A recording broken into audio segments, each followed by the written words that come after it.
It's time. 10, 9, 8, 7, 6, 5, 4, 3, 2, 1, 0. Blast off. It's time for Hastings Sodbuster Baseball. 3 balls, 2 strikes, 2 outs. Runner will be going. This is the payoff pitch. Let's see if Shea can get out of the inning here. The kick and deliver. Swung on it, missed it, got him. 12 strikeouts for Shea Shanneman. That one hit to left field. Making the left fielder go back.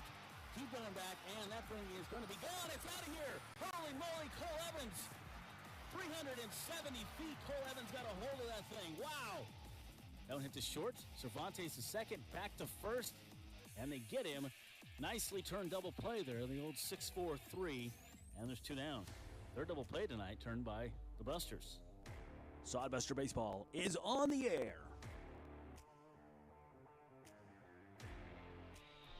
It's Steve Stein, Josh Salmon, as we come to you today from Duncan Field, the final game of the 2022 season as Hastings takes on Fremont. Squads played yesterday with Fremont wrapping up a playoff berth, a 5-2 victory over Hastings. Fremont had taken a 1-0 lead. The Sodbusters went up 2-1 in the third, but then the Moo able to battle back as they ended up going ahead for good, put up 2 runs in the 4th inning, added 2 runs in the 9th, and went on to a 5-2 victory. Decent pitching for Jake Schroeder, goes 4 1/3 innings to take the loss. Ryan Jacobs, 2/3 of an inning, and then Nate Zizda really good through 4 innings of relief work for the Hastings Sodbusters. So Hastings trying to close the season on a high note. For Fremont, literally we are still looking for their lineups as they are a little bit in flux. You wonder how serious they are going to be in terms of the lineup they put on the field, because they have a game that means nothing with a game that means everything tomorrow. They're going to be taking on Western Nebraska in the first of the 3-game series tomorrow in Fremont. Then the scene will shift to Gehring for games 2 and 3 of that best-of-3 series. So still waiting for the Fremont lineup. Josh Salmon will be with us at game time, but he is actually going to be on the field throwing out the first pitch today. So congratulations to him as he says farewell as the full-time broadcaster of the Hastings Sodbusters today. We appreciate his service to the Hastings Sodbusters over the last 3 years. We're going to be bringing you more, including an interview with Nate Zizda, as we had a chance to catch up with him, literally the final regular that we had an opportunity to visit with, and we had that interview yesterday. We'll be playing that back just a little bit later on. This is Sodbuster Baseball. I love the outdoors. I especially love to camp. There's nothing I'd rather do than pitch a tent and get back to nature. But wouldn't you know it, I married a city boy. His idea of getting back to nature is sitting at a window seat in a French restaurant. What can I do? I love the guy. And I thought there was no way I'd ever get him into the great outdoors. But then I heard about the Nebraska Lottery's Your Park Second Chance promotion.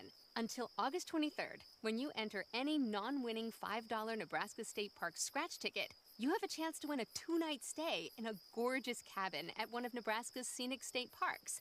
These cabins are the furthest thing from a tent, so you can have all the comforts of home and still make s'mores around a campfire. You can bet I'll be entering this promotion, and I better hurry. I'm fairly certain my husband thinks s'mores are a French appetizer.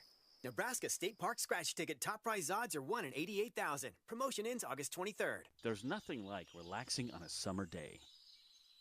Nothing like taking in a Hastings Sodbuster baseball game. And there's nothing like an ice-cold Pepsi to make the day perfect. Pepsi Cola of Hastings wants to make your nothing like be the best day it can be, whatever the occasion. Enjoy your favorite refreshing Pepsi product throughout the Sodbuster season and make your nothing like memories. Pepsi Cola of Hastings, a proud sponsor of Hastings Sodbuster Baseball.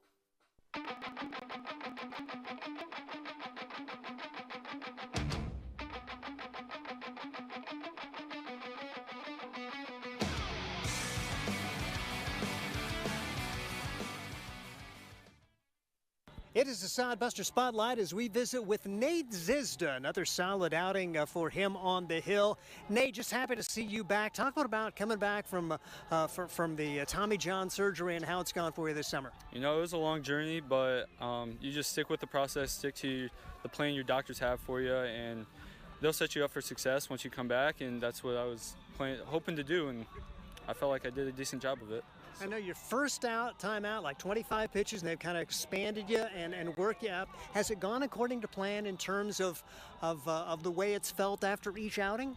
Yeah, I haven't felt really sore or super tired at all, so it's been feeling good. It's good to build up, just continue to stack the innings and just get my feet wet again, and after 15 months of not throwing, so it feels good, yeah. And you started at Northeast Community College. Now COVID hit, there's so many things going on. Mm-hmm. What were your options, or what did you think about after the Tommy John? Did you think about hanging it up? I mean, at some point you get a surgery like that, you think, man, that could be the end of the line. So I never thought about hanging it up, and I think that was a big key for me, just continue to stay dedicated to the process, stuff like that.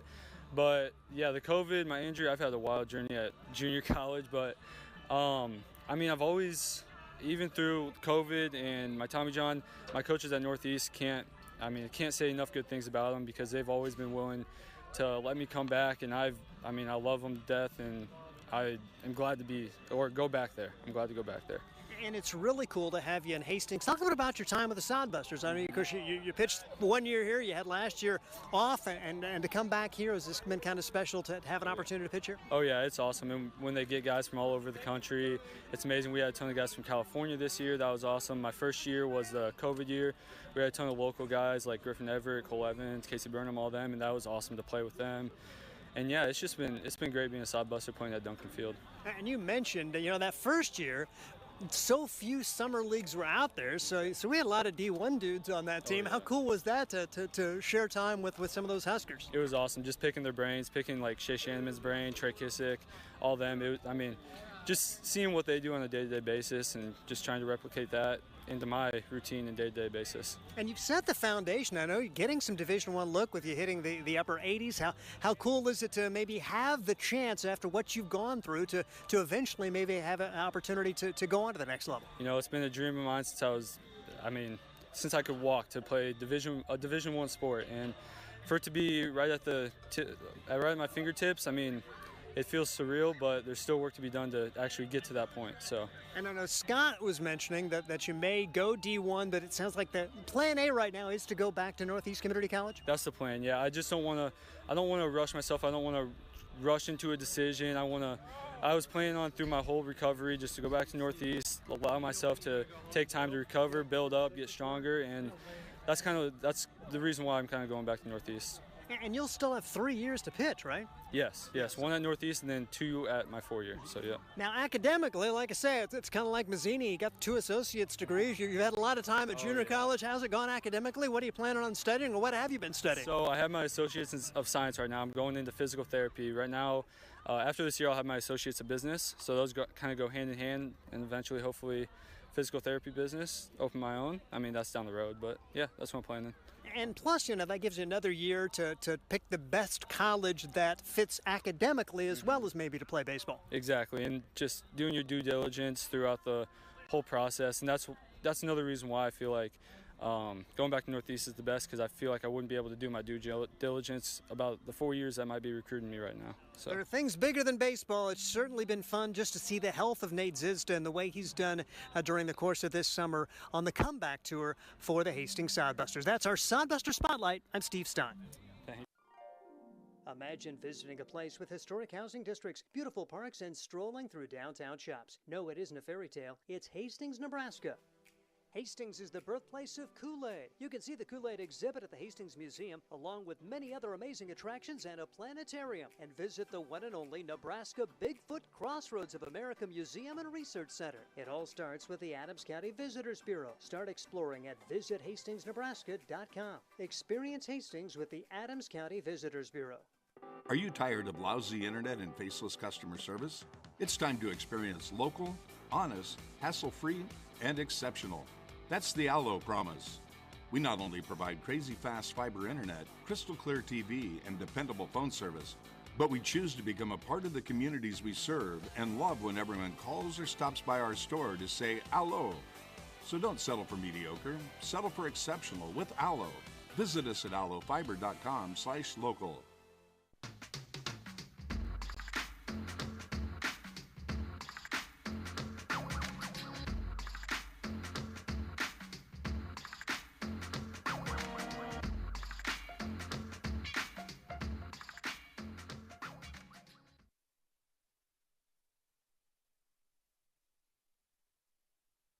Sodbuster Baseball is sponsored by Nebraska Land Distributors. When you come to the ballpark, you can get a Coors Light, crisp, refreshing chill, keeping Nebraska chill, and light beer from Miller. Light beer with more taste. Nebraska Land Distributors also features White Claw. Live your wave. And a trip to the ballpark wouldn't be complete without Leinenkugel's Summer Shandy, refreshing beer with a hint of lemon. Check out these great adult beverages on your next trip to the Hastings Sodbusters, courtesy of Nebraska Land Distributors. Get the latest in news, sports, and local interest stories with the Hastings Tribune. The Tribune's award-winning staff provides you with the best in local content, from the news you need to amazing photographic moments to the latest in Sodbuster baseball news. Check out the classifieds, browse the business directory, and more. The Hastings Tribune, always a good read. Pick up the latest issue or subscribe today. Both print and e-editions are available. HastingsTribune.com. The Hastings Tribune, a proud sponsor of Sodbuster Baseball.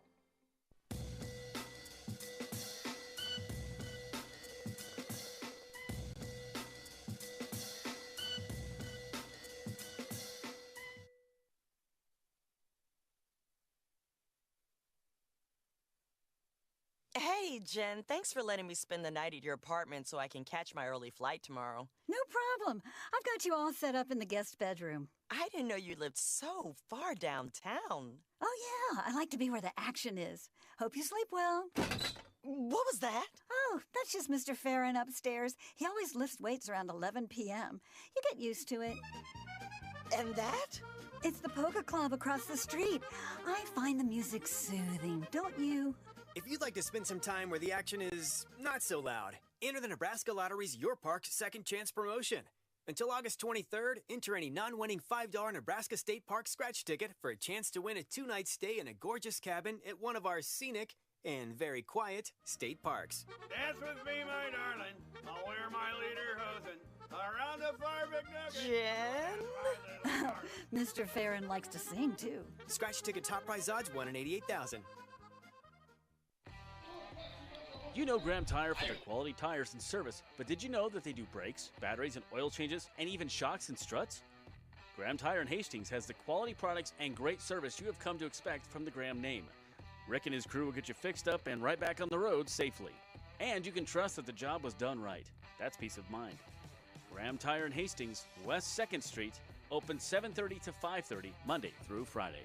A proud sponsor of Sodbuster Baseball.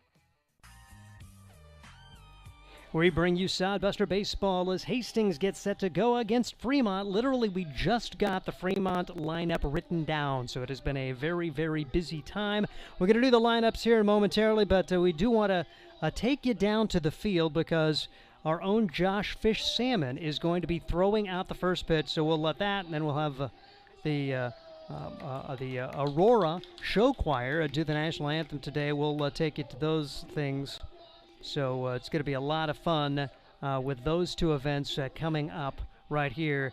Getting some last-minute words of advice is Josh Fish Salmon. We're solo without a video producer today, so just doing the wide angle. Throwing out the ceremonial first pitch for tonight's ballgame is Josh Salmon, a.k.a. Fish, one of our signature radio voices of your Hastings Sodbusters. Fish has been a crucial and cherished member of our staff for the last 3 years.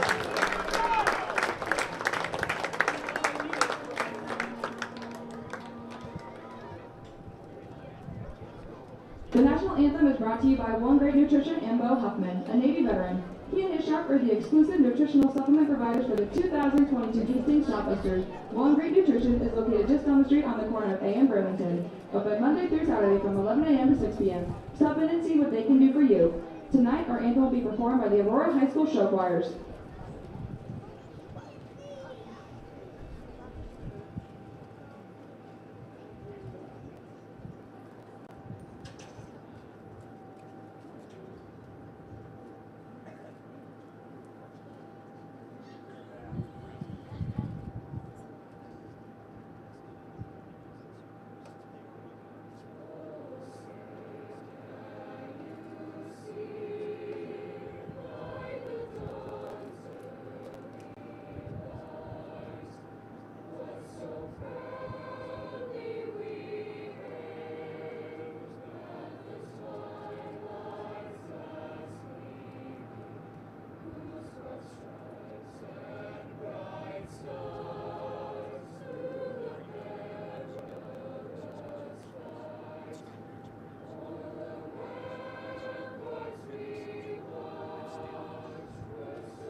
The Aurora Show Choirs, the national anthem today. Let's get you the starting lineups. First of all, the Hastings Sodbusters at the direction of Luke Bay. Garrett Kennedy leads off and plays center field. It's Sawyer Duddleston in left. Nick Jones, the designated hitter.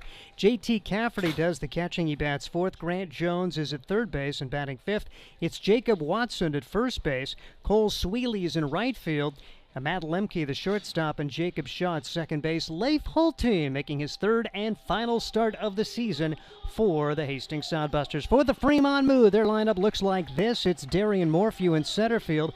Ben Hignan is in right field. Jason Axelberg plays left. Austin Baskin, the shortstop. Tyler Harrington is at third base. Nick Balch is the second baseman and batting sixth. Batting seventh, Bentley Bookout at first base. Ian Graff, the catcher, bats eighth, and Lucas Hamza, the designated hitter, is batting ninth. Carter Sintek is making his debut on the mound for the Fremont Moo. So once again for the Sodbusters, Kennedy, Duddleston, Jones, Cafferty, Jones, Watson, Sweely, Lemke, and Shaw with Hulteen on the mound. Fremont going with Morphew, Higdon, Axelberg, Baskin, Harrington, Balch, Bookout, Graff, Hamza with Sintek on the mound. Pretty much the number ones for Fremont, setting maybe a few of their regulars. Wondered what kind of a lineup they would have, but pretty much most of their big dudes are going to be playing today. Sodbusters have kind of pieced one together as they've got some new guys. J.T. Cafferty caught a couple of games early in the year. He gets a chance to catch here tonight, and Cole Sweely makes his Sodbuster debut after a successful Legion season for Grand Island Home Federal. He'll be in right field and bat seventh today as the Hastings Sodbusters 6-18 in the second half, 20-31 overall. Fremont has clinched the second half title in the Nebraska Land Division. They're 17-7, 33-20 to bring it first couple of innings. Josh Salmon fresh off his first pitch, the ceremonial first pitch. And if he's able to write, I'm not sure. We'll find out. Hopefully he's not too sore, and he'll have an opportunity to bring you the first couple innings here on our YouTube broadcast. Take it away, Josh. All right. Well, it was a lot higher than last year, but I had more speed behind it. Oh, so good deal. There we go. I told them it was going to be high because I was an outfielder. But anyways, and JT's only going to be catching Leif the first inning. Okay. Pitch on the way from Leif Hulteen is in there for a strike. To the leadoff hitter, that's Darian Morphew. Morphew, like you said, they're playing a lot of regulars. I was kind of surprised, but I'm wondering kind of, too, what they have for roster guys. Yeah, there may not be many backups for either team.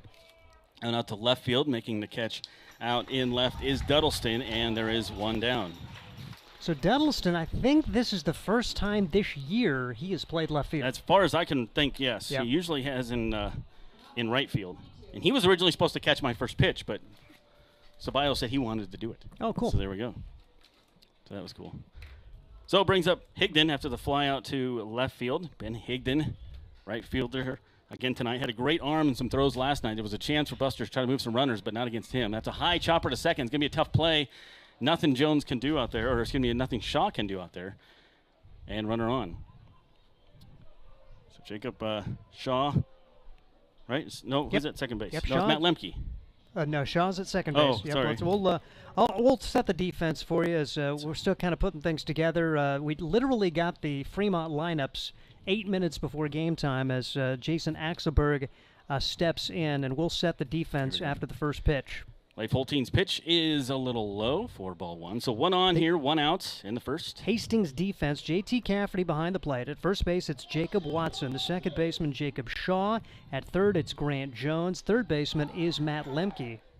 Hulteen's pitch looked pretty good, maybe just a little high for Leif. So these two guys know each other so well and have played a lot of Legion ball together, so that's the significance here of him catching the first inning of his buddy Leif. And we'll get the outfield after this pitch. Shortstop, over to second, could be two, back to first. They took a little long there to get rid of it, and that's just going to be the fielder's choice off the bat of Axelberg. So still, and there's two outs, though, and the runner on first base. Hastings defense in the outfield, Sawyer Duddleston in left, Garrett Kennedy in center, and the right fielder is Cole Sweetler. That's your defense for the Hastings Sodbusters in the season finale here at Duncan Field. Now Lemke at shortstop there making that play. So now you have Austin Baskin. He's one of those guys who can play all over. Saw him at second base last night. We saw him a lot at third base last year. Shortstop tonight. He is in the cleanup spot. And pitch misses inside for ball one. So good ambiance. I love all the Jason Frew what he came up with for all the players. The full contact origami was my favorite. Swung on, and that one fouled straight back on the fastball, and 1-1. Yeah, I'm not sure where he came up with all of those, and I could kind of hear it in the background as I was putting the Fremont lineup down. But yeah, awfully entertaining if you come out to Sodbuster game next season with Jason Frew doing public address. So the 1-1 coming up here from Lake Holstein, runner on first. There's 2 outs just underway here, Fremont and Hastings. And that went in there for a strike, 1-2. So Fremont clinched last night, and I was talking to one of the TV gals, and she drove all the way to Fremont. Well, she's from Lincoln, but she drove all the way to Fremont, got 10 minutes from the field, and then found out on Twitter that it was not playing tonight. So she wasn't too happy with them. But that's the way it goes, I guess. I went upstairs, 2 balls and 2 strikes. Yeah, luckily she lives in Lincoln and not somewhere like Hastings or something, but still. But they'd originally scheduled a noon game, but if that game meant something, and really, you can understand from the Fremont perspective because we'll tell you about their schedule as this game goes on. Pitch on the way. It's a chopper down the third base line. Thrown across the diamond. Nice play there by the third baseman. That's Grant Jones, and the Moo go in the first inning as you have J.T. Cafferty. Only inning he's going to catch. Him and his buddy Leif Holtein shake hands out there. So no runs, 1 hit, 1 left on base for the Moo at the end of a half inning. No score. This is Sodbuster Baseball from Duncan Field, and we'll be right back.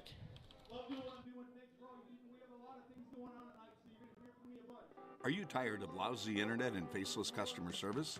It's time to experience local, honest, hassle-free, and exceptional. That's the Allo promise. We not only provide crazy fast fiber internet, crystal clear TV, and dependable phone service, but we choose to become a part of the communities we serve and love when everyone calls or stops by our store to say Allo. So don't settle for mediocre, settle for exceptional with Allo. Visit us at allofiber.com/local.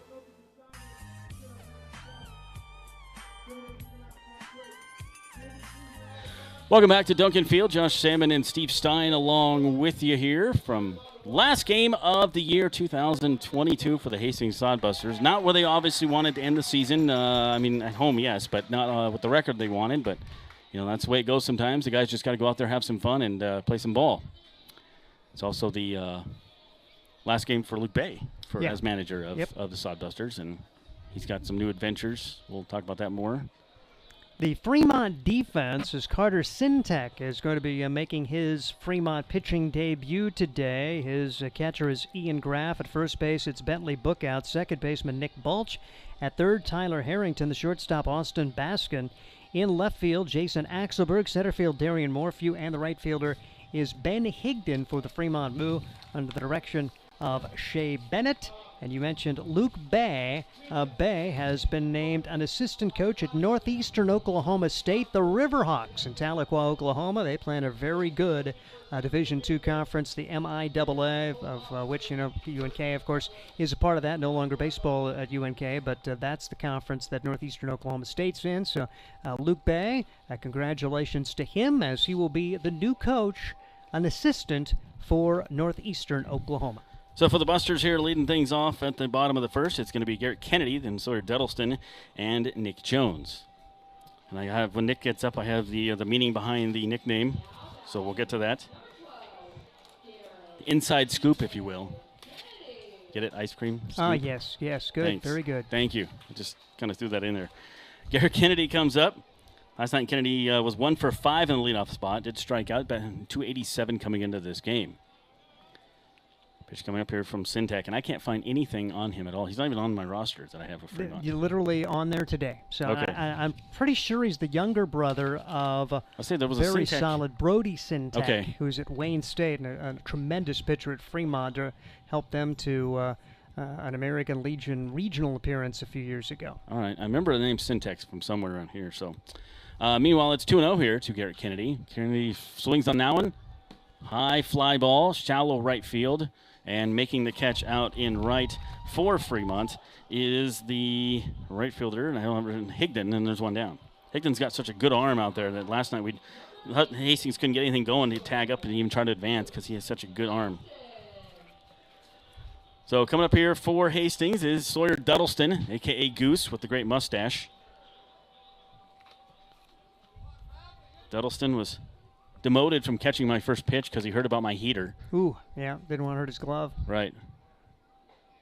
He said he was going to frame it for me, too. Did Ceballos frame it? I don't know if he did or not. It's hard to frame it when you have to jump for the ball. I was running stuff, and I honestly totally missed your pitch. You didn't miss anything, because I almost missed the plate. We went down to the field, and I was looking at the audio, and I looked up, and all of a sudden I saw Chris coming out to hug you, and I'm thinking, oh, crap, I missed the... No, you didn't miss much. Oh, we'll put it that way. Mm-hmm. Count here is 0-2 to Sawyer Duddleston. Duddleston has been a great asset to this Sodbuster team, fouling that one off. Sawyer batting .358 on the season. Going to start in left field tonight. We talked about we haven't ever seen him play left field, at least here at Duncan Field. That's the first time we've seen him play left. Usually in right field. So, again, we'll do the 0-2 here from Syntec. They're ready for Fremont. Kicks and delivers. That one, a chopper down third base line. That's going to be a foul ball. Carter Syntec. New guy on the team. Hey, guess what? You're pitching today. What? Wait a minute. What? Well, he probably knew coming in. I'm not surprised at all because the Moo wanted to use none of their regular pitchers because they've got a potential 3-game series coming up. Down third base line. Cross the diamond, Harrington, and he does get the out on that one. It was very close. Foul ball. Oh, foul ball, so he doesn't get the out.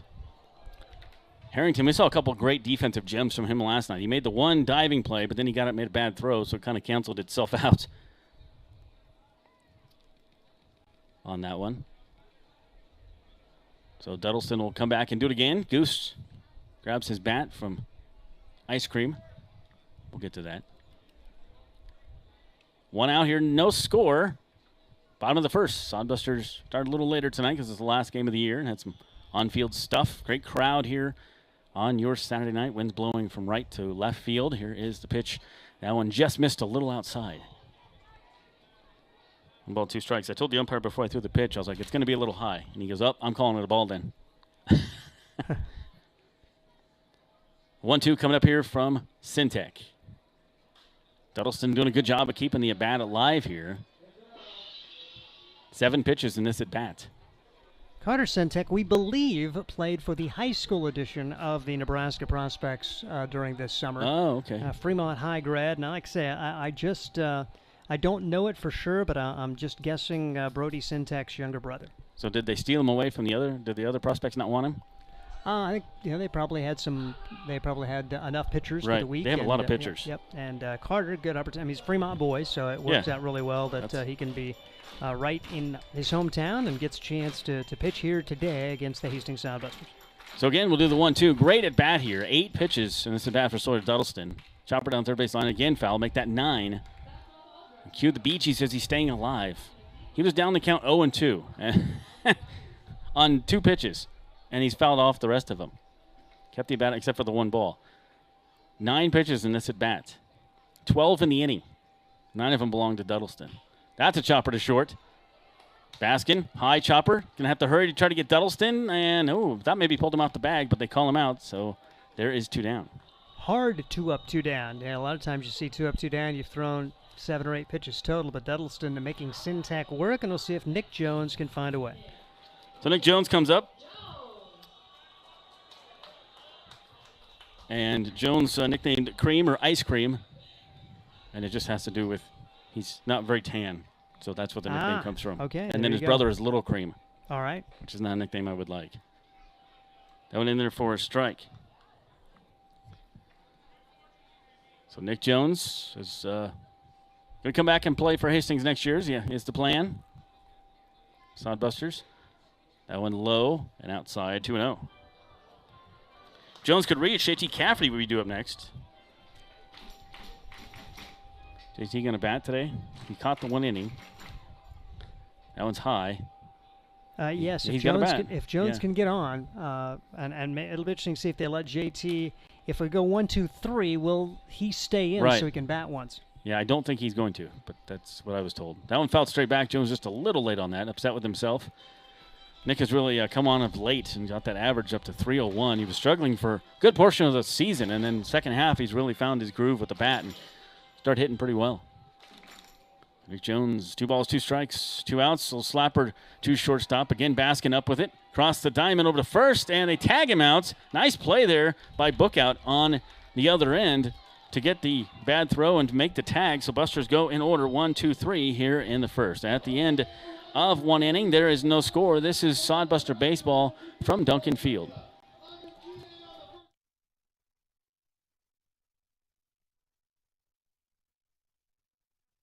You all set up in the guest bedroom. I didn't know you lived so far downtown. Oh, yeah. I like to be where the action is. Hope you sleep well.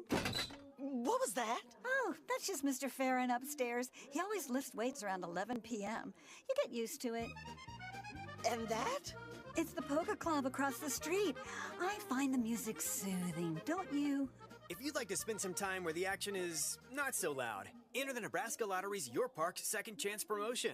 Until August 23rd, enter any non-winning $5 Nebraska State Park scratch ticket for a chance to win a 2-night stay in a gorgeous cabin at one of our scenic and very quiet state parks. Dance with me, my darling. I'll wear my lederhosen around the fire Jen? Mr. Farron likes to sing, too. Scratch ticket top prize odds 1 in 88,000. Welcome back to Duncan Field. Josh Salmon, Steve Stein along with you here as night is done for JT Cafferty. He never did get his last at-bat, or his first at-bat, his only at-bat of the year for the Sodbusters. And so Sam Adams takes over behind the plate. And Leif Holtein on the hill there, ready to go here for inning number 2. For the Fremont Moo, he will see Harrington, Balk, and Bookouts. And credit to JT Cafferty. He actually had a chance to catch a game early in the year, the first series of the year out in Casper, so he did have at-bats then. Oh, he did, I'm sorry. Yeah, I didn't realize he did that. Over to shortstop. Jones across the diamond. That's a wide throw. Going to get away, but good backup there by Sam Adams. Jones. Who's at shortstop? I'm sorry, I forgot. That is that's still Matt right in my Lemke. Yep, that is Matt Lemke. Okay, Jones is over at third. Yep, Tyler Harrington with the infield single there. No advancement on the throw. He was going to be there anyway. So, yep, Lemke's playing the shortstop today with Grant Jones at third base. So, single there to Harrington brings up Balk. And for Balk, for Fremont, batting .320 on the season. 50 at-bats for him from California. Leif Holtein on the hill for Hastings. Holtein. That one hit into left field, and that is a single. They gave an error on that to Harrington. So they said he reached on an error. Okay. Yeah, he was way there by the time the ball got there. But yeah, they had no chance of getting him. So 2 singles in a row is what we're going to call it. Either way. Yeah, eventually I'll probably change it because, well, I'm not the official scorer. But, right. Yeah, that was... I'm keeping single in my book because I've already used marker. All right. Bentley Bookouts comes up first baseman. 2 on here for Hastings. No outs.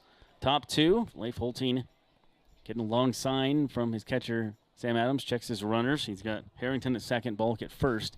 Out fouled off on the third base side. 0-1. Well, it's been a fun season to announce with my friend Steve Stein here. And, last couple of years. I mean, last year you had to come back and forth between the PA and this is more comfortable, I know, for you and for me, too. That way I get bathroom breaks. Yes. It's also good. Leif Holtein's pitch coming up here is the 0-1.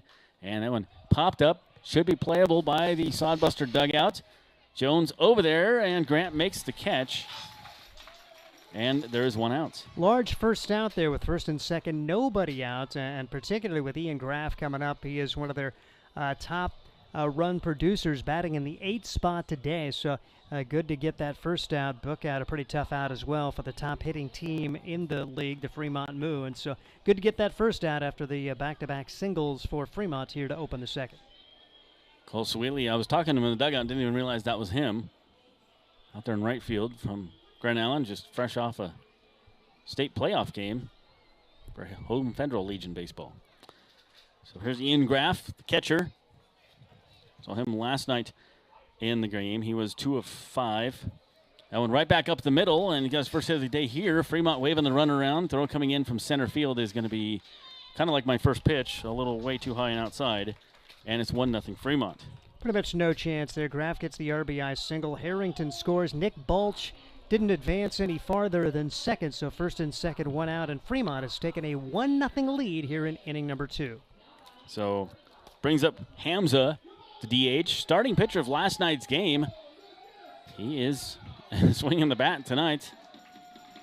Kind of wondered who they'd use, and I have no at-bats for him on the year. Pitch coming up here from Leif Holtein in there for a strike. And smartly, we'll find out if it's smart enough, but they did choose him as the beer batter. They did. You got first pitcher getting his first at-bat of the year. You know, let's try to get a beer special and see if this guy can really swing the bat. One in this inning for Fremont, 2 on. That one fouled straight back. He's down to count 0-2. I had one of the high school kids that were getting ready to sing ask me what a beer batter was down there. I'm like, well, you're not old enough to find out yet. That's when you cover your fish with right. a nice nice grill coating. Yes, it's a beer batter. Yes. There you go. 2 on here, 1 in, 1 out. The 0-2 pitch coming up from Leif Holtein to Hamza. Pitch on the way. That is a chopper. Grant Jones, goes to second to get the force out. It was a wild throw, but they got it anyways to get the second out of the inning. Yeah, if Jones could have just stopped, he may have been able to tag the runner going between second and third and still have a chance at a double play to get the force, but just his momentum carried him beyond Bulch and was able to force Graff at second. Back to the top of the order for Fremont is Moo. Has Darian Morphew there. Morphew flew out his first time up. 0 for 5 last night also in the leadoff spot. Little check swing. Nubber. So who's going to get it? Jones scoops. Got to hurry. Morphew runs well. It's a wild throw. That's one of those ones you should probably just put in your pocket. It was a swing, and so ending up at second and third other runners here for Fremont, keeping the inning alive on the error throw. Well, I'd say infield single and an error. Yeah, right. that's I made, but we'll see. So I'd get if I were scoring, I'd give Morphew an RBI because, sure. Like I said, there's no way they're going to throw him out because Balch would have scored anyway. But advancing on the error, Hamza and Morphew, and it's 2-0. So, well, that hit earlier he counted as an error, but then he didn't put it on the scoreboard, so on the live scoreboard. So I don't know. Ben Higdon comes up. Higdon singled his first time up back in the first. It is now 2-0 Fremont here in the second. First pitch in there for a strike to Leif Holtein. So Leif, one of the Hastings guys, got to pitch to his good buddy J.T. Cafferty. Did they have the business together, the power washing business? Is that the two of them? No. Shaw. Oh, yeah. Shaw and JT? Yeah, no. Shaw and Holtein. Oh, okay. Yeah. It was. I knew it was two Lincoln, or two Hastings guys. Anyway. It was Leif's idea. Yeah. So he's just he's supervisor. Yeah. Maybe. 1 ball, 1 strike count coming up here. Runners on second and third, 2 outs. I want to well outside for Leif Holtein. Holtein has pitched 5 innings this year, has started 1 game, no ERA for him, no wins or losses. 4 strikeouts. Only give up 2 hits coming into this game. And it's a long look from his catcher. He wants a sign. Pitching up here to Higdon. That went in there for a strike. So it's 2 balls and a strike here to Ben Higdon.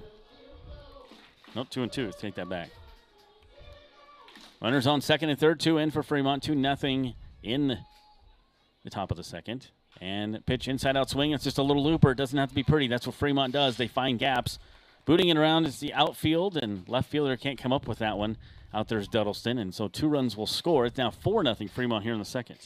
Yeah, I kind of wondered about Fremont's focus. How would they come out? Pretty good. They've done all right. Yep. I'm going to rule that a single. You know, he still stayed at first. I thought maybe he was going to go to second on the bobble by Duddleston, but 4 runs in this inning. And pitch coming up here to Axelberg.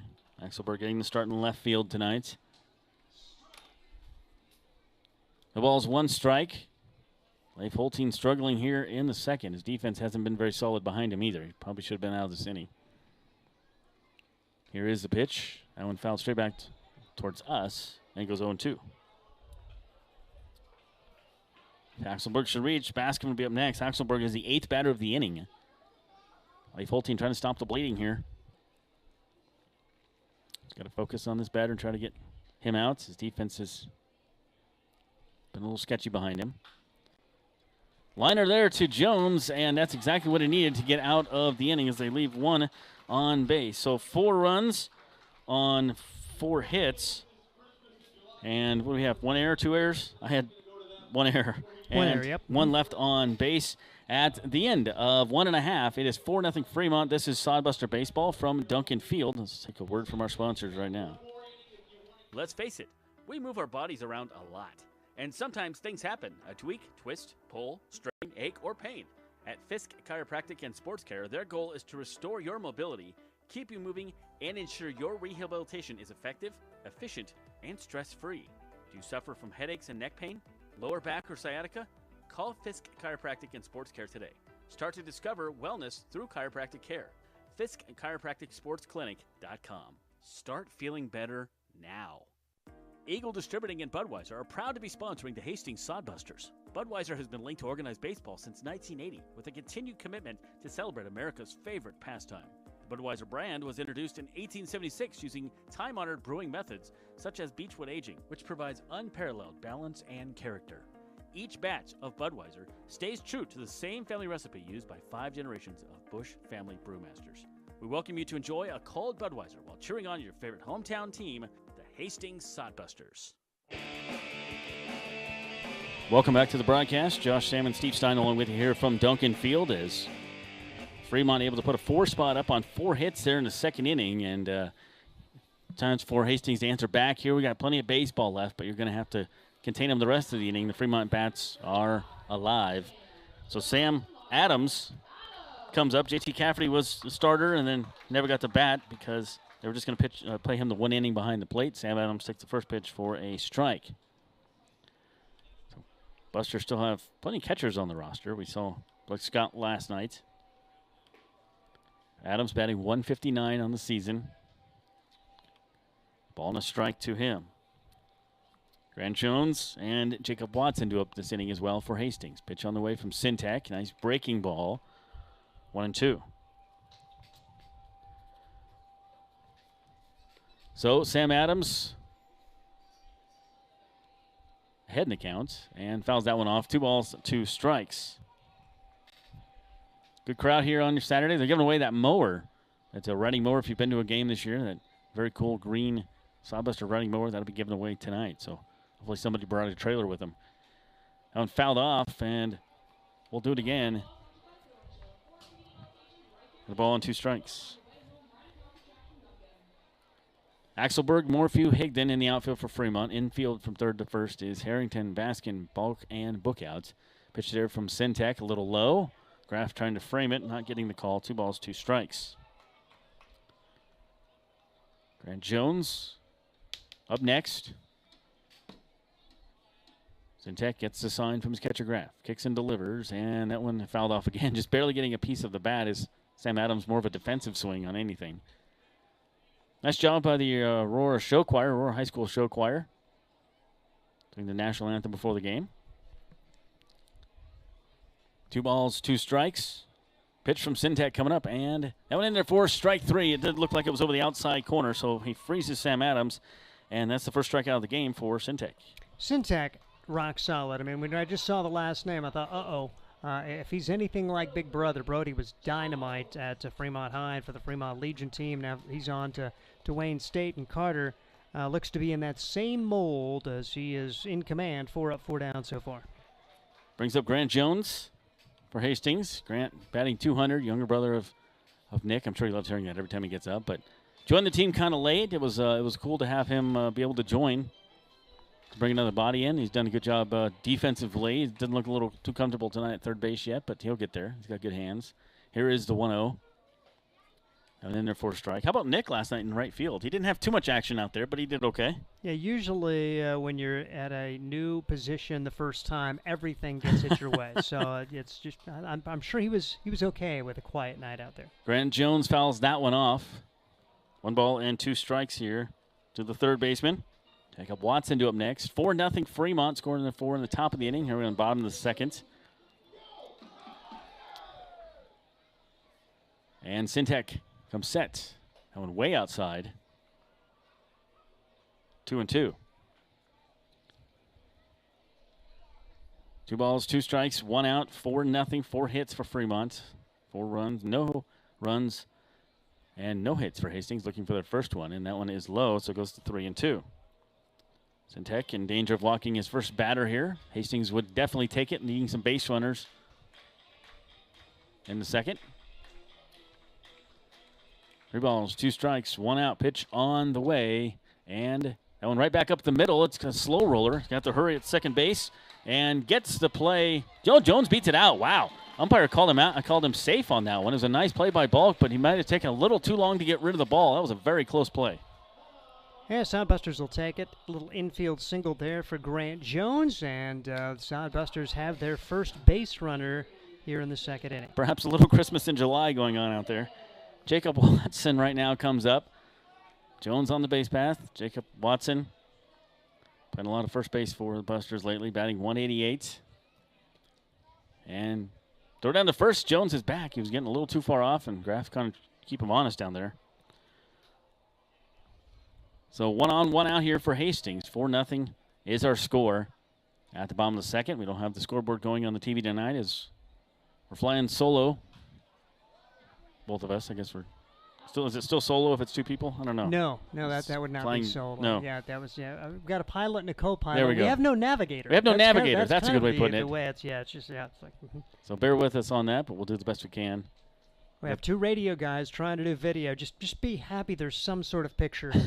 And and electricity going to it. Yes, we're just hopefully it was moderately focused and see how it goes. 1 ball, 2 strikes here to Jacob Watson.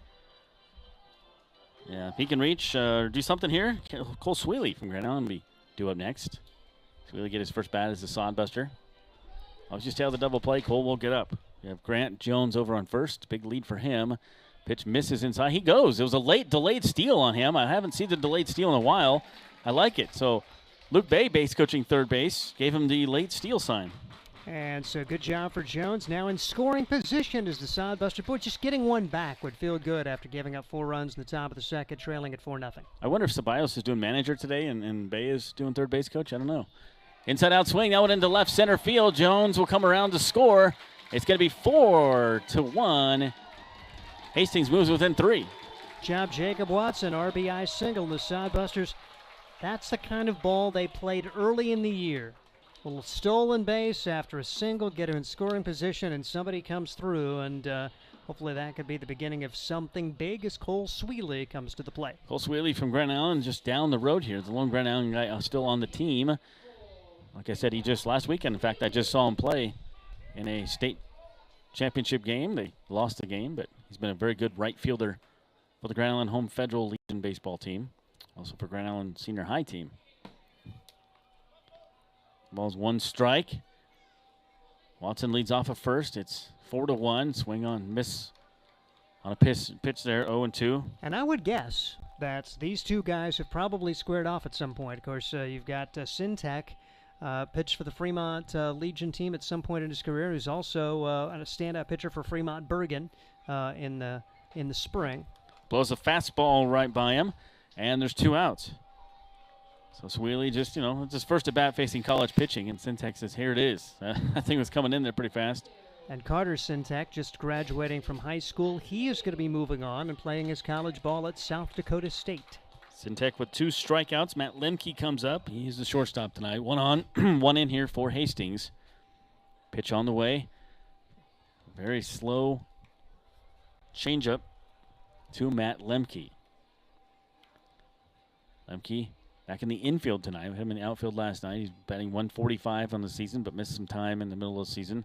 Swung on and missed on that one, too. Breaking balls here from Sintek if he goes back to the heater. So on 2 very slow pitches to Lemke. I think Lemke was looking dead red the last 2. See if he gets it. Watson leads off at first. Busters with a run in this inning, but they still trail 4-1, bottom 2. The 0-2 pitch coming up from Carter Sintek.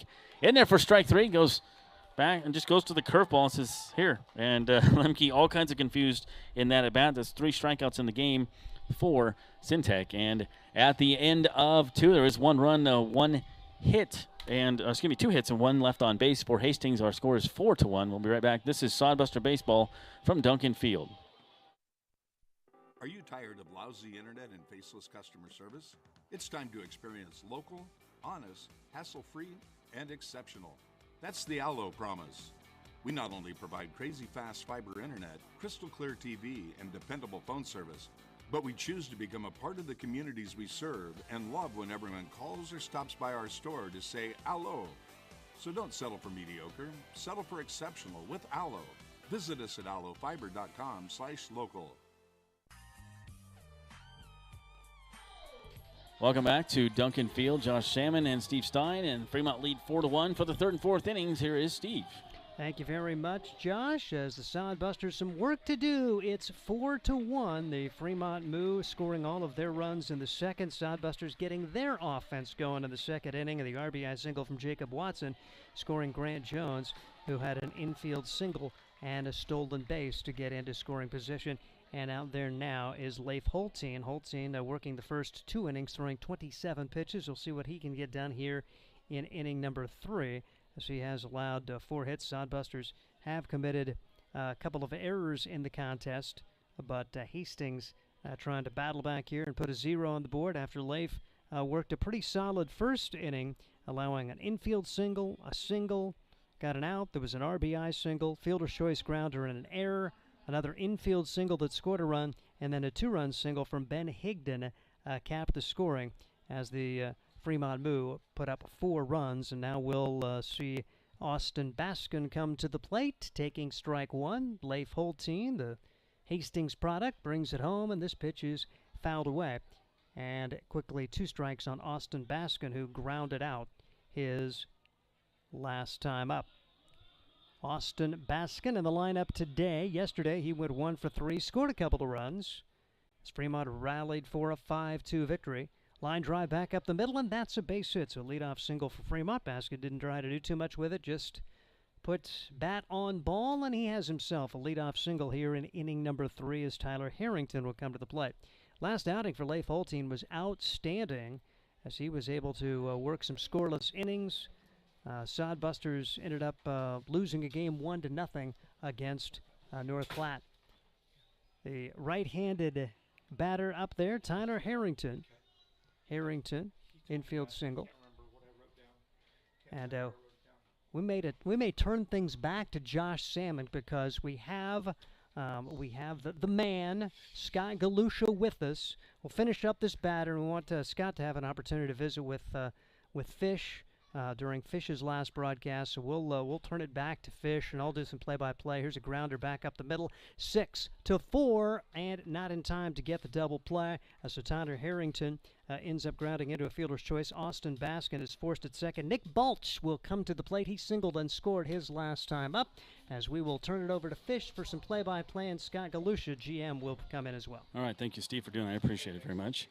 So Balch comes up here. Balch, second baseman, up for Fremont. Leif Holtein, a little bit of trouble there in the second, but see if he can get by Fremont here as that one's in there for a strike. Hey, we're all wearing green tonight. Hey, you guys got the memo. That's good.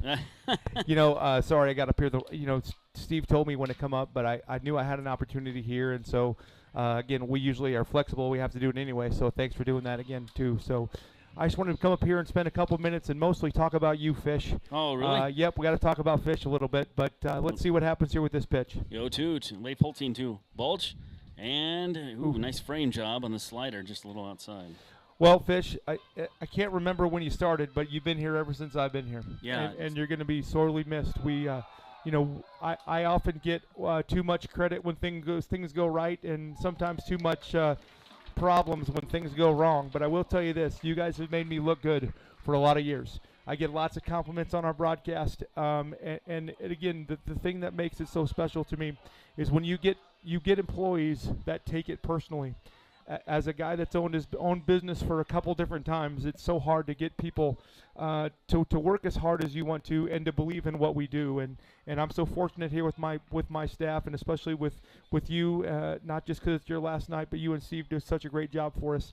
And so I want to make sure everybody knows that Fish puts a lot of time and effort into this night in and night out. Now, you just don't get to listen to him talk about it right now because I'm manning the airways, but you can watch the game. But we really appreciate everything that you do. Our broadcast is seamless. I get compliments every night, and I just say thank you, and really have very little to do with it. And it's the time and effort that you put in, and we all know that it takes a toll on the family. There's only one person in the stands tonight that's ready for baseball to be over, and that's my wife. I bet so. Although I only get one day off, but nonetheless, it's still a day off. But I really appreciate everything you do for us. Ever since I've been here, I know Fish has been up here, and it really makes it nice that I don't have to worry about what happens up here because I know it's going to be taken care of. And thank you to you and your staff and your family for allowing us to have you for as long as we have, and I wish you only the best. Well, I appreciate it. I love it. I love doing baseball, but it's just a little time-consuming, and so I'm going to try to spend some more time with the family. I filled in for Will in year number 2 about 8 or 9 times, and then took over full jig in 2022. So it's been mine since then, me and Steve, last couple of years.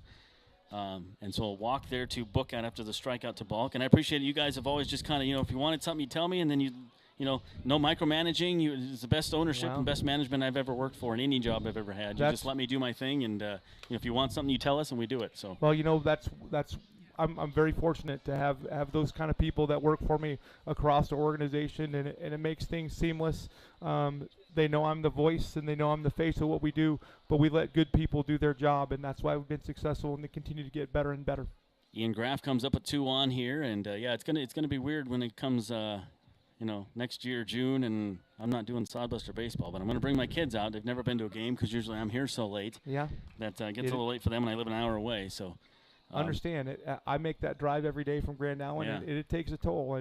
And for me, it's nice. I get a chance to kind of reshuffle and digest what happened that night. But it does get to be a grind, and we love it so much. And you can hear that in your guys' broadcast, and it's just a testament to what we do. And you guys are a big part of that. And we're going to continue. It's a little late, I know, but we're going to upgrade the video system for 2023. And so it's just going to continue to get bigger and better, and part of that is leadership by you and Steve to get us going in the right direction. Thanks a lot. Appreciate that. And it was nice last night. JT Cafferty came over and shook my hand, said best of luck to you. And that's really cool when the players do that. When he got word that it was my last game tonight, and that's the culture you guys have built here. And the players, give me a hard time after my first pitch went wild. And that's the kind of stuff I love, man. That's awesome. I thought you were going to blow it over the catcher.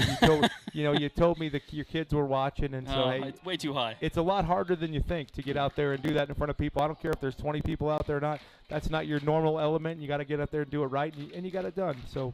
I was glad to be able to give you that opportunity, and that's one of my favorite jobs, is to be able to do special things that I think are important. And we did another thing. We did that with you tonight in the first pitch. I see you got the baseball there. I know that's going to go in a good spot at home. Oh, yeah. JT Cafferty, we let him catch Leif Holteen for the last time. Those two guys have been doing this probably since they were 8 or 10 years old, and in all likelihood, this is the last time they'll ever get to do that. And it's a neat thing for those families and those kids. And of course, baseball didn't go quite the way we wanted to. We had a chance in the first half, and we were all excited, got a little nervous. But we're just a small part of what we do is baseball. And we just have the best kids, and they do so many great things for our community and be part of our community that just couldn't be prouder. 3 balls, 2 strikes, 2 outs, 2 on here. Holteen trying to finish out the inning. That one's hammered to left field. Duddleston has to chase it down. He was playing too shallow. That's a 3-hopper to the wall. It'll score 1. And 2 Fremont move here. Just when you thought it was safe to get back in the water. Yeah. They played the Jaws music, and 2 more here for Fremont. It's 6-1. Well, it would have been, I was proud that we were able to scratch 1 across there and just kind of let them know that we're hanging around. And unfortunately, just gave up 2 more there. So we're going to have to work hard. I felt like we were going to play well today, but we've just missed in the middle of the plate a couple times. And Fremont, ever since I've been a part of this league, can just really hit it. And they're going to hit mistakes. And if we miss in the middle, then that's what's going to happen. And I'm not sure where Sawyer would have played to catch that, but nonetheless, it was a solidly hit ball and a well-earned couple runs. And again, another 2-out hits, which really is. Steve and I have talked about this a lot over the year. If you look back at our season, really that's how you can define it. Yeah. We just haven't been able to get the 2-out hit, and we've just given up way too many 2-out hits. And those are just momentum killers and things that change the course of games. And unfortunately, those have not gone our way this summer. 1-1 here to Hamza. 2 runs in. It's 6-1 is the score for Fremont. And another thing I want to thank you guys on too is if I wanted to bring a friend or family to the game, you guys have always been cool about getting them some tickets to come in.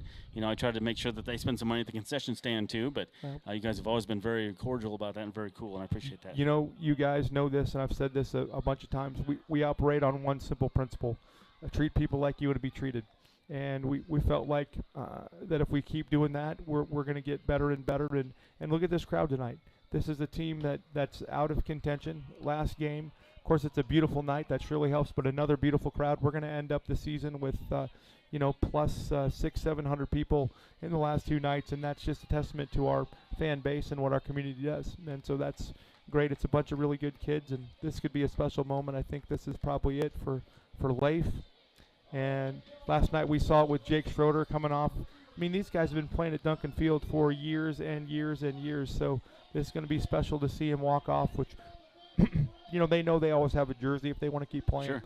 But for all intents and purposes, this is probably going to be his last shot at Duncan, and it's special for all of us. And hopefully we can get him out on a positive note, maybe ring somebody up and finish it up that way. But he's been a great kid and a great ambassador for what we do, and it's great when we get, not only do we get Hastings kids, but we get leaders from Hastings and be a part of our team. So I'm very happy with that, and looks like he's going to get to finish that batter. And longtime friend Shaw's out there too. They've been playing together since they were probably 8 years old. So, I'm just really proud of.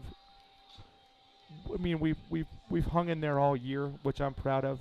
But I'm just proud of the quality of young men that we have. And they just do it the right way. So I'm getting warmed up in the bullpen. Steve's going to get us a name on that, and I'll let people know I'm still going to be broadcasting. I'm not giving up the entire field, but I'm just going to be doing my own thing. I was going to give you a plug for that too. We know what's coming. I read the email, and we're excited that you have that opportunity to do so. But I appreciate you guys. You gave me a chance here when nobody else would. A lot of places I reached out to said, "Oh no, we don't do that, or we don't need that," and we just don't broadcast it, and so. It was nice of Will to put my name in the hat, and I got some games with him, and then he recommended me, and you guys said, well, let's see what this guy can do. Absolutely. It's been fun, and you've been a big part of what we're doing. I'm not sure. Did you figure out who it was, Steve? I thought it was 13. Okay, that's my gosh, Jeremy. Dreher? Nope, that's them. He played for us, but I'm sorry. That's him. Sorry. Let's try the good guy roster. I got the other roster. Schneider. Yep, Jeremy Schneider, maybe. Yep, Jeremy Schneider. Yep. Thanks, Steve. Third year sodbuster for Jeremy, so he's probably going to get an inning or so, and we're going to try to run 6 or 7 guys through there tonight. Schneider kind of started a little bit late in the season for us. Yeah, he took some time off, and then it took him a little while to get his arm back and straightened, but he's done a nice job for us, and he's going to have this will be his 4th year, and he's going to have a good year. He's added a better breaking ball, a more consistent breaking ball, so we look forward to big things for him. So. 0-2 here to Dorian Morphew, who's had a tough time in this series against Hastings. Let's continue that here by getting the 3rd out. He was 0 for 5 last night. He does have 1 hit today, 1 of 2 officially. 1 ball, 2 strikes, 2 runs in. It's 6-1 Fremont here in the top of the 3rd. We don't have the score going on the stream tonight, so we'll try to tell you the score as much as we can and the count. And Leif Holtein wants a new sign, gets it from Sam Adams, checks his runners at 1st and 2nd. Pitch on the way. That one outside. Oh, good wow. Job. Generous strike there on that one. Hey, we'll take it, and that's a good way to finish for Leif. And I would guess we're going to see a tip of the hat maybe because this probably is it for him. But I don't know. Who knows? But anyway, hey, guys, thank you so much, Fish. Thank you for all you do. Yeah, appreciate it. You're going to be missed, and we know bigger, better things are coming for you. And, we'll do anything we can for you from the Sodbuster family. Thanks. I'll come back and bring my kids, and you can meet them next year. You bet. We'd love to do it. We'll see you. All right. Yep. Scott Galusha there. We'll take a break, come back. Steve will have you in the next inning. Busters down 6-1. This is Sodbuster Baseball. Are you tired of lousy internet and faceless customer service? It's time to experience local, honest, hassle-free, and exceptional. That's the Allo promise. We not only provide crazy fast fiber internet, crystal clear TV, and dependable phone service, but we choose to become a part of the communities we serve and love when everyone calls or stops by our store to say Allo. So don't settle for mediocre, settle for exceptional with Allo. Visit us at allofiber.com/local. The Adams County Visitors Bureau is the perfect place to start your Hastings experience. Hastings is the birthplace of Kool-Aid. See the Kool-Aid exhibit at the Hastings Museum along with many other exhibits and a planetarium. Enjoy the historic housing district, strolling through downtown parks, and beautiful shops. Whether you're visiting or you live here, the Adams County Visitors Bureau will help you find what you're looking for, from places to eat, things to do and see, to places to stay. Ask the Adams County Visitors Bureau at visithastings.nebraska.com. Welcome back. Score 6-1. Fremont tacked on another couple of runs there. Busters trail by 5 here. Syntek back out for another inning of work. He's been pretty good. Why not? Let's leave him out there. Fremont starts a playoff series tomorrow with Western Nebraska. And see, are they playing there first? It'll be in Fremont tomorrow. Okay. They'll play one game. That's one reason they canceled the noon game today. Wanted one more game at home. Well, they're going to get one more game at home at least, as that game will be at 5:05 in Fremont tomorrow with Western Nebraska. Then they'll go to Gering for 2 games, as they'll be playing a 6:35 game Monday, and if necessary, 6:35 on Tuesday to wrap up that 3-game series. Same times or same days for the other series. Badlands at Spearfish tomorrow, and then Spearfish goes to Badlands for games 2 and 3 Monday and Tuesday. The winners will move on to the championship series later next week. All right, coming up here for the Hastings Sawbusters, a Hastings native here, Jacob Shaw, your second baseman, did a good job at second base last night. He got a couple hits in the game as well. It was fun to see him swinging the stick. And Shaw last night 2 of 4 officially, batting with .222 coming into the game. First pitch outside for a ball. So it'll be Shaw, Kennedy, Duddleston. 9-1-2 here for Hastings. Pitch on the way here from Syntek is in there for a strike. And Steve, you know me well. I love baseball. I follow all levels of baseball, and I'm watching the Major League Trade Deadline. And I've got this baseball, but it's not going to be the same. You and I haven't done games until we got to this for a long time. We used to work radio together. Did a couple football games, I think, back in the day, and then when they let you come over here from PA and do some on air, I was like, sweet, kind of like the old days. So. Good time. Yeah, that was an adventure last year, doing PA halftime and then doing the play-by-play. But it got me back in the door in terms of doing baseball, because I'm like you, I really enjoy the game, and we'll see how the Sodbusters can do if they can rally here with Jacob Shaw up there. 2-2 pitch, high chopper to third. Shaw runs pretty well, but that was a good play by the third baseman Harrington, and easy out for him, 1 down. Harrington's really good over there, and he's made some good plays over the last couple of days, and it's going to be tough to make a comeback with the way this Fremont team plays deep. Carter Syntek pitching a good game here for Fremont. It's only given up 2 hits, 1 run. 9 batters faced. He struck out 3 of them. Hasn't walked anybody. He got close. And so now back to top of the order, Garrett Kennedy. Kennedy flew out his first time up. Garrett officially batting .285. That one fell off on the first base side. So Duddleston will be due up next. Last game of the year here in Hastings. And it's, I was talking to somebody about this last night. When we were 6 games over 500, the crowd was kind of sparse. I guess it was early June and people had things going on. Breaking ball misses for a strike, and then we're nowhere near the top right now. And but the crowd has been great the last several home games, and second half of the season, the crowd's. I think it was just June and people were really busy. The 0-2 fouled off again, keeping the bat alive here for Garrett Kennedy, but just throwing strikes to Syntek. He's just a guy that throws the ball in there and says, here, see what you can do with it. He's had pretty good success with that. Mixing up his breaking pitch as well. Yeah, Soundbusters were almost automatic at home early in the year. They had a great home record through the first few weeks. Fly out to right field. That one's just going to hang up there too long. Right fielder gets underneath it. That's Higdon, and there's 2 down. And since then, from really the final week of the first half to throughout the second half, it's just been such a struggle. And the Sodbusters now 11-16 at home, 9-15 on the road, coming into today's matchup. So Hastings just kind of saw the magic disappear and never really able to recover. And we were hoping to find a way to sneak out a win or 2 here in the final weekend, but it's going to be a long road back here, trailing at 6-1. So Duddleston's pitch. First pitch to him is a little high from Syntek. I haven't quite figured out the strike zone yet tonight, but Syntek kind of wanted to know too. That one didn't look too bad, just a smidge high. We'll take it. 1-0 here to Duddleston.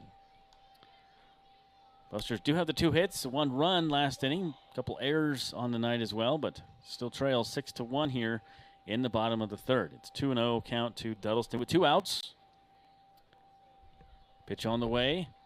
And that went in there for a strike. I appreciate Scott and Brian Frew, and we couldn't work for better bosses. I mean, they tell you what they want, and they leave you alone and let you run your broadcast and appreciate what you do. So I've really, really enjoyed working for them. The 2-1, and that one a little low. And Brian's a really good talker, too. You know, he's a good commentator guy. He comes on. We did the Assad-cast, and he's been on here a couple times. Totally different style than Scott Galusha, but strengths in their own ways. And so it's really cool to get Brian's perspective as well. That one high. It's the first walk given up by Syntec. Last year, one time, Frew got a hold of me. He's like, I want to try play-by-play tonight. I'm like, all right, I'll be your color guy.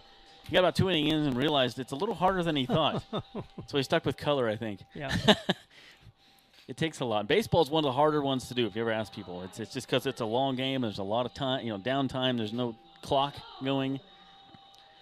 Nick Jones comes up with 2 outs. Runner on first base. Swings and misses at the first pitch. So Duddleston drawing the walk with 2 outs. It's going to get runners on base. Need some more here. Down by 5. 6-1's our score in the third. And the pitch. That one fouled off. Ooh, close to the dugout, but doesn't go in.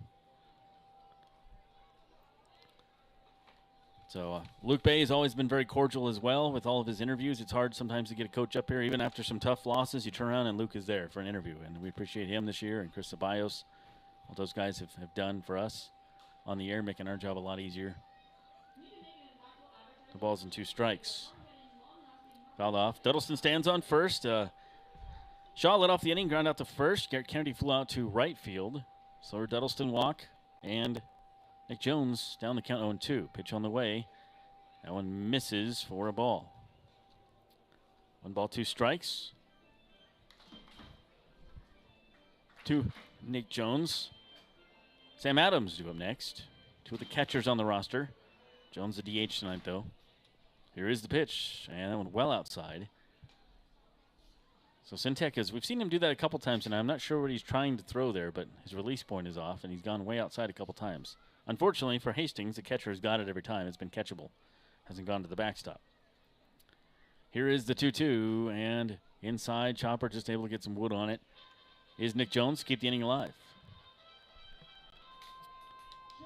So I think it'd be cool playing baseball with your brother on your team. Yes, very cool. My brother was never a baseball player, so I wouldn't know. 2 balls, 2 strikes, 2 outs, runner on here.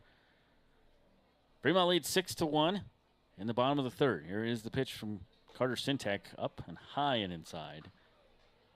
And the plan right now is, of course, you know how plans are, particularly summer baseball, very fluid, but they've asked Nick Jones to come back, and I think they'd like Grant to come back as well. Grant here in just the last few games, but he's also a college baseball player, and good opportunity maybe to play together again next summer. Duddleston goes, swing and a miss. It doesn't matter because it's a strikeout on the stolen base attempt, and Busters are done here in the third. The score is 6-1, Fremont leading. This is Sodbuster Baseball from Duncan Field. We'll take a break and come right back. Steve will have you in the next couple of innings.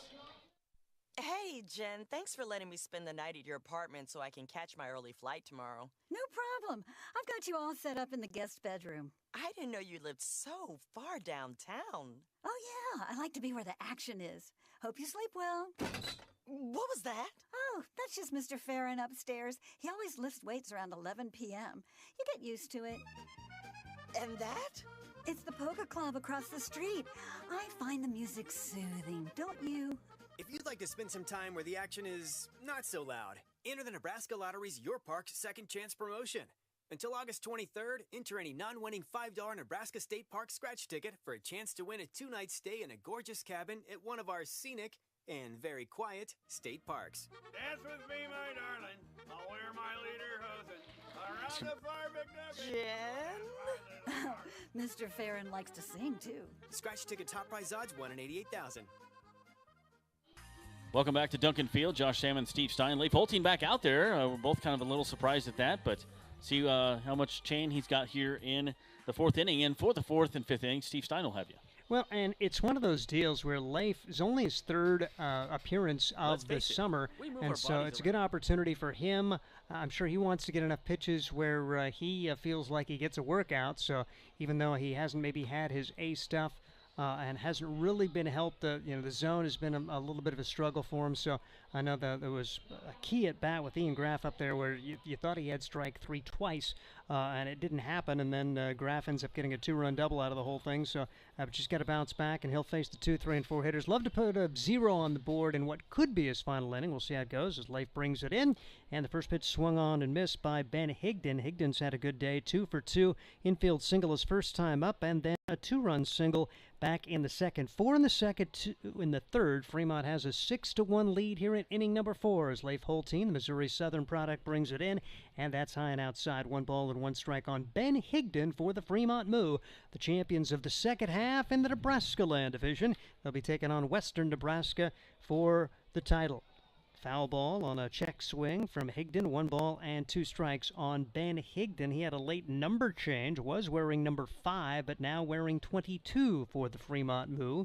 As that's always joyful for the broadcasters as we see number changes come to us late. Pitch swung on and missed, and a good job there from Leif Holtein to get the strikeout against Ben Higdon.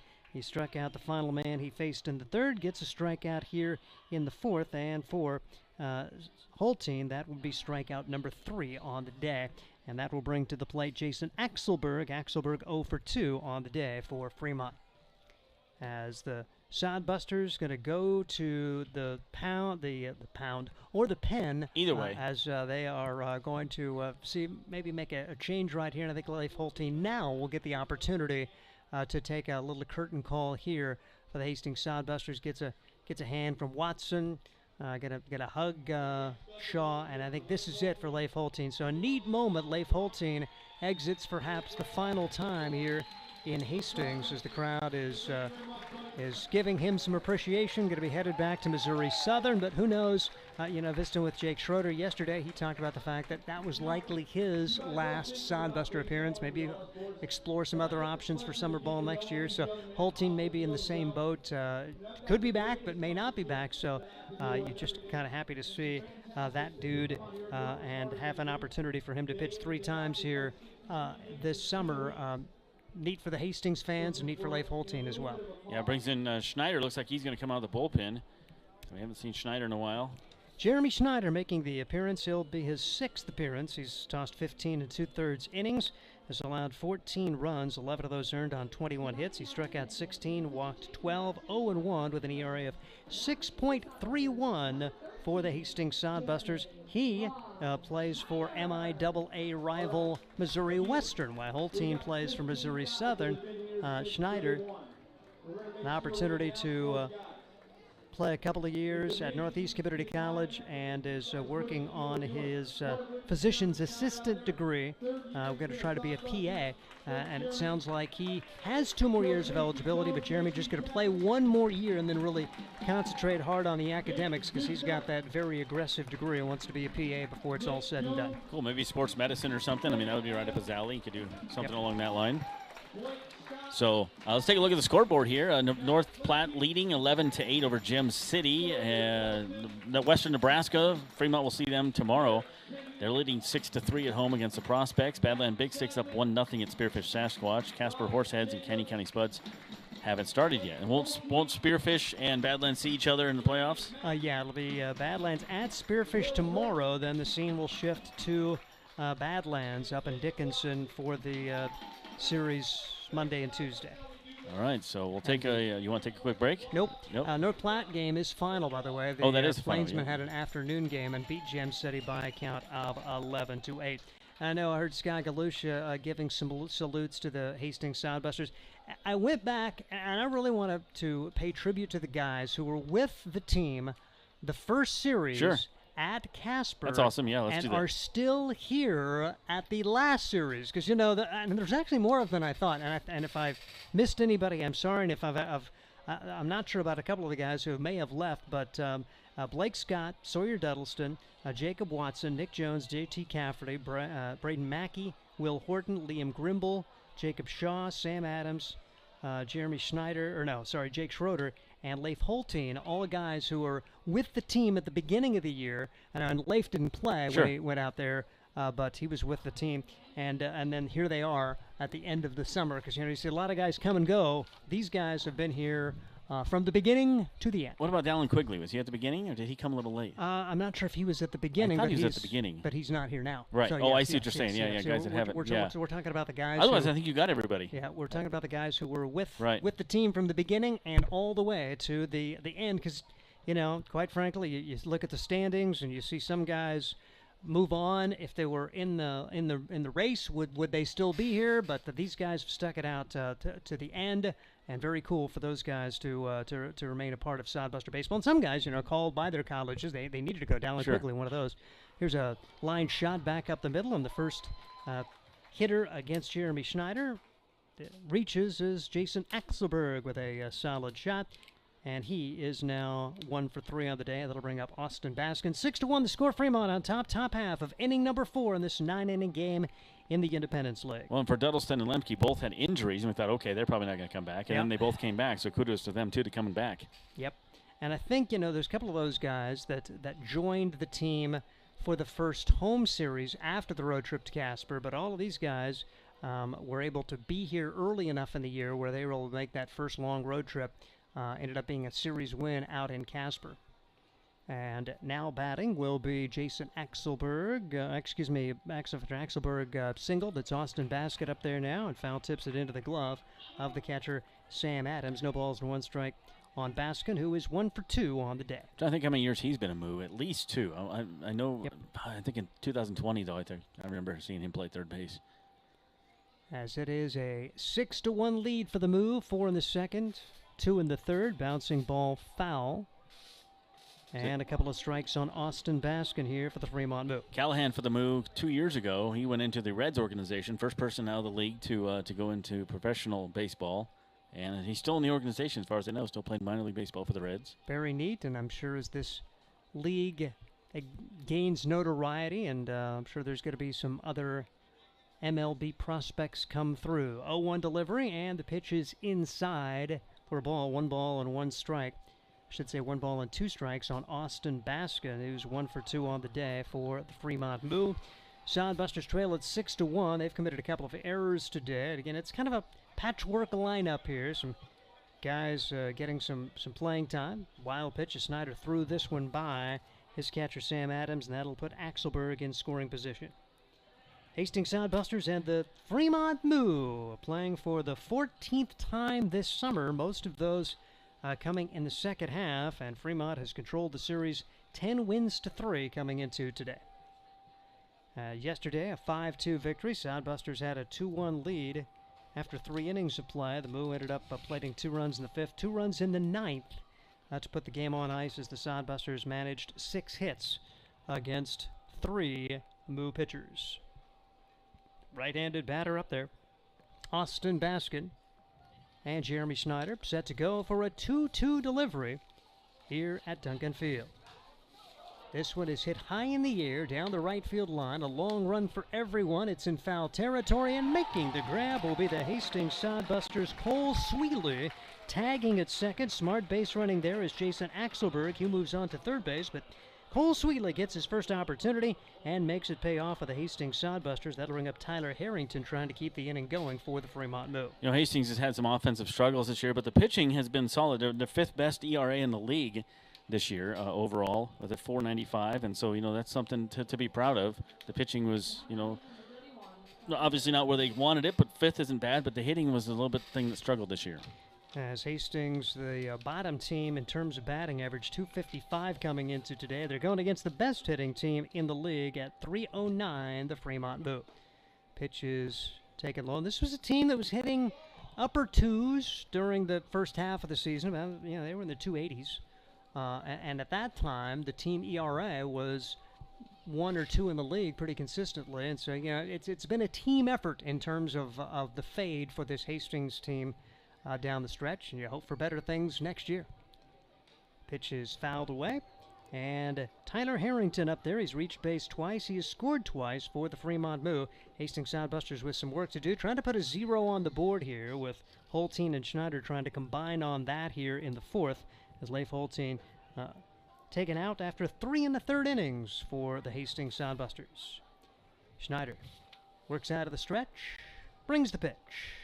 That's taken upstairs, and Hastings Soundbusters, they run in the second inning, getting a run on 2 hits. Jacob Watson brings home Grant Jones for the lone run of the game for Hastings. Schneider comes set, runner at third, and 2 men out. Schneider brings it home, and that's right across for a strike. 1 ball, 2 strikes. Count on Tyler Harrington.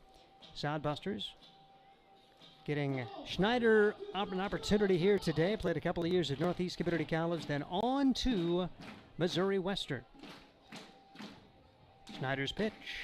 Curveball, a swing, and a miss. And that will do it for Fremont as they do not score. No runs, 1 hit, 1 man left, and we head to the bottom half of the 4th inning. It remains Fremont 6, Hastings 1, and this is Soundbuster Baseball. There's nothing like relaxing on a summer day. Nothing like taking in a Hastings Soundbuster baseball game. And there's nothing like an ice-cold Pepsi to make the day perfect. Pepsi Cola of Hastings wants to make your nothing like be the best day it can be, whatever the occasion. Enjoy your favorite refreshing Pepsi product throughout the Sodbuster season and make your nothing like memories. Pepsi Cola of Hastings, a proud sponsor of Hastings Sodbuster Baseball. Imagine visiting a place with historic housing districts, beautiful parks, and strolling through downtown shops. No, it isn't a fairy tale. It's Hastings, Nebraska. Hastings is the birthplace of Kool-Aid. You can see the Kool-Aid exhibit at the Hastings Museum, along with many other amazing attractions and a planetarium. And visit the one and only Nebraska Bigfoot Crossroads of America Museum and Research Center. It all starts with the Adams County Visitors Bureau. Start exploring at visithastingsnebraska.com. Experience Hastings with the Adams County Visitors Bureau. Into the bottom half of the 4th inning, Soundbusters with some work to do as they trail it by a score of 6-1. 6 runs, 7 hits for Fremont on the day. 1 run, 2 hits for the Hastings Soundbusters. Trying to battle back here, and they'll have Adams, Jones, and Watson, the first 3 to bat here against Carter Syntek. Syntek doing just what Fremont had hoped, eating up some innings, just coming out of high school ball, and certainly capable. A Division I baseball recruit headed to South Dakota State, and you know he was going to be pretty good despite the fact he is a youngster. Sam Adams struck out looking his first time up against Syntek, and the pitch off speed right across. No balls and 1 strike on Sam Adams, one of the several guys who did stay from beginning to end on this Sodbuster roster. Pretty cool, as the pitch is taken at the letters for strike 2. Sam Adams for the Hastings Sodbusters. Adams signed with Stephen F. Austin after playing at Western Texas Junior College, so he'll get a chance to play at the next level. As the 0-2 delivery on the way, and Adams takes this one in the dirt. 1 ball and 2 strikes on Sam, with Grant Jones and Jacob Watson to bat against Syntek. Syntek rock solid through the first 3 innings, allowing only 1 run on just the 2 hits. The RBI single from Jacob Watson, the only offense for the Sodbusters. They gave up 4 in the second and 2 in the third. Off speed right across for strike 3. Adams knew it, just couldn't pull the trigger. And Syntek continues to be very impressive. Strikeout number 5 for the South Dakota State recruit. Here comes Grant Jones. Beat out an infield single, stole a base, and scored a run his first time's up. Late arrival to this Hastings roster as guys come and go, and he was able to fill a roster spot and has pretty much been in the lineup every day since that time. Grant Jones has played second, he's played shortstop, he's played third base already for this squad from Hastings. Jones stands in the left-handed box, and the pitch right there for a strike. Jones playing his college ball at Seminole State, a junior college down in Oklahoma. So Jones batting .200 coming into today, 2 for 10, now in his 5th game. The pitch just misses as the Fremont catcher Ian Graff tried to frame it, hold it, but not what our home plate umpire wanted to see. 2 balls and a strike now on Grant Jones. 1 out, nobody on. 6-1 the score. Jones rifles this one to the left side. A diving stop for Baskin. Gets to his feet, throws, and ball gets away. Jones is around first. He's on his way to second, and he's going to be in there. Sodbusters get a runner in scoring position with only 1 man out. Decent speed for Jones as he saw that ball get away. And turned the corner. It's going to be a single and an error as Jones now aboard for the second time, and he's in scoring position for the second time for Jacob Watson. Yeah, that was a really good job running it out. He forced the error there, and Baskin usually pretty good with his hands, but I don't know how much he plays shortstop. We usually see him at second or third, and got the throw across there and overthrow. So nice job, Jones. Just continue to run. So the Sodbusters do come up with their third hit and give the error to get him into scoring position as Watson comes to the plate. And Watson skies this one in the air to left field. Always a tough sun field, but playing it well, grabbing it out there. That would be Jason Axelberg, and there are 2 outs. Jones has to retreat to second. So Watson, who had an RBIs last time up, hit it pretty well, but any fly ball is likely going to be chased down unless it's tattooed like Ian Graff did on that 2-run double that two-hopped the wall. Here's Cole Sweely, struck out his first time up against Syntax. We'll see if he can remember that at bat and adjust for the Hastings Sodbusters. Sweely swings and misses here. No balls and 1 strike bottom. Really drops out of that off-speeder from Carter Syntax, who's been very, very solid for this Fremont Moose squad in his season debut. You going to miss the trains, Josh? Not while I'm talking, no. Yeah. 0-1 pitch is on the inside corner. Quickly 2 strikes on Cole Sweely, who made a nice catch out in right field and foul territory in his first defensive chance. It's one of the neat things. It's the ambiance with the trains going by here at Duncan Field. It is. It's part of the heritage. 0-2 pitch is fouled away, and it remains 0-2 on Cole Sweely. Sweely's so new that the only nickname they came up with him for was New Guy. New Guy. That's how new he is. Yep. They didn't have time to come up with a better nickname. New Guy Sweely. Yep. That's what they had on the PA. I'm not sure if Kylie comes up with those or somebody else does. It sounds like a fruit thing to me. Yeah, that's got to be one of the fruits. Yep. Called strike 3. Sweely has not been able to master Syntax at all, and the Sodbusters are turned away here in inning number 4. No runs, 1 hit, 1 error, 1 man left, and we head to the 5th inning. It remains Fremont 6, Hastings 1. This is Sodbuster Baseball. Are you tired of lousy internet and faceless customer service? It's time to experience local, honest, hassle-free, and exceptional. That's the Allo promise. We not only provide crazy fast fiber internet, crystal clear TV, and dependable phone service, but we choose to become a part of the communities we serve and love when everyone calls or stops by our store to say Allo. So don't settle for mediocre, settle for exceptional with Allo. Visit us at allofiber.com/local. Sodbuster Baseball is sponsored by Nebraska Land Distributors. When you come to the ballpark, you can get a Coors Light, crisp, refreshing chill, keeping Nebraska chill, and light beer from Miller. Light beer with more taste. Nebraska Land Distributors also features White Claw. Live your wave. And a trip to the ballpark wouldn't be complete without Leinenkugel's Summer Shandy, refreshing beer with a hint of lemon. Check out these great adult beverages on your next trip to the Hastings Sodbusters, courtesy of Nebraska Land Distributors. Head of the 5th inning, the Hastings Sodbusters are on the short end of a 6-1 game as Jeremy Schneider out for his first full inning of work after he came in and worked 2/3 of an inning in the 4th. With the 5th, here is Josh Salmon. All right, thank you very much. Schneider out there again. Love the glasses, by the way. He's got a nice pair of glasses. As a guy that wears glasses, I appreciate that. So up here for Fremont with the Beach Boys playing in the background. Not quite beach weather here, but boy, yesterday was a nice day. Would have been a nice day for the beach. Not too bad here yet today.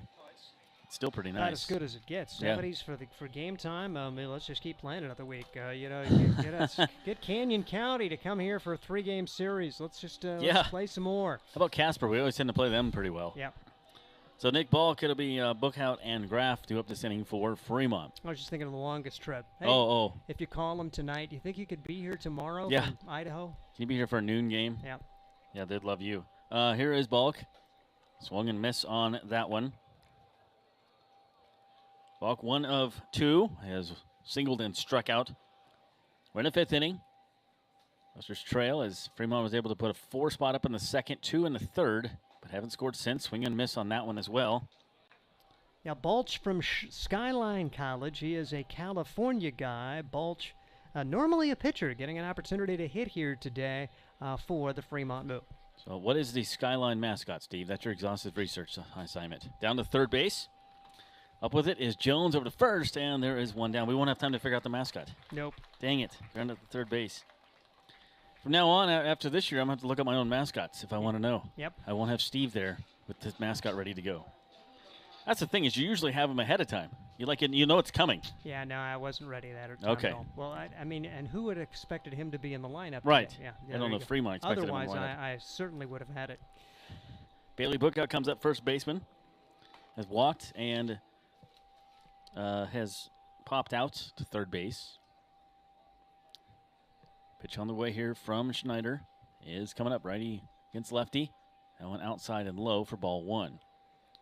Schneider right at 17 pitches right now. ERA 6.32, but like we said, he hasn't pitched much this year. That one hit into right center field. That's going to fall for at least a single. Trying to cut off out there is Sweely. Gets it in quickly, but that's going to be a stand-up double.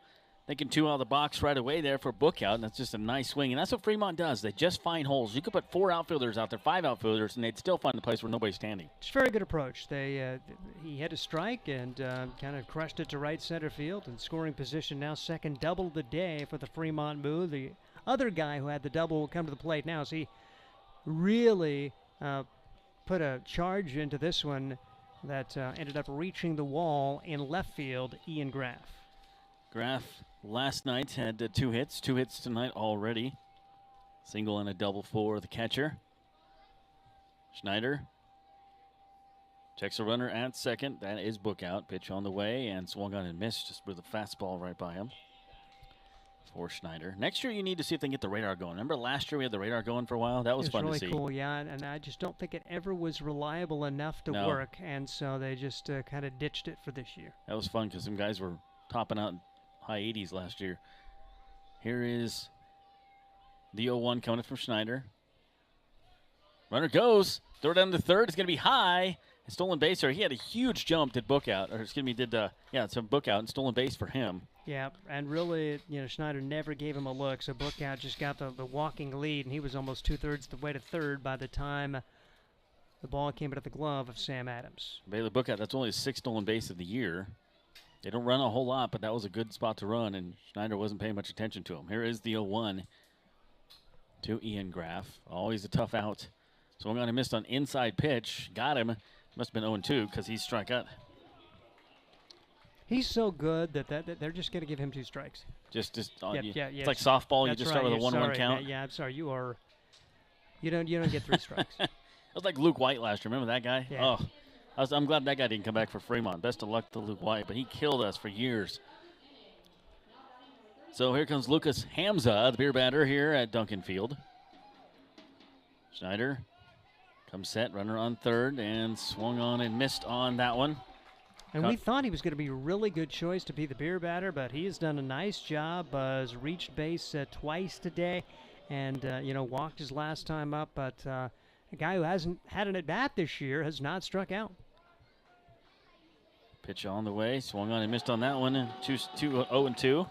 Sun hitting Matt Lemke at shortstop right in the eyes. He's out there shading his arm with his glasses and his arm, and that's where the Sun's at this point at night here at Duncan Field. The 0-2 coming up here to Lucas Hamza. Runner on for Hastings. 6-1 our score. Pitch on the way inside. Sam Adams managed to corral it. 1 ball and 2 strikes. Schneider overthrew that one a little bit. He felt the crowd behind him. He was thinking 3 pitches, 3 strikes. Now it's a 1-2 count on Hamza. Our last pitch on July 22nd. Hamza, 1-2 count coming up here. Schneider, runner on third. Leads off. Here is the pitch, and that one. Come on, call it. Whew. Sam Adams held it as long as he could and frame it, and it's the finale. Come on, give the fans some free beer. There you go. Yeah. 2 balls, 2 strikes. They need something. Come on. That's right. Everybody Come on. leaves with something. 2 balls, 2 strikes, 2 outs. I say go out there again. Swung on him, has got him. Just the heater this time right by him, and Schneider is pumped up, and so are the Hastings Sodbusters to get out of it. So there was 1 hit, no runs, and 1 left on base. No errors in the inning. At the end of 4 1/2, it is 6-1 Fremont. This is Sodbuster Baseball from Duncan Field, and we'll come right back after this word from Fisk Chiropractic. Let's face it, We move our bodies around a lot, and sometimes things happen. A tweak, twist, pull, strain, ache, or pain. At Fisk Chiropractic and Sports Care, their goal is to restore your mobility, keep you moving, and ensure your rehabilitation is effective, efficient, and stress-free. Do you suffer from headaches and neck pain, lower back, or sciatica? Call Fisk Chiropractic and Sports Care today. Start to discover wellness through chiropractic care. Fisk Chiropractic Sports Clinic.com. Start feeling better now. Eagle Distributing and Budweiser are proud to be sponsoring the Hastings Sodbusters. Budweiser has been linked to organized baseball since 1980 with a continued commitment to celebrate America's favorite pastime. The Budweiser brand was introduced in 1876 using time-honored brewing methods such as beechwood aging, which provides unparalleled balance and character. Each batch of Budweiser stays true to the same family recipe used by 5 generations of Bush family brewmasters. We welcome you to enjoy a cold Budweiser while cheering on your favorite hometown team, the Hastings Sodbusters. Welcome back to Duncan Field as we're waiting for a pitcher to take the mound here for Fremont. Shea Bennett's coming out to talk to the umpires. Not sure exactly what's going on here. We have, is that a 19? It's a 19 for Fremont. So we'll get a name here. Is that Axelberg? Axelberg going to pitch now? It's interesting. Well, like I said, I would not be surprised if they use some position players today. Yeah, it is Axelberg. Do not want to use any of their regular dudes with that potential 3-game series with Nebraska looming. So Jason Axelberg comes in, and we'll see who goes out to left field here in a moment. We get some changes, trying to get a number. Not left fielder, something with a 1 on it at the end. And I can't find my Fremont roster. Here it is. Let's see what they have for. They have Morphew in the outfield already. Andy hasn't updated it yet, so Axelberg will come in and pitch. I'll let you research and see who that is, and I'll see what I can find on. You can't find the left fielder, and I can't find my binoculars. Oh, where are your binocs? They're over there by Jared. There we go. So a new pitcher, and the night is done for Syntek, and he did a really good job out there. Carter Syntek was cruising here through this game. The pitcher for Fremont went 4 innings, gave up 3 hits, just the 1 run. It was earned, a walk, 6 strikeouts, and 16 batters faced. And that is the night for Syntek, and Carter Syntek should be very proud of himself and have a good night there at the ballpark. So Axelberg, the left fielder, comes in, and maybe now this is the chance. Maybe this is the chance for the Sodbusters to tack on a few here, come back and end the season with a win, go against an outfielder pitching, that kind of thing. Did you get me an outfielder name? Are we still looking for that? Left fielder. I wonder if Morphew moved over. Did Morphew move over? It doesn't help us at all because now we got to look for somebody. Austin Baskin is now out left. Okay, so Baskin goes to left. So we're still looking, man. Don't ask me until I'm all done. All right. Okay. All right. So we'll check this out here and see what we can find. And Andy hasn't even updated it yet on the game stats either. So Austin Baskin goes into left field. So we'll have to see now who moves into shortstop. Get a number on the shortstop here. It's hard to kind of read the Fremont numbers. They have a very bad font on the back of the jerseys. It's a very modern font, but it's hard to read. Carter Syntek has moved to 10, shortstop. Yep. So you've got, this is like the old Legion days where everybody stays in right. the game. It just moves around. So Syntek at short.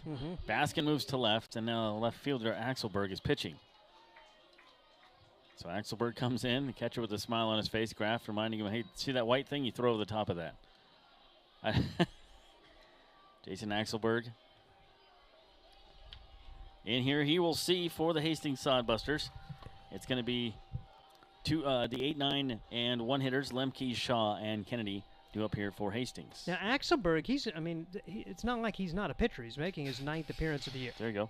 So Axelberg coming in 14 and a third innings, does have a 7.53 ERA, an 0-1 record. So, he is used to pitching. It's not like he is right. I'm just giving a him a guy hard time. just making his first ever pitching appearance. So here is the 1-0, and it's 2-0 here to Lemke. Matt Lemke leads off the inning for Hastings. And the 2-0. Lemke swinging, pops it up, just a little lazy looper to third base, and making the catch over there at third base is Harrington, and there's one down. So Harrington was talking to Syntek, and he's like, no, let me handle this one. I'll get this. Oh, no, Balch is over at third base. So I'm not sure where Harrington is now. Harrington is not in the game. So Balch moved over to third base. Sintek at short. Scansey is at second base. So he will bat in Harrington's spot, I'm guessing. Yeah, your guess is as good as mine. That's it. And Graff is over at first base now. So there's a whole new catcher, whole new battery here. And Taylor catching. There's going to be a quiz on this, Steve. It's oh, my goodness. Shaw fouls that one off to Glad you're doing right the field fifth. side. Oh, my gosh. So Taylor is the catcher. All right. And then you have Graff at first, Scansey at second, Sintek at short, Balch at third. Then you have Baskin, Morphew, and Higdon. So Morphew and Higdon are the only two that aren't new position players. 1 and 2 here to Jacob Shaw. Jacob grounded out his first time up. Lots of changes here on the defense for the Moo, and going in the dirt. Nice stop by Taylor, the catcher. Andy Chase probably has smoke coming off his fingers, making all the changes down there for us in the dugout. 2-2 coming up here to Jacob Shaw, batting 200 on the season. Couple hits for him last night. It's kind of fun to see him do that. Does a good job fielding on second base as well for guys normally knows a pitcher. Strike 3 call. That one looked a little inside. And down goes Shaw, 2 outs. So Lemke out and Shaw out here. 2 outs brings back top of the order, and that's Garrett Kennedy. He has flown out twice. Gotten underneath the ball both times and hung up there. Last time to right field. Axelberg in relief here of Sintek. All kinds of changes defensively for Fremont. That one hit to second base. Up with it is Scansey, and he beat it out. Scansey took too long to get rid of the ball. Nice run in there for Garrett Kennedy, and I think you underestimated how fast Garrett Kennedy is. He was booking it down the line, so give him an infield single on that one. Good hustle for Garrett Kennedy. Your team's down by 5. Last game of the year, you could just say, well, that's going to be a ground out, and that's nice leadership for Garrett Kennedy. Playing till the end, and we'll see if Sawyer Duddleston can keep it going. So brings up Sawyer Duddleston. He wins the award for the best mustache on the team this year, if that was an award. Leading off at first is Garrett Kennedy. Good speed. He takes off on the first pitch. I like the aggressiveness, and he steals it easily into second base. So nice job there. Hey, you're down. Might as well, get a guy in a scoring position. We'll do what you can do. Aggressive base running here for Hastings. Yep, nice job there as the Hastings Sodbusters trying to find a way to scratch across the second run of the inning. 2 stolen bases in the game. The other one by Grant Jones back in the second. So now runner 90 feet closer at second base. And the count here is 1-0 to Duddleston. That one back up the middle. Kennedy should be able to score on this one. They're going to wave him around. Not a good throw from center field at all. And Busters get one on the board here. It is now 6-2. Nice piece of hitting there by Duddleston. Yep, Duddleston right back up the middle. And all the credit in the world to Garrett Kennedy. The inning could have been over. Kennedy hustles down to get the infield single, steals the base. And again, that is a vintage Sodbuster baseball. Just haven't seen enough of that the second half. It's kind of what they did in the second inning when they got an infield single, stolen base, RBI single. That's exactly what they did to plate their first run. Now they're within 4 as Nick Jones trying to keep it going. Nick Jones 0 for 2. They throw to first to watch him, and close play. Ooh, he's back. That was a close one. Duddleston was almost snoozing over there. So Chris Ceballos base coaching at first base, and it took me all season, but I pronounced his name right the last couple games. Ceballos. You have Luke Bay over at third base. That one chopped foul by Ceballos. Sibby tries to grab it with his bare hand and counts the digits. Still got 5 on his hand. Okay, he's good there. And did want to, all of the defensive substitutions, 1, 2, 3, like 7 of them are official now from Andy Chase if you want them. I think you may have gotten them all. Yeah, I did. I got them all. Life's good. There we go. And swung on and missed on that one. Down in the count here, 0-2 to Nick Jones. So Busters with 2 hits in the inning. A run in. Trails 6-2 here in the bottom of the 5th. Crowd getting into it. Duddleston fake takes off at first base. Bluffs. 1-2. Sometimes the guy does that too because the pitcher sees it in his peripheral, and so off to the side he kind of does it to distract him. I like the aggressiveness with the base running here, making things happen for Hastings. You might as well. It's the last game of the year. Try some things out. That one outside. 2-2. Catcher Taylor holding it out there for a little bit. So Axelberg in his first inning of relief here has given up a run. 2/3 of an inning officially. Swung on and missed on that one, and Busters go down with Nick Jones here in the inning. But 1 run on 2 hits, no errors, and 1 left on base for the Hastings Sodbusters at the end of 5. Our score is 6-2. This is Sodbuster Baseball from Duncan Field. Eagle Distributing and Budweiser are proud to be sponsoring the Hastings Sodbusters. Budweiser has been linked to organized baseball since 1980 with a continued commitment to celebrate America's favorite pastime. The Budweiser brand was introduced in 1876 using time-honored brewing methods such as beechwood aging, which provides unparalleled balance and character. Each batch of Budweiser stays true to the same family recipe used by 5 generations of Bush family brewmasters. We welcome you to enjoy a cold Budweiser while cheering on your favorite hometown team, the Hastings Sodbusters. Nebraska Realty is a homegrown company that is deeply invested in the communities it serves. They are the largest independent real estate brokerage in the state with over 950 agents serving communities all across Nebraska. Nebraska Realty operates on the same principles and values as the people of this state: honesty, hard work, community, and people. They recently opened an office in Hastings and are excited to be part of the community and do their part in helping it thrive. See what Nebraska Realty can do for you at nebraskarealty.com. Welcome back. We have some defensive changes. We'll get those as well, but Steve Stein has your call as Jeremy Schneider back out there on the hill once again. Just looking at what Hastings has done, we see a new first baseman, Blake Scott, is now in. A new third baseman is in, Luke Brooks, for the Hastings Sodbusters. Those are the early changes that we see. We'll try to catch any others. Meanwhile, 7 changes for Fremont, including 2 guys who came into the game. You had Zane Scansey, he'll be batting for Tyler Harrington. Kai Taylor batting for Bentley Bookout. And Carter Sentek, who stayed in the game, the pitcher takes the DH role.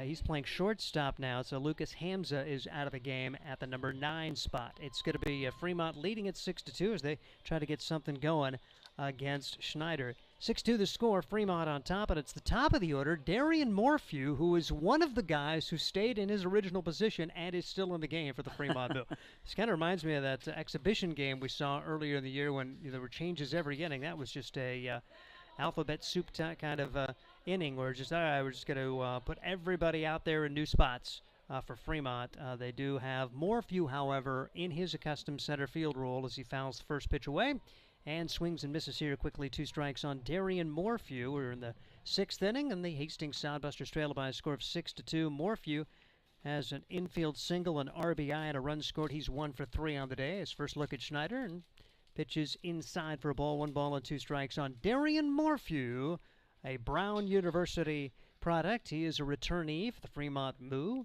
Outstanding year last year for Fremont, but better this year as they get a chance to be in the postseason. Fremont had a great year last year, but did not win either half, so they were turned away. Going to kind of be the North Platte of this year. North Platte, really solid first half, tied for the first half title, but could not win the second half. So it'll be Fremont and Western Nebraska as Morphew goes down on strikes, and Schneider comes up with his 4th K of the day for the Hastings Sodbusters. Now batting will be Ben Higdon. Higdon, the other guy who stayed in the game and stayed in his same position for the Fremont Moo. He's still out in right field as far as we know. We still got him in right field, yep. And the Hastings Sodbusters, see if they made some other adjustments. We'll try to catch any other of those as they got a new third baseman and a new first baseman this inning. Pitch is grounded toward that first baseman, but foul. And the count goes to no balls and a strike on Ben Higdon, who's 2 for 3 on the day. Had a 2-run single back in the second inning as part of the decisive 4-run inning. It's 6-2. The Fremont Moo have a lead. Okay, Lemke moved out to right field now, so Cole Sweeley's out of the game. All right, so Lemke is now in right field. Pitch is just a little bit low. 1 ball and 1 strike to count. And we'll check to see. So it looks like Scott is batting for Watson. Yeah, that makes sense. Okay, and then you have Brooks batting for Sweeley. All right. Okay, good. I'm here to help. Every little bit helps. You don't have the PA person giving us those changes in the background, the sports information person, so we kind of have to figure those out on the fly. Big swing and a strikeout. Ben Higdon goes down on strike. That's 4 straight strikeouts for Jeremy Snyder's. Looked pretty good here. And that will bring to the plate Jason Axelberg, who is now the pitcher. Made it through his first inning of relief and allowed a run. As the Hastings Sodbusters, again, making some defensive adjustments. So Luke Brooks batting for Jones, Grant Jones. No, Brooks batting for Sweeley. So where's Grant Jones? So Grant Jones is he's in between Adams where he was before, 5th spot. Okay. He stays, but now, you mean position-wise? Yes. He is at short. Okay. Yeah, because Lemke was at short. All right, bouncing ball back up the middle. That's a base hit. So Axelberg with his second hit of the day. I really should have wrote that in pencil. All right, so Brooks is at third base. Jones stays in the game and is at short. 2-out single there for Axelberg to keep the inning alive for Fremont. Again, this is what Scott was talking about. It's been tough for Hastings this year just to get that third out. They cruise right along, strike the first 2 guys out, and then just can't get that third out. It takes a while. 6-2 the score. Fremont on top. So we'll try to set the defense for you. Catcher is Sam Adams. At first base, it's Scott. Second baseman remains Jacob Shaw. The shortstop is now Grant Jones. At third base, it's Brooks. In left field, Sawyer Duddleston stays. Garrett Kennedy in center, and Matt Lemke has moved to right. Correct. Pitch swung on and missed as we see Austin Baskin at the plate. He is 0 for 3 on the day for Baskin. Now the left fielder for Fremont. Lots of changes here. Baskin moved from short to left. And Schneider tried to strike out the side. He's ahead in the count, brings the pitch home. Bouncer foul, a great job there to stay alive for the Fremont Moo. As Baskin up there now after Axelberg got the single to keep the inning going. 6-2 the score. 6 runs, 9 hits now for Fremont. 2 runs, 5 hits for the Hastings Sodbusters. Schneider brings the pitch home. And another spoiled pitch there as it's a foul ball for Baskin. Hastings Sodbusters going to have some late offense here or see their season come to a close with a loss. 6-2. Fremont on top. 6th inning of this 9-inning contest, and the pitch misses outside for a ball. Baskin will step back in there. Jeremy Schneider, the Northeast Community College product who had gone on to Missouri Western. Be playing his last year of baseball. He has 2 years of eligibility remaining, but plans on finishing up his baseball, concentrating on his PA degree after that. Good for him. That's awesome. 6-2 the score. Fremont taking the lead with 4 in the second. Put 2 more up in the third. Sodbusters getting a run in the second and 1 more in the 5th. Just a defensive swing off the handle of the bat. Barely able to get out of the way. There's Baskin. He almost hit him in the hand. You'd hate to see that with an with the playoffs starting tomorrow, an injury to one of their big bats.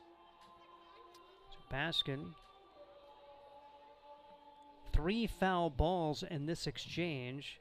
So he has been able to stay alive against Schneider. Good at bat going for Baskin.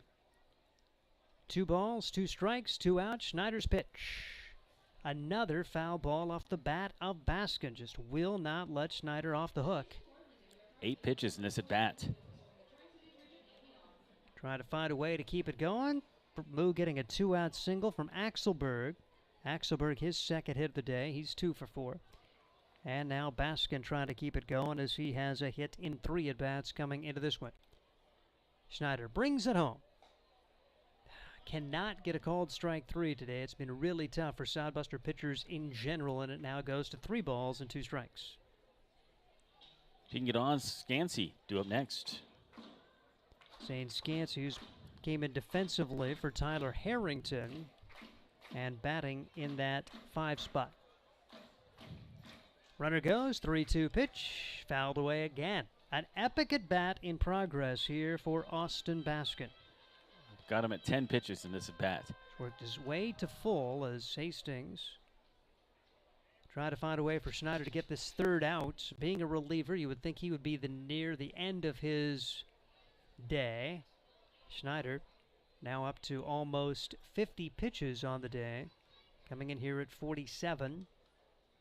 Entered the game for the starter Leif Holtein. Schneider, a nice relief outing in progress and trying to put a 0 on the board right here. 3 balls, 2 strikes. Runner will go again, and the pitch is lined to the left side, and the dive for the shortstop. A successful job there for Grant Jones. And after all of that, no runs, 1 hit, and 1 man left. We head to the bottom half of inning number 6. It remains Fremont 6, Hastings 2, and this is Sodbuster Baseball.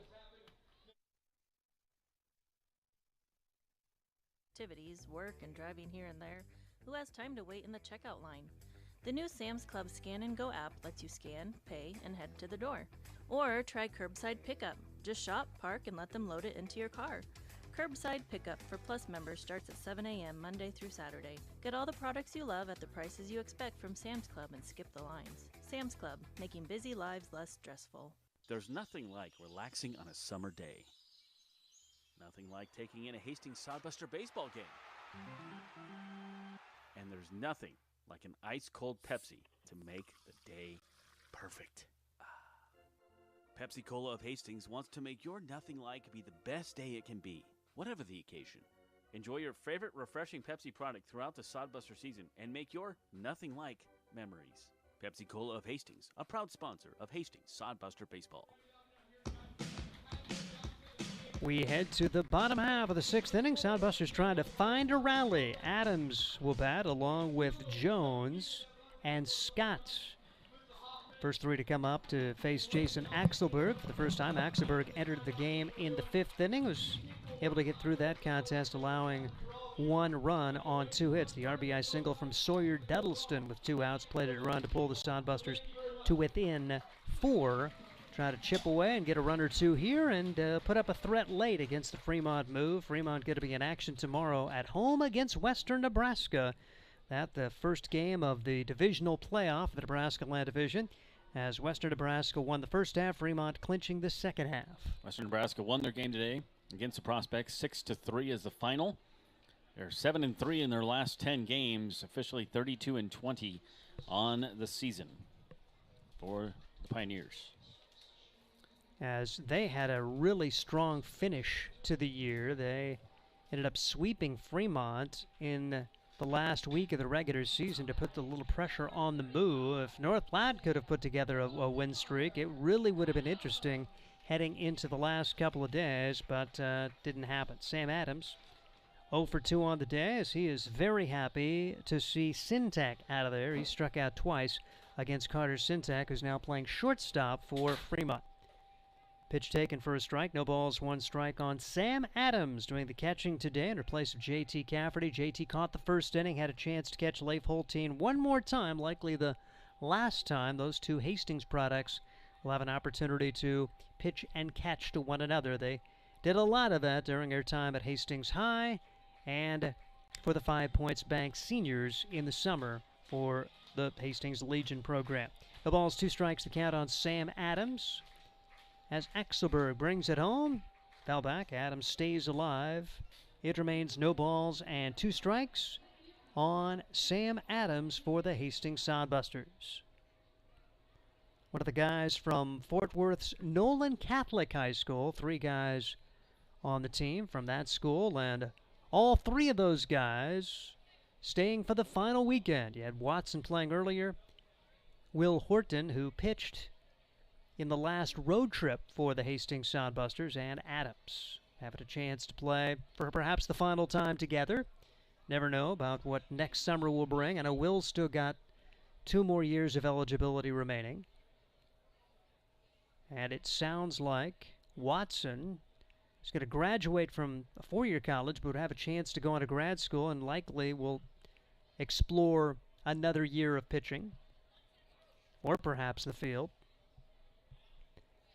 And then you've got Adams as well, going on to a Division I program, Steve F. Austin. So I think he's still got 2 more years. Who knows, they could come back and play again together next year. Count now 3 balls and 2 strikes on Sam Adams for the Hastings Sodbusters as Axelberg brings the pitch home. And a swing and a miss. Tough night for Sam. He goes down for the 3rd time today. 1 out, nobody on. And Grant Jones, who's now playing shortstop, will step to the plate. Good to see him stay in the lineup. He moves from third to short. All he's done today is go 2 for 2. Infield single, a stolen base, and a run scored. Sodbusters trail at 6-2. Bottom half of the 6th inning as the Fremont Moo trying to close the season on a high note heading into the playoffs.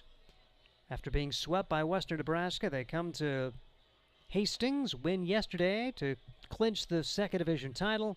They'll get their chance at revenge against Western tomorrow and for sure on Monday, as it's a best of 3 series. Fremont hosts the first. Western would host the 2nd and 3rd game if necessary.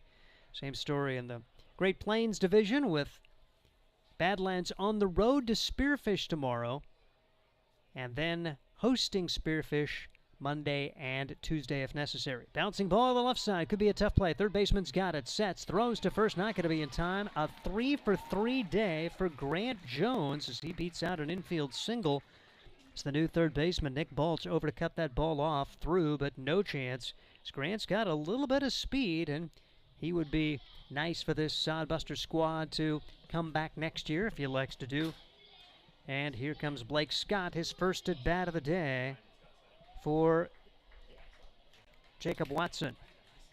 So Blake Scott, one of his last at bats this season for the Hastings Sodbusters, one of the top triple producers in the Independence League, takes ball 1. 1 ball and no strikes to count on Scott. As Scott up there now for the Hastings Sodbusters, batting .237 on the season. Does have a home run, 4 doubles to go along with those 4 triples. He's knocked in 16. Runner goes, pitch taken high. The throw down to second base is not going to be in time. Stolen base. It's Grant Jones, his 2nd stolen base of the day, and he's in scoring position with 1 man out. It's been a busy night at the office for him. 3 hits, 2 stolen bases, some good defensive plays. I like this kid. You bet. And Grant Jones in scoring position.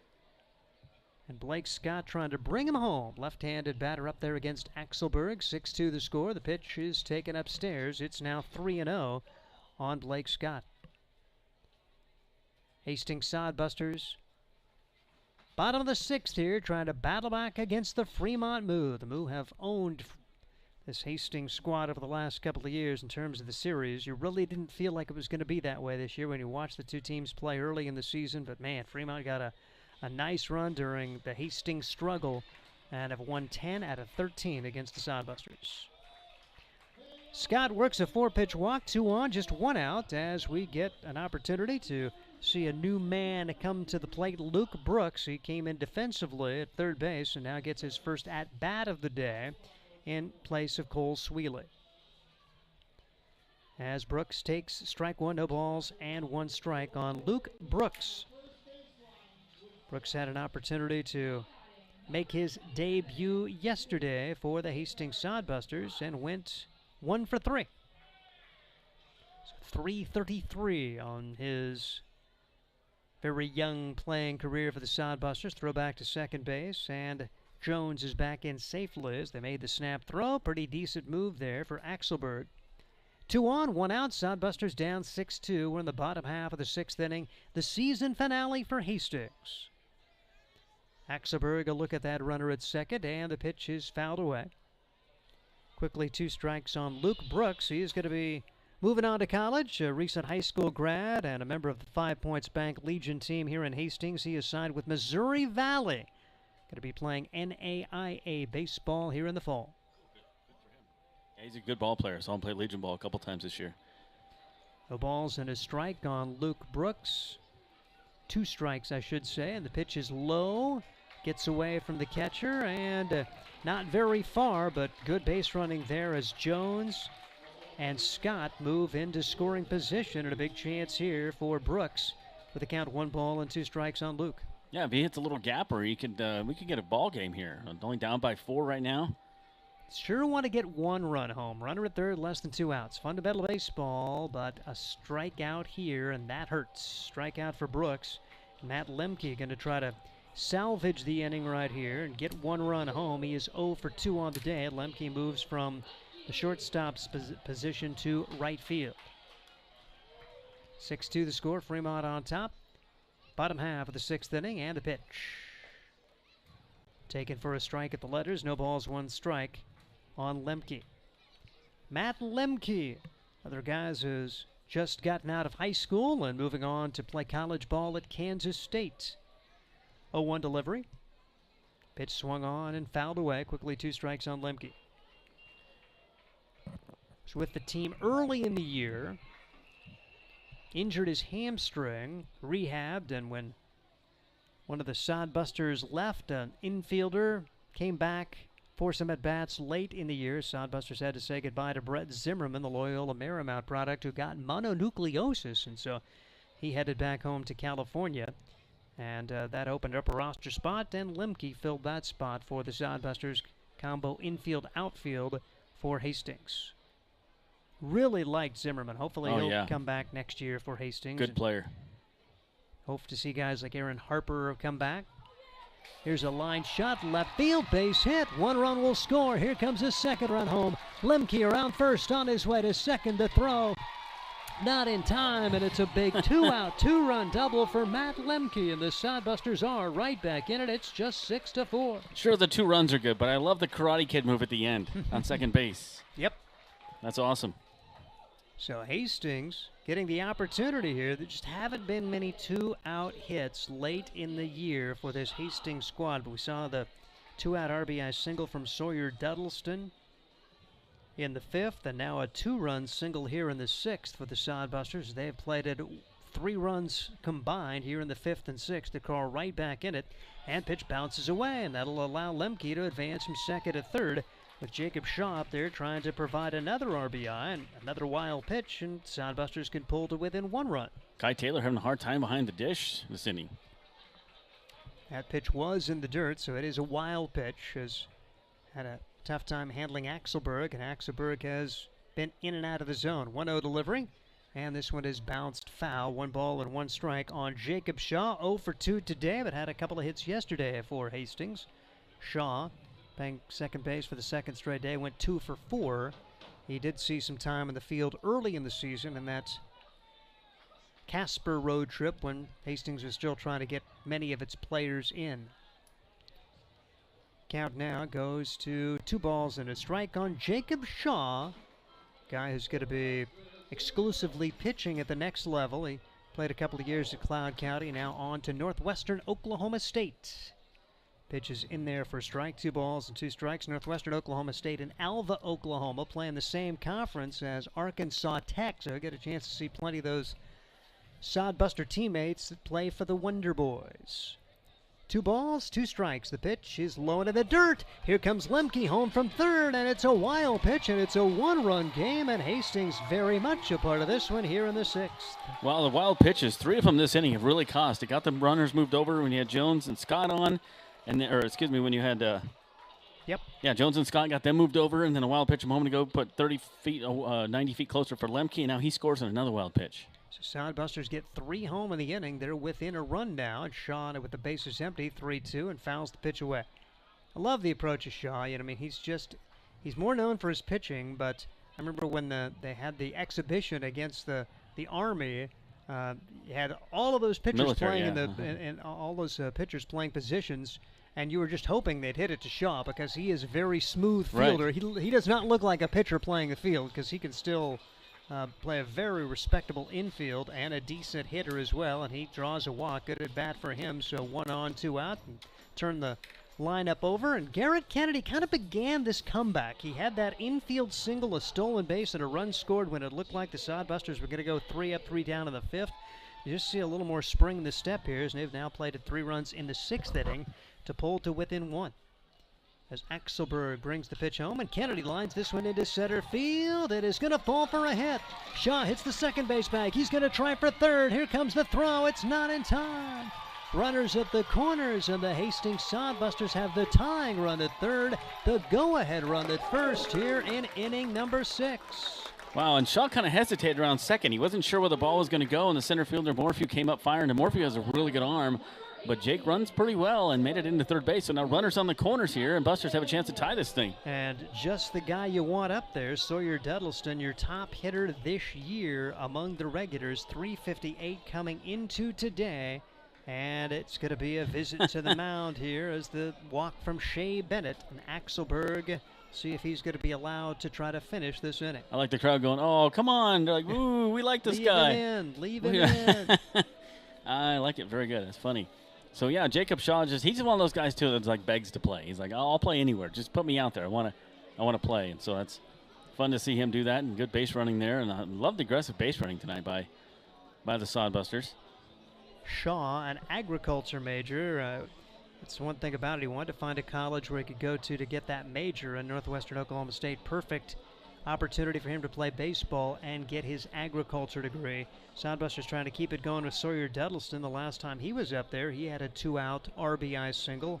A single here, and the Sodbusters could get it tied. 6-5 the score, and we're at the bottom of the 6th as Hastings trying to come all the way back here and make this home fan base very happy. It's a great crowd on the season finale night for a team not in the playoff hunt. Just really respect the fan base here in Hastings for coming out and supporting these guys. 6-5 the score. Fremont on top, but that lead very much in jeopardy with runners at the corners. This one rifled to the left center field gap. That's a base hit. 1 run will score. Here comes Kennedy flying around third. Duddleston is into second, and the Sodbusters take the lead. A 2-run double from Sawyer Duddleston, and Hastings has 5 on the board. Look at those guys celebrate. We haven't seen those smiling faces like that in a long time. Duddleston thinking 2 right out of the box. So Jacob Shaw scores. Garrett Kennedy scores all the way from first. And Sawyer Duddleston has been on base 3 times today. He's 2 for 3 with 3 RBIs. And Hastings has 5 in the inning, and they have a 7-6 lead. Here's Nick Jones, the 9th man to come to plate. He fouls the first pitch back against Axelberg. No balls, 1 strike on Nick Jones. Sam Adams, who led off the inning, stands on the on-deck circle. It's been a good inning for Hastings, a not good inning for Jason Axelberg. The Sodbusters getting elusive 2-out hits to keep the pressure on. The pitch misses low. And remember, Sodbusters, they could have been very content just to settle for the 3 runs. They had 2 outs, nobody on, but Jacob Shaw works the walk, and Kennedy and Duddleston follow with hits, and the Sodbusters get 2 more to grab the lead after they had scored 3 and apparently really had no threat brewing. But the last 4 have reached when you go back to that 2-run double from Matt Lemke. When I think of the 3 wild pitches by Axelberg, didn't help his cause either. Yep. Axelberg trying to survive this inning, down by 1. Axelberg will look back to second base, and the pitch is hit high in the air, foul. It goes to 2 balls and 2 strikes on Nick Jones. Jones looking for his first hit of the day. He is 0 for 3. His little brother, a big part of this day, as he had that infield single to stolen base to ignite this inning, and he scored the first run of the inning. Sodbusters would add 4 more after that. 2-2 the count with 2 outs. Runner at second. The pitch just misses. Man, there have been a lot of close 2-strike pitches on both sides that the pitchers would have liked to have had the call on. 3-2 the count now. Jones has worked it full. 7-6. The Sodbusters have come all the way back to grab the lead as Duddleston leads away from second. The pitch. Ball 4. The inning continues, and Sam Adams will come to the plate again. I'm looking to see who's in the bullpen for. I can't tell. There's too many people here. Good luck. Yeah, good luck. And plus, you've got the recreational, the playground equipment between here and there. There are 2 chain link fences. It's not the easiest. We need the little bullpen cam. Next year, that's something you can get done. Yes. In the Stein administration. I'll work on that. Okay, that's what I'm going to call it too. The Stein administration. Yeah, we'll see how it goes. Pitch is in there for a strike. I got to move my scorecard over now This guy's been up twice this inning. Sam Adams has had a really tough day. We'll see what he can get done this time. As Sam standing in the right-handed box. And the pitch taken outside for a ball, 1 and 1 strike, the count on Sam Adams. Really good year at Western Texas Junior College as he 287, knocked in 15, scored 24, gets a Division I opportunity this coming year. Pitches in the dirt, gets away, runners advance. Now it's 2nd and 3rd, and Hastings really trying to put a capper on this inning. If they could find a way to get these two home, they could take a 2 or 3 run lead. 4 wild pitches this inning by Axelberg. Crazy. Duddleston goes to 3rd. He has really the big hit of what has been an inning of big hits. 2-out, 2-run double to give Hastings the lead for the first time today. Check swing, Adams staying alive, and the count goes to 2 balls, 2 strikes on Sam Adams. You just feel the electricity in the building right now. It's really cool. Very neat. And you mentioned it, the second half, there haven't been too many of these kinds of moments. Early in the year, man, plenty of these types. Sure, the walk-offs and 3 in a row. And yep, 2-2 pitch, inside 3-2. Worked his way to full 10th man to bat in the inning with Grant Jones, who really began the rally in earnest, waiting on deck. Sam Adams, that last one almost hit him. If he would have had an outie belly button, he would have been on first base. 3-2 pitch. And the pitch. High for ball 4. Axelberg. They're trying to not use another pitcher here in this inning, but they may have to, as the 11th man will come to the plate for the Hastings Sodbusters, and it's Grant Jones, who is 3 for 3, 2 stolen bases, 2 runs scored, and he has been the spark plug that really Hastings has been looking for since Dallin Quigley left. Pitches outside for a ball. I don't know if it's a huge coincidence that Hastings started a pretty massive slide about the week that Dallin Quigley said goodbye, because he did so many things to get on base, stole bases, and was just a pest in the other team's side. He got hit by pitches a lot. This one flied in the air to left field. That should do it, and the catch is made, but the Hastings Sodbusters have a good go as they played 5. We head to the 7th inning. A new ball game as Hastings leads the Fremont Moo 7-6, and this is Sodbuster Baseball. Eagle Distributing and Budweiser are proud to be sponsoring the Hastings Sodbusters. Budweiser has been linked to organized baseball since 1980 with a continued commitment to celebrate America's favorite pastime. The Budweiser brand was introduced in 1876 using time-honored brewing methods such as beechwood aging, which provides unparalleled balance and character. Each batch of Budweiser stays true to the same family recipe used by 5 generations of Bush family brewmasters. We welcome you to enjoy a cold Budweiser while cheering on your favorite hometown team, the Hastings Sodbusters.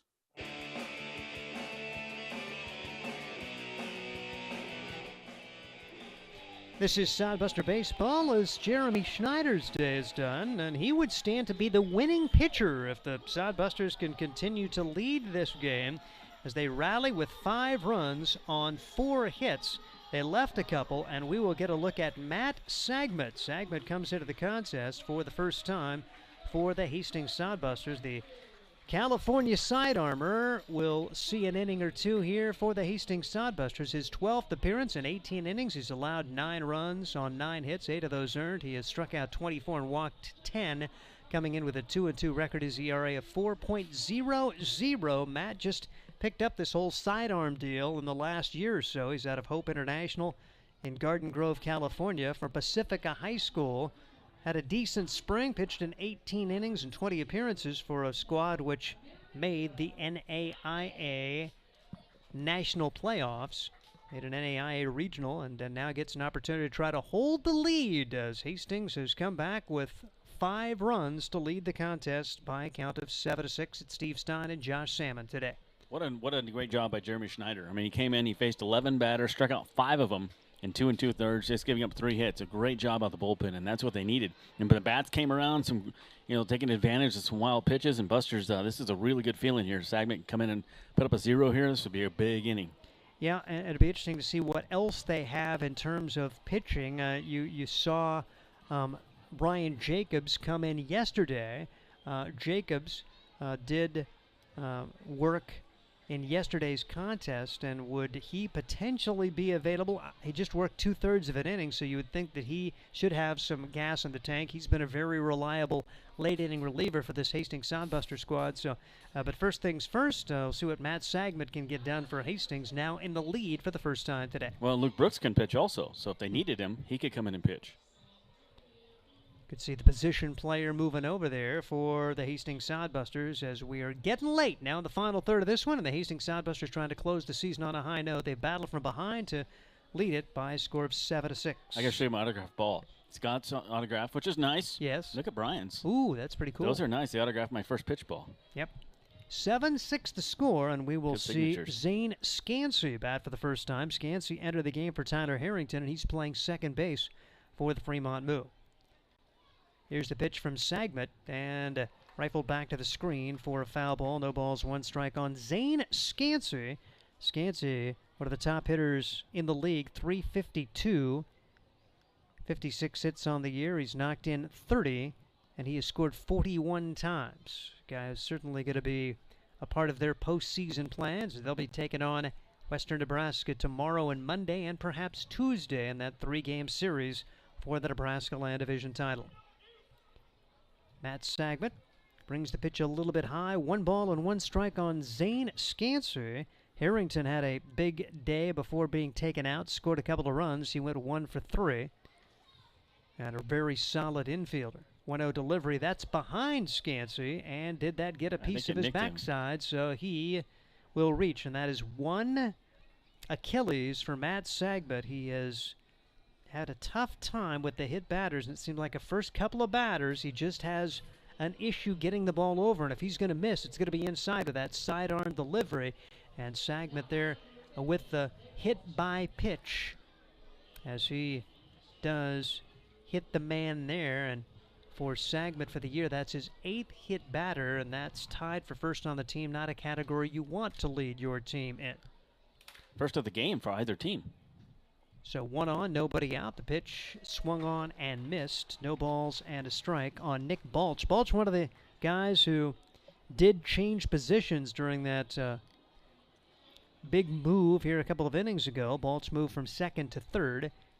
Runner at first, nobody out. 7-6 the score. Sodbusters on top. Sagmet brings the pitch home, and that's a beauty. No balls and 2 strikes on Balch, who went 1 for 3. Up to this point, a single and a run scored back in that 4-run second. Fremont had control early. 4 in the second, 2 in the third. Sodbusters got a run in the second, 1 run in the 5th inning, and then 5 runs in the 6th to turn the game around. Matt Sagmet brings home the 0-2 pitch. A little bit high. 1 ball and 2 strikes the count now on Nick Balch. Did you say move? With the moo in there, the Fremont, Ooh. Did you do that intentionally? No, that's okay. just That's how it totally came out. Just a. It sounded cool. I wish I could have said I planned that. 1-2 for Matt Sagmet. Runner at first, nobody out. Hastings leads it 7-6. Beauty. Strike 3 called, and Balch goes down looking. So the hit batsman followed by a strikeout for Matt Sagmet. 1 on and 1 out. And Kai Taylor will bat for the first time. He's in there for Bentley Bookout. Bookout was playing first base. Kai Taylor entered in his position and is now the catcher for the squad from Fremont. Nope. Check that. New guy. New guy. Zach Samayoa. Samayoa comes in. Yep, I just saw that. 26. So Zach Samayoa will bat for the first time instead, and he has been a sodbuster killer during the course of his tenure, even though he doesn't have the greatest batting average on the team. 267. It seems like he is always in the middle of stuff. Yesterday goes 3 for 5, 2 RBIs, as Fremont came back to beat Hastings by a score of 5-2. Samayoa, another of the regulars in this Fremont lineup, who started the day on the bench. Zek stands in there, and the pitch from Matt Sagmet just misses.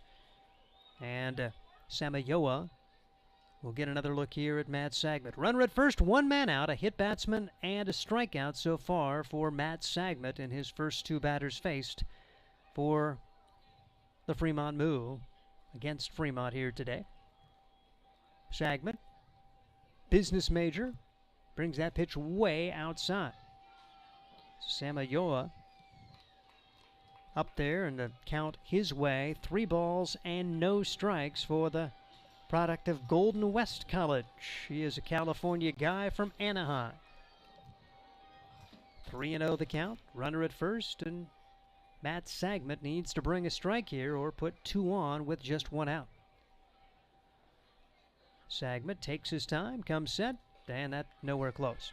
So first and second, nobody out, and you were hoping for a good, clean inning for Matt Sagmet. Now the Sodbusters hope for a double play to get out of this with no damage done. Don't want to give the free passes to the best hitting team in the Independence League, particularly to try to face this guy. Ian Graff has moved from the catcher spot to first base.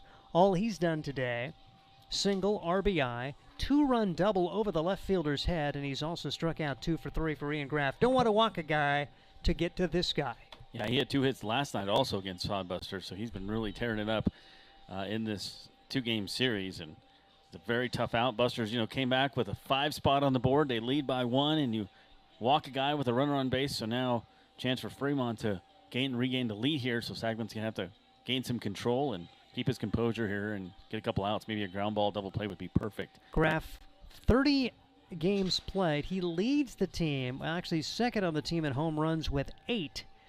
26 RBIs and 22 runs scored for pretty much the everyday catcher, but now playing first base. Pitch is way outside, all the way back to the screen, and that will eliminate the double play possibility. The wild pitch, and now runners at second and third with 1 out, and 1-0 the count on Ian Graff. This has been another theme for Hastings during the second half slide. They have really struggled out of the bullpen late in games to try to find a way to hold leads and to put games on ice. And particularly after you just get the momentum on your side, it seems like the next half inning has been problematic for Hastings. 1-0 delivery misses, 2 balls and no strikes, and now Sagmet really struggling with the zone after the 4-pitch walk to Samayoa. Had the strikeout of Balch, but he has not thrown a strike since. That is 6 straight out of the zone, and now the Sodbusters will bring the infield in, which will make Graff a little better hitter, because he can crush it. So infielders, beware. Pitch outside, and it's 3 balls and no strikes on Graff. Hastings Sodbusters just grabbed the lead. They grabbed the momentum, but handing Fremont the opportunity right back. And Luke Bay is going to make a slow walk to the mound to visit with Sagmet and that infield here. Not what you were hoping for Matt today, as he came out to try to put a clean inning on the board, and just not to be at this point for Matt Sagmet and the Hastings Sodbusters. He's having some control issues, just finding the plate. You walk a couple guys, and you hit a guy and you walk a guy, and it's kind of things that lead to big innings for other teams. So Luke going to say something to try to settle him down there, and still only 1 out. 7-6 Hastings leads here, and boy, it'd be nice to wrap up the season, just with a win, and just leave on a high note. Such a powerful inning last inning, but the momentum has shifted here a little bit in Fremont's favor, so they're just trying to settle Sagman in, give somebody a little chance to warm up with her in the bullpen as well for Hastings. Hastings Sodbusters, like I say, this is their playoff game. Fremont will have a playoff game with Western Nebraska. Western took out the Nebraska Prospects today, 6-3, to set the stage for the matchup. 5:05 tomorrow in Fremont. Rich Ray will have the call of that one. Not sure if he does that just radio, if they probably, do. Yeah. If it's available online, probably, if you want to catch that. He does a good job. Yeah, he's really good, and a long-time veteran broadcaster in the Fremont area, and really cool to listen to him when you get the chance. And Western Nebraska at Fremont tomorrow, 5:05 start time. They'll play 6:35 at Western Nebraska Monday, and if necessary, Tuesday. 3-0 pitch, called strike. So and the top seven hitters in the division with home runs, 5 of them are Fremont guys. Yep. And this guy's at the top. No, I take this back. This guy's second.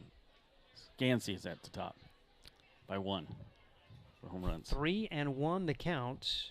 Sagmet trying to find a way to bring one over, although that's scary because Graff can crush it. He saw that earlier. 3-1 pitch, and I'm not sure where that was, but that's ball 4. So now they're loaded up as we will see the first at-bat from Carter Sintek. Welcome to the Fremont Move, by the way. You got the start, did a really good job for 4 innings. They bring him in to play shortstop, and now Carter Sintek will get the at-bat today, and it's going to be a pitching change. The Sodbusters are going to go to the bullpen. We'll take a break and tell you about the new Hastings pitcher as they will bring in someone for Matt Sagbert. Unfortunate day for him as the Sodbusters trying to find a way. Bases loaded, 1 out when we come back. Hastings does lead it 7-6, and this is Sodbuster Baseball. Hey, Jen, thanks for letting me spend the night at your apartment so I can catch my early flight tomorrow. No problem. I've got you all set up in the guest bedroom. I didn't know you lived so far downtown. Oh, yeah. I like to be where the action is. Hope you sleep well. What was that? Oh, that's just Mr. Farron upstairs. He always lifts weights around 11 p.m. You get used to it. And that? It's the poker club across the street. I find the music soothing, don't you?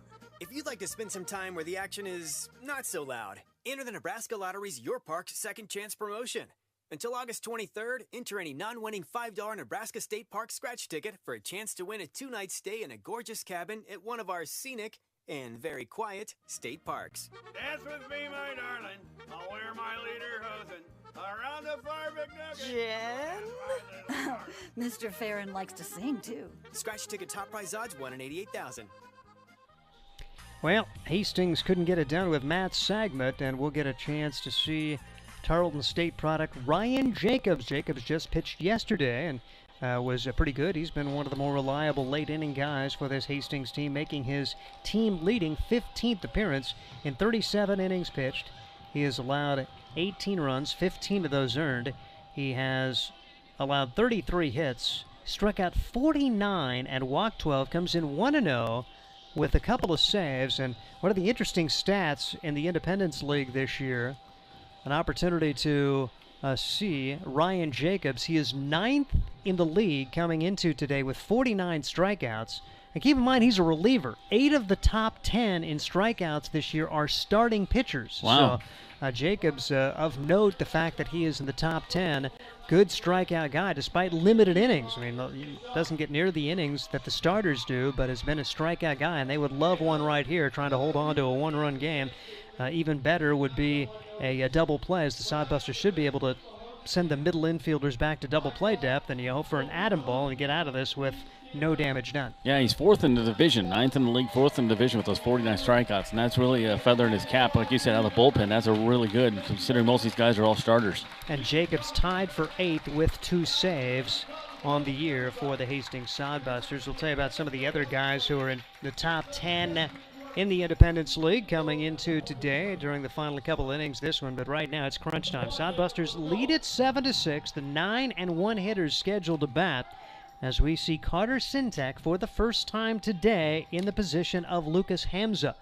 And the pitch is in there for strike 1. No balls and 1 strike on Carter Sintek. Sintek rock solid as the starting pitcher today, works the first 4 innings and allows only 1 run on 2 hits, was left in the game as he moved to the shortstop position.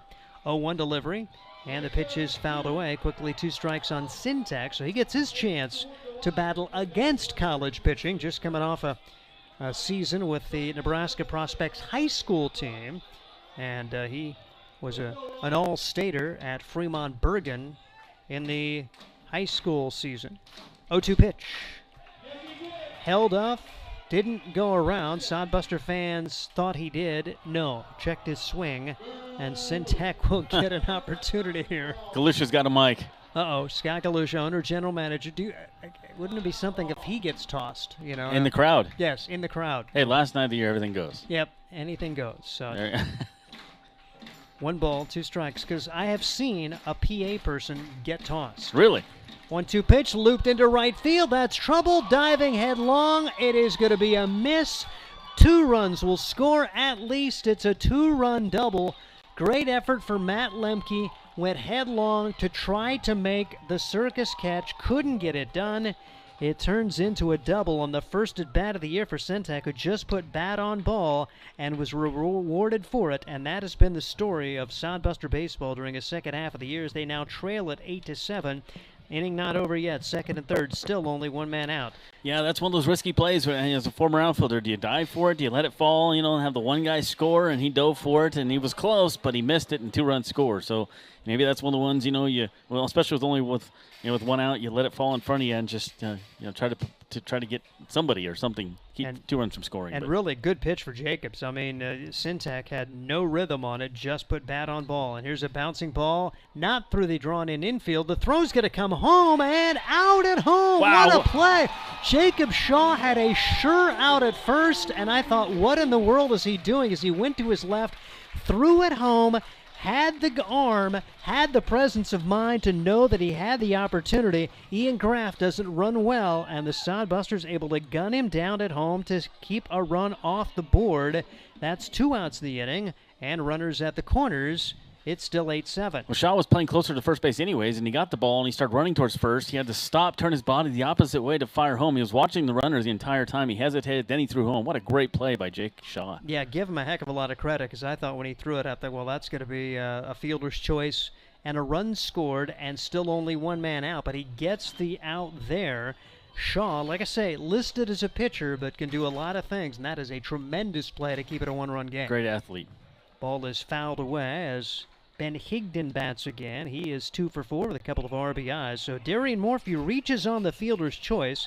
Ian Graff gunned down 4-2 at home for the second out. And Syntax ends up at third on the play. But Fremont does have the lead with a 2-run top of the 7th to lead it by a score of 8-7. Pitch is taken just a little bit high. And Sodbusters would not have been disappointed if that call had gone the way of Ryan Jacobs. Yeah, I really haven't figured out the strike zone tonight. It's kind of been rotating. 2-1 the count on Ben Higdon. Runners at the corners for Fremont. The pitch, swing and a miss. 2-2 the count. Sodbusters trying to survive this down by 1. Sodbusters took the lead with 5 runs in the 6th.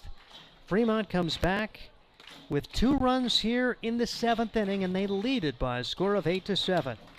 As Jacobs comes set, the pitch, high. It's a fake throw on the stolen base.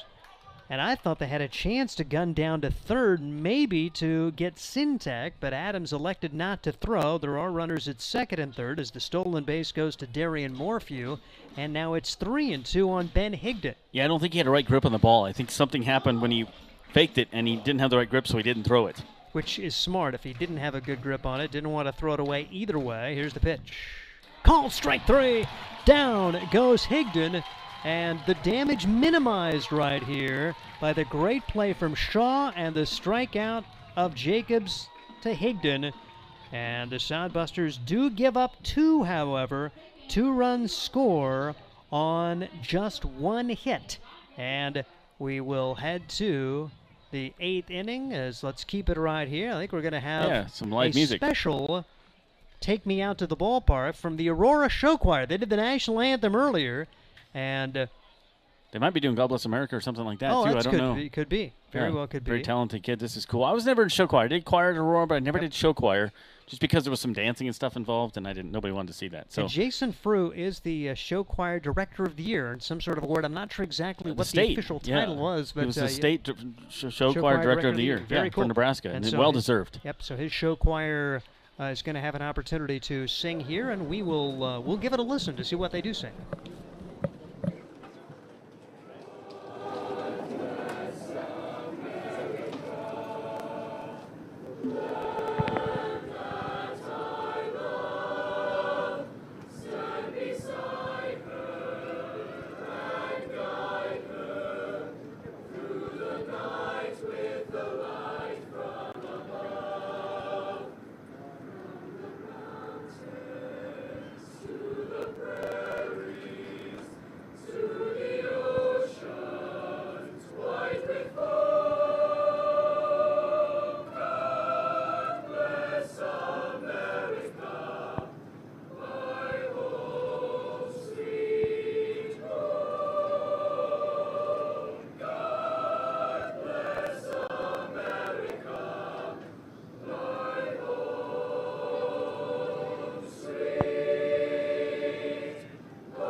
The Aurora Show Choir here at the Hastings Sodbuster game under the direction of Mr. Frew. And now they're going to sing Take Me Out to the Ball Game. So it's going to be an extended break here between the top of the 7th and the bottom of the 7th. Let's hear Jason sing.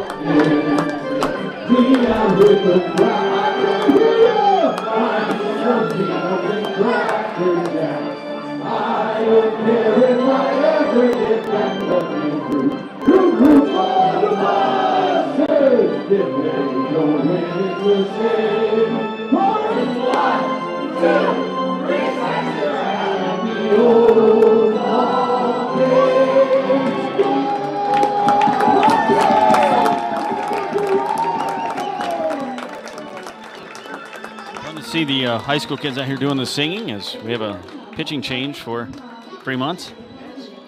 It's a big night for the Syntax. Brody Syntax will come out and make an appearance as a guy who has been dynamite. Man, I had a chance to watch him in high school Legion ball, and he is going to be making his 9th appearance, 52 and a third innings. It's just his first game in relief. He does have one complete game this year. Has allowed 32 runs, 27 of them earned, 68 hits. Struck out 38, walked 15. He's 2-0 on the year with a 4.61 ERA. He goes to Wayne State. And Syntax. Nice job by the Aurora Show Choir. I know 5 of those kids. So and fun my to see. fault. It's Ben Higdon. It's because they had a number change. So, sorry. Okay, Higdon's so Ben Higdon is pitching. wearing 22. Yep. That's right. They had the late change on his. He's not wearing 5 anymore. He's wearing 22. So, Higdon stays in there now. He's pitching. I had 22 as Syntax to begin the night and never changed that on my original roster, so it's Ben Higdon. So Higdon, the right fielder. We know he's got a good arm from right field he can throw. Yep. And Higdon brings the pitch home and hits the first man he faces. That's Blake Scott. Got a feeling the final of this game won't be 8-7. We're in the bottom of the 7th now, and the Fremont really wasn't hoping for a rock fight today. They didn't need a 4-hour game with them having an opportunity to play tomorrow. They were hoping for a nice, crisp, quickly played game. But a hit batsman here to open the 7th. And we'll see Luke Brooks come to the plate. He struck out his last time up. Axelberg went to right field. Okay. Everybody else is the same. Pitch right across for a strike. So a hit batsman to lead off the inning and then a strike. Okay, so that is the only changes. So Higdon goes to the pitcher's spot. Axelberg, who was pitching, is playing right field. Like, it's got a feeling of a high school or a little league game where you've had everybody stays in the game, just moves to different spots. Like, halftime change sides. It's a nightmare.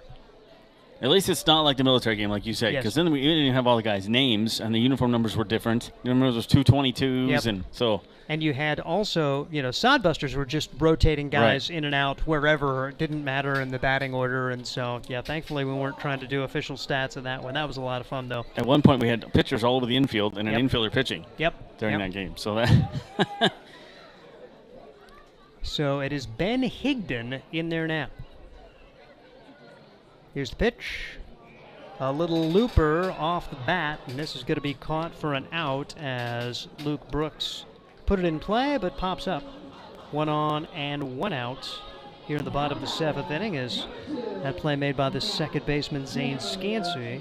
And Matt Lemke, who had one of the big hits in this past inning, a 2-run double to really get the inning going in earnest. That was the first 2-run double with 2 outs. Sodbusters would add another 2-run double from Sawyer Duddleston. As part of that 5-run inning, pitch in the dirt, bounces away and on to second base goes Scott. So Scott in scoring position with 1 out. See if Lemke can come up with big back-to-back hits. He is 1 for 3, 2 RBIs. Well, and if Busters can come back and put a couple up here on the board, I think back to that play by Jacob Shaw, how heads that play that was to get that runner out, because it's only 1-run ball game right now. Yep. Just get it tied here, adding to the final 2 frames would be big, especially after Fremont regained the momentum. As Higdon, a look back to second, and the pitch, check swing foul. Back to the screen, 1 ball, 1 strike on Matt Lemke. Hastings Sodbusters. This would be a great win for them after they trailed early 6-1, really with nothing to play for other than pride and to try to give the fans a good show, and they've done that. battling back to take the lead, but now trail again. Lemke swings and fouls the pitch away. And every at-bat is a lesson. You're trying to get good habits for Lemke, going to be playing college ball, and so you try to get a little better each day. Take every at-bat seriously, and Lemke with that huge 2-run double last time up. Chance for an RBI right here. As a 1-2 pitch on the way. Called strike 3. Lemke knew it. Good pitch there from Higdon. And 2 outs of the inning. It'll be up to Jacob Shaw to try to continue it. I'm really surprised nobody's asked me to come in and pitch yet tonight. After that, with my performance of the first pitch this evening. By the way, Higdon making his 6th appearance. He's solid, 4.26 ERA. It does have a 2-0 record, so Higdon very good in his own respect for this Fremont squad. A little tougher to pitch in Fremont on a regular basis than it is in Hastings with the spacious ballpark here at Duncan Field. Jacob Shaw's up. What a night he's had. Defensively, offensively, he's been doing some good stuff. Walked and scored his last time up, did Jacob Shaw, batting in the 9th spot in the batting order. A 2-hit game yesterday for Hastings in that 5-2 loss.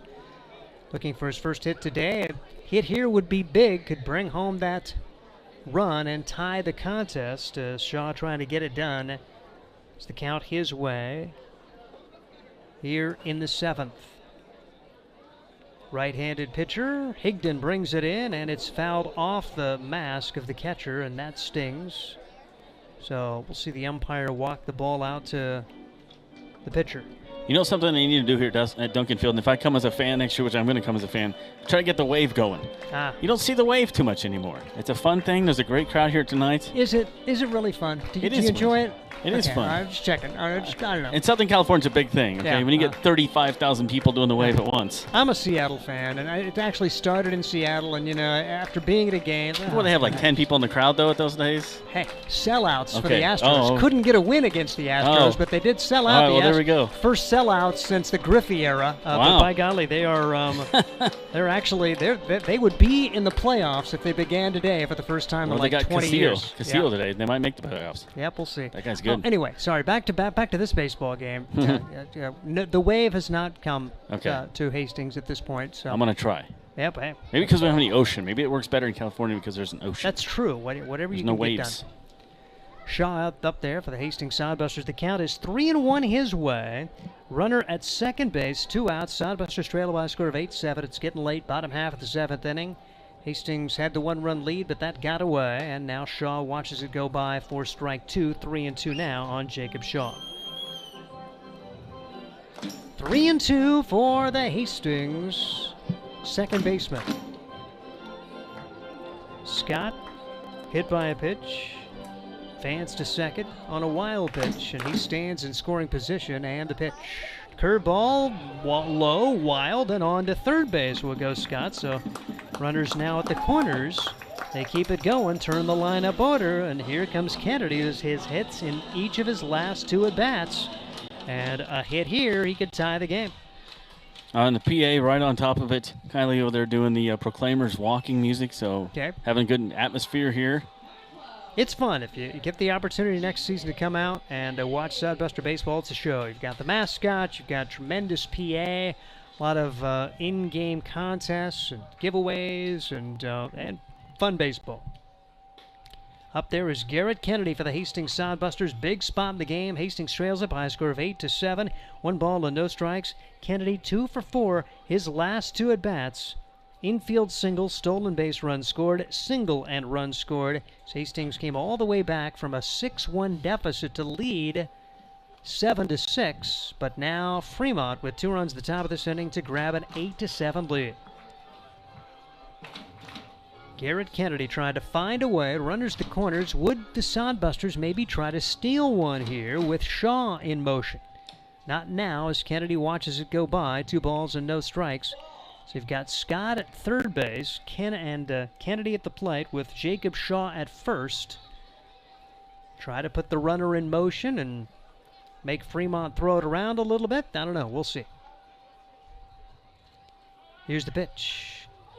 Little liner back up the middle. The shortstop Scott dishes to second for the out there, and that will do it as Hastings is turned away. No runs, no hits, and 2 men left. We head to the 8th. Josh Salmon going to take you home when we come back. It is Fremont 8, Hastings 7. This is Sodbuster Baseball. Get the latest in news, sports, and local interest stories with the Hastings Tribune. The Tribune's award-winning staff provides you with the best in local content, from the news you need to amazing photographic moments to the latest in Sodbuster baseball news. Check out the classifieds, browse the business directory, and more. The Hastings Tribune, always a good read. Pick up the latest issue or subscribe today. Both print and e-editions are available. HastingsTribune.com. The Hastings Tribune, a proud sponsor of Sodbuster Baseball. You know Graham Tire for their quality tires and service, but did you know that they do brakes, batteries, and oil changes, and even shocks and struts? Graham Tire in Hastings has the quality products and great service you have come to expect from the Graham name. Rick and his crew will get you fixed up and right back on the road safely. And you can trust that the job was done right. That's peace of mind. Graham Tire in Hastings, West 2nd Street, open 7:30 to 5:30, Monday through Friday. A proud sponsor of Sodbuster Baseball. Welcome back to Duncan Field. Josh Salmon, Steve Stein along with you here as getting ready to wrap up the 2022 season. But first we have the 8th and 9th innings here with Ryan Jacobs back out there for the Sodbusters. And for the Moo this inning, he will see... Hey, Jen, thanks for letting me... Yep, take that back. I have Axelberg, Baskin, and Scansey? Yes. All right. There have been so many changes that I've got a lot of chicken scratches on my scorecard, more than usual. So back out there for him. Let's take a look at the Independence League scoreboard going around. There is Western Nebraska. We mentioned they won 6-3, and North Platte won earlier today as well.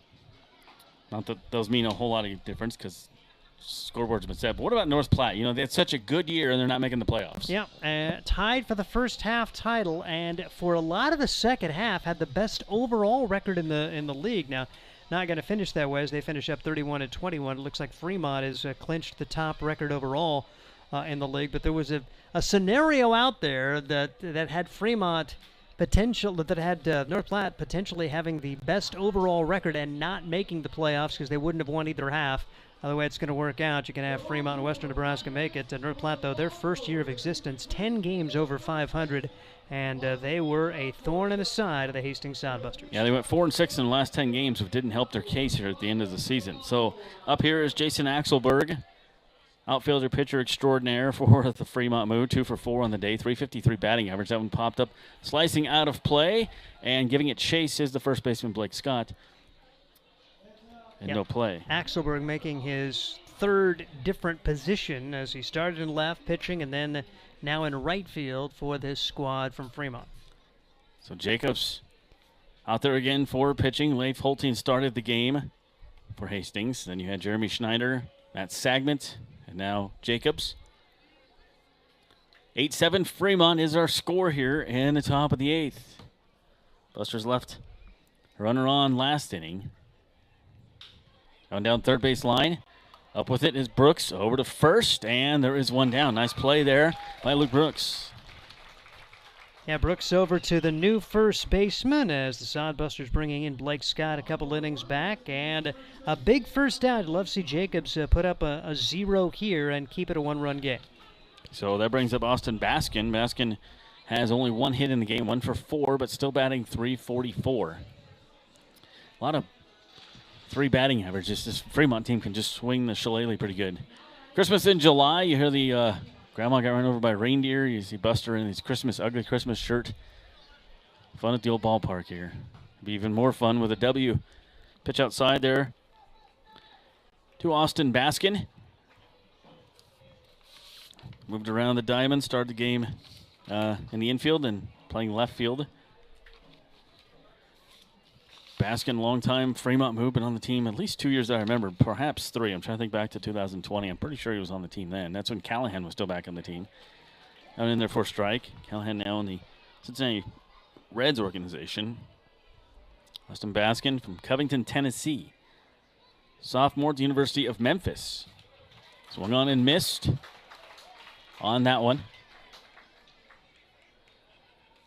So 2 balls and 2 strikes for Baskin. Zane Scansey due up next. And the one outside goes 3-2. As I mentioned, Ryan Jacobs is the fourth pitcher of the day for Hastings. That segment came in, got roughed up in just 1/3 of an inning, gave up 2 earned runs. Walk drawn here by Baskin against Jacobs. And that is the 5th walk of the game given up by Hastings pitching. And Sagment, really a tough outing for him. He hit 1, walked 2, didn't allow a hit, but they pretty much had to go get him. And then that big 2-run double off the bat of Carter Sintek, giving the team a lead. Jacobs came in and gave up that, but then able to get a fielder's choice grounder and a strikeout to minimize the damage. So brings up Zane Scansey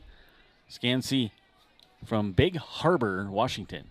And that one gets away from Sam Adams. Runner able to advance 90 feet out there. That is Baskin. Now he will be standing on second base. 8-7 is the score here in the top of the 8th.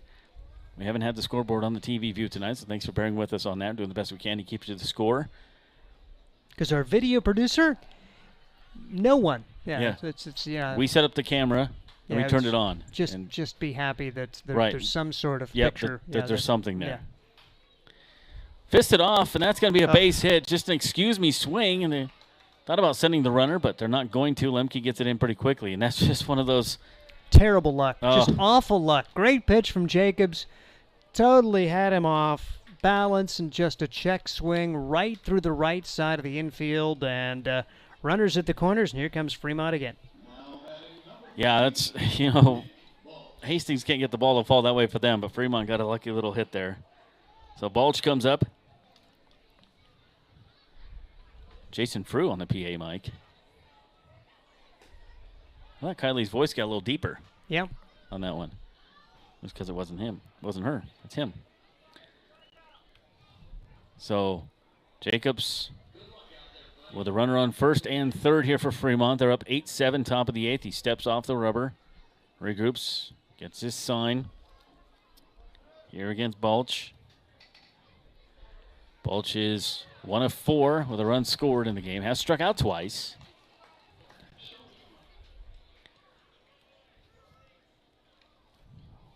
So the count, I've got a 1-ball count to him. 1 ball, 1 strike. There it is, 1-1.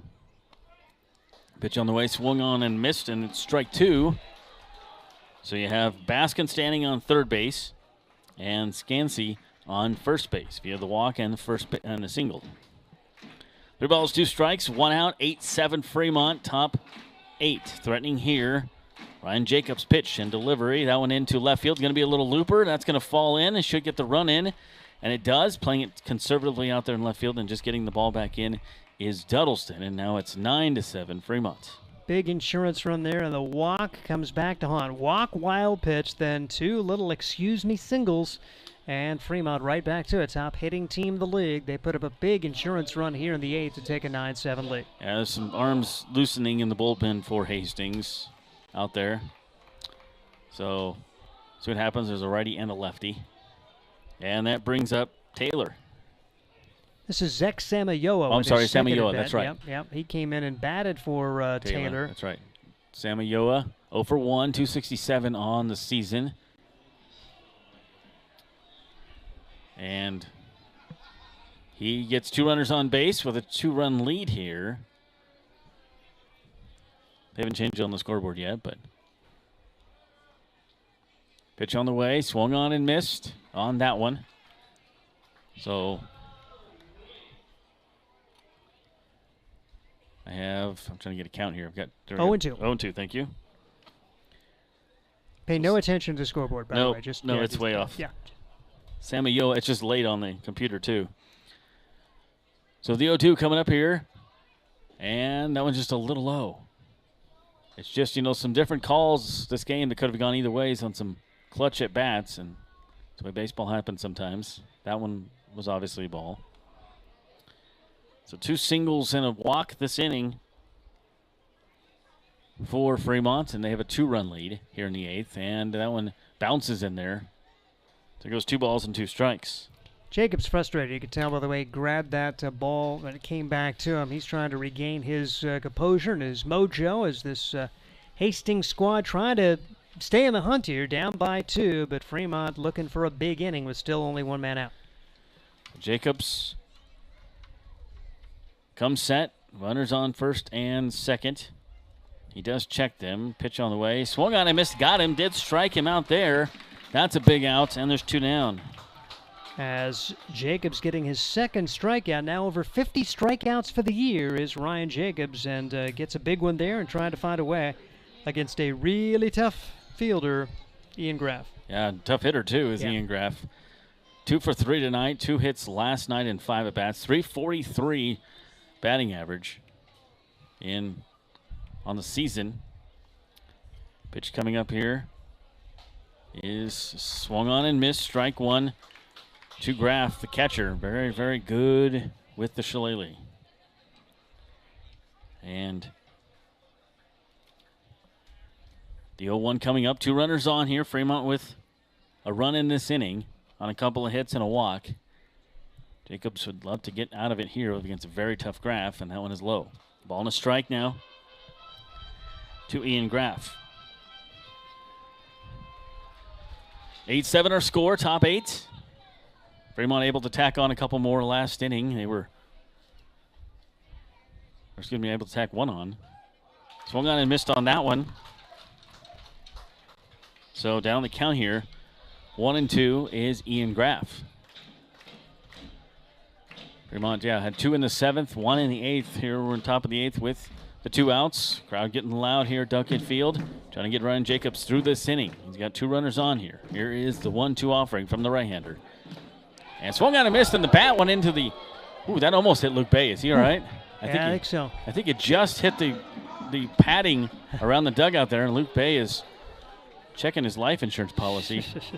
But he gets out of it nonetheless. A big strike out there, and they leave 2 on base. So 1 run on 2 hits and 2 left on there for Fremont in the 8th. Bottom of the 8th coming up. This is Sodbuster Baseball from Duncan Field. Come right back. Are you tired of lousy internet and faceless customer service? It's time to experience local, honest, hassle-free, and exceptional. That's the Allo promise. We not only provide crazy fast fiber internet, crystal clear TV, and dependable phone service, but we choose to become a part of the communities we serve and love when everyone calls or stops by our store to say Allo. So don't settle for mediocre, settle for exceptional with Allo. Visit us at allofiber.com/local. The Adams County Visitors Bureau is the perfect place to start your Hastings experience. Hastings is the birthplace of Kool-Aid.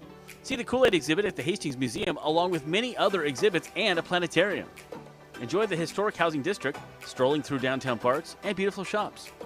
Whether you're visiting or you live here, the Adams County Visitors Bureau will help you find what you're looking for, from places to eat, things to do and see, to places to stay. Ask the Adams County Visitors Bureau at visithastingsnebraska.com. Well, if you're watching the video there and you see Scott driving around, does somebody want to tell him that it's a turf field? Does he know it's a turf field? Yep, good stuff. They're going to have a little extra delay here as they have the giveaway. They've been selling the raffle tickets throughout the course of this year for this nice mower and landmark implement, giving this away. And so a neat opportunity for Scott to give it away. Well, let's take it down. Yeah. Tickets for it all year to give this away. $3,500. The winner's right here. Haven't looked at it yet. But I have 5 finalists. Standing in for his dad is Luke Bay. Bob was a finalist. Then I have Barry Kessler, Brian Hoffman, Tara Van Winkle, and Diane Troush.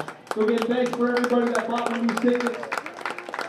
By the way, there's video of me fielding ground balls driving around this mower during practice one day. It's pretty funny. A lot harder than you think, actually. So here we go. I feel like we need a drum roll or something. I am a drummer, but going to draw a name. Also, 5 finalists narrowed it down. And the winner is Diane Troush. Congratulations. You got a good mower. Diane's going to be cruising home at 5 miles an hour tonight on that mower. There we go. Maybe 10. It's a pretty nice mower. So congratulations to her on winning the mower, and thanks everybody for signing up for that. A lot of fun. That's a nice mower. It's got the Sodbuster logo on it and stuff. Scott might even come over and mow for her once. No kidding. I think he'd do it. I think he would. And now let's start. And now it died. Oh, he killed it. All right, well, There we go. You got it going. I was going to say it. Safety switch. Yep. So for the Sodbusters due up here in the bottom of the 8th, it's going to be Duddleston, Jones, and Sam Adams scheduled, as Galusha's having too much fun on that mower right now here, giving high fives to the umps. That could be a bullpen car next year. Oh, yeah. There you go. Bring back the bullpen car. Didn't somebody try to do that? The Diamondbacks or somebody? I don't remember, recently? That's about the only thing the Diamondbacks have done. Well, they go to the bullpen often, so that's why they need a bullpen car. Mm-hmm. They do go there often. Remember when they were a contender and then they just kind of traded everybody away? Yeah, that happens. It's like a Marlins thing. So, a pitcher out there, which is number 6, Jacob Ortiz, now comes in the game. So Ortiz will pitch here for Fremont, entering the 8th inning. And that is the 4th pitcher of the night for Fremont. So Ortiz and Jacob, this guy brings it in. He brings the fastball. I remember him. He is a very, very quick fastball guy here, striking out 23 batters this year in 23 innings pitched, so 1 per inning. From Vail, Arizona, Jacob Ortiz. Where's the number 8? Right-hander comes in. I'm pretty sure that's Graff, who went back to catching. Samayoa, who entered the game a couple innings back for the catcher. He's playing first. Yep, that's what they did. I was trying to figure. And as far as Ortiz, where he enters the lineup, not a clue. Well, yeah, we'll have to figure that out. Because they ditched their DH a few so who innings went to first ago. now? It's Samayoa. Okay. Is at first. I'm fairly certain they've got the chest protector that totally covers the number of the catcher, but I think that's Graff back behind home plate, so he went back to the catcher Good, I never spot. erased him off of there. Okay, because he played first for a couple of innings. Yeah. So, yeah. Well, and it was a tough night back there for Taylor with the 4 wild pitches in the last 2 innings, and so Graff, a much better defender, is back behind the dish. Busters trail by 2 here in the 8th. Got a couple outs, got 6 outs left to try to tie this thing up and perhaps win it here on the very last home game of the year. My very last broadcast here for the Sodbusters. It's been a great 3, almost 4 years. 4 years ago I got involved just here and there, but 3 years I've been doing this. And on a regular basis, it's been awesome. So Duddleston comes up. Goose has 2 hits on the night, a walk, been on base 3 times for the Sodbusters. Big night for him. 366 batting average for Duddleston. And you look at him, he entered the night 3rd in the division in batting at 358, so he's going to move up on that. He was 7th overall in the league, and a guy for most of the year didn't have enough at-bats to qualify for being involved in that after he missed some time with an injury, so it's good to see him now kind of being awarded for that. He's also tied for 4th in the league with 13 hit-by pitches coming into today. Took over the reins from Trevor Madsen. Madsen led that category last year. Not something you usually want to lead in, hit by pitch, but that means it takes your on-base percentage way up. Yep, and for most of this year, Dallin Quigley led the team in that category, but Duddleston has caught him since Quigley had left the team. 2 balls and a strike here to Duddleston from Jacob Ortiz, 4th pitcher of the night for the Sodbusters. On-base percentage is .462 for Duddleston coming into this game. So 2-1 pitch coming up here from Jacob Ortiz. Used a lot as a relief pitcher for Fremont in the last couple of years. He's got a great fastball. That looked like it right there. 2-2. Nick Jones will be next, scheduled anyways. Sam Adams also. Busters don't have a very deep bench with the limited rosters here at the end of the year. 2 balls, 2 strike from Jacob Ortiz. Sawyer Duddleston trying to get on for the 4th time tonight. And pitch outside, almost gets away from Graff, but no harm, no foul with nobody on base. So now it goes 3-2. So good bat here for Duddleston. Jacob Ortiz comes in the game, throwing 5 pitches to Duddleston. Here is pitch number 6, righty versus righty matchup. Ortiz set and delivers out outside. So leadoff hitters on here for Hastings in the bottom of the 8th. Ortiz making his 14th appearance, 23 innings pitched. He's 0-0. His ERA at 7.43. So Hastings trying to get some opportunities here with Jones coming up. Leadoff man aboard. Hastings trails by 2. It's getting late. With the walk at Duddleston, only the 2nd time tonight Hastings has had the leadoff hitter on, and last time was in the 7th when Blake Scott was beamed to begin the inning. So here is Jones. This is Nick. Brother in the lineup as well, but Nick batting 0 for 3 tonight with a walk, 292 batting average for him. It's gone down a little bit. He was over 3 to start the night. Short lead over at first for Duddleston. Duddleston does run well, but being held on by the first baseman, which is Samayoa. Doesn't go, and that one fouled straight back, a little late on it. 1 ball, 1 strike here to Nick Jones. Jones a DH tonight, on the team as a catcher. But Busters have plenty of catchers at the end of the year. They've been lacking a little bit of offense, outfielders and infielders, just because guys have to return back to college and stuff. But still got 3 catchers on the roster. Jones pitches way upstairs from Ortiz. That one gets away from him a little bit. 2 balls and 1 strike. We've got Jones and well, Cafferty started, but not really a catcher. But then you have Blake Scott as well, and then Sam Adams. So 3 catchers left. And do you have those on your list of guys that most of those guys have been here? Yeah, most of them have catchers been. have. Yeah, pretty much all Scott, I year. think, joined a little late, didn't he? Pardon? I believe Blake Scott joined a little late, didn't he? Or no? Let me check my list here again. Steve's going to check his list of guys who have been here from. I know Nick Jones and Sam Adams have been on since the beginning. At least I'm pretty sure they have. Yeah, Blake Scott was on the roster the opening weekend. Okay. Yep. So those 3 guys. Duddleston doesn't go. He fakes it. He's got a pretty good bluff over there. Pitch is high, so now it goes to 3-2. So they're working the pitch count up here against Ortiz. And they haven't switched out the pitcher yet online here. Ortiz comes set. 3 balls, 2 strikes, no out, runner on first. And the pitch just misses. Ooh, that could have gone either way. It's nice to have one go your way if you're Hastings. So a pair of 3-2 walks, so that would be 12 pitches thrown for the first 2 guys for Ortiz, and now big chance here for Sam Adams to at least try to move the guys into scoring position. Adams has walked once tonight. Sam is 0 for 3 officially, 153 batting average. I forget all about that if he can get a double here. Swinging on the first pitch, fouling that one off the fastball from Ortiz. That thing is coming in. He throws it hard. He's not a big guy, Ortiz, but he brings it. I got him at 5'11", 166.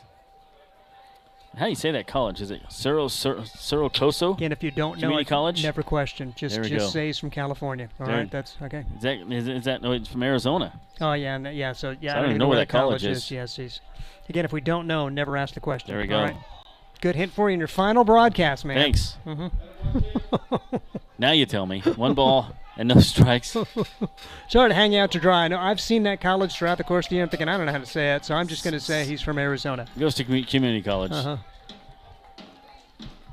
So I have. And so we made it till the final inning with me never having to say that, and then you asked me, darn it. Dang it. Now I'm going to have to look it up. And get a mascot while you're at it. 2 balls and a strike now. Jacob Ortiz walked the first 2 batters. Duddleston stands on second. Nick Jones stands on first.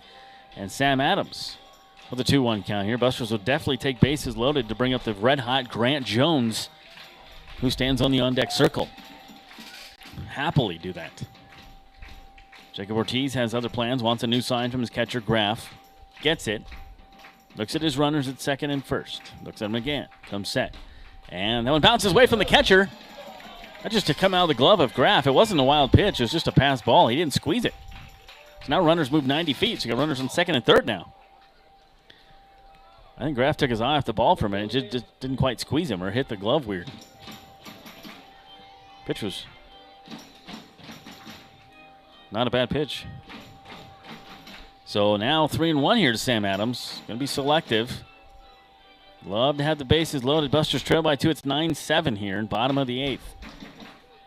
Hastings put 1 on in the second, 1 in the 5th, 5 in the 6th, and haven't scored since. That's a high chopper to shortstop.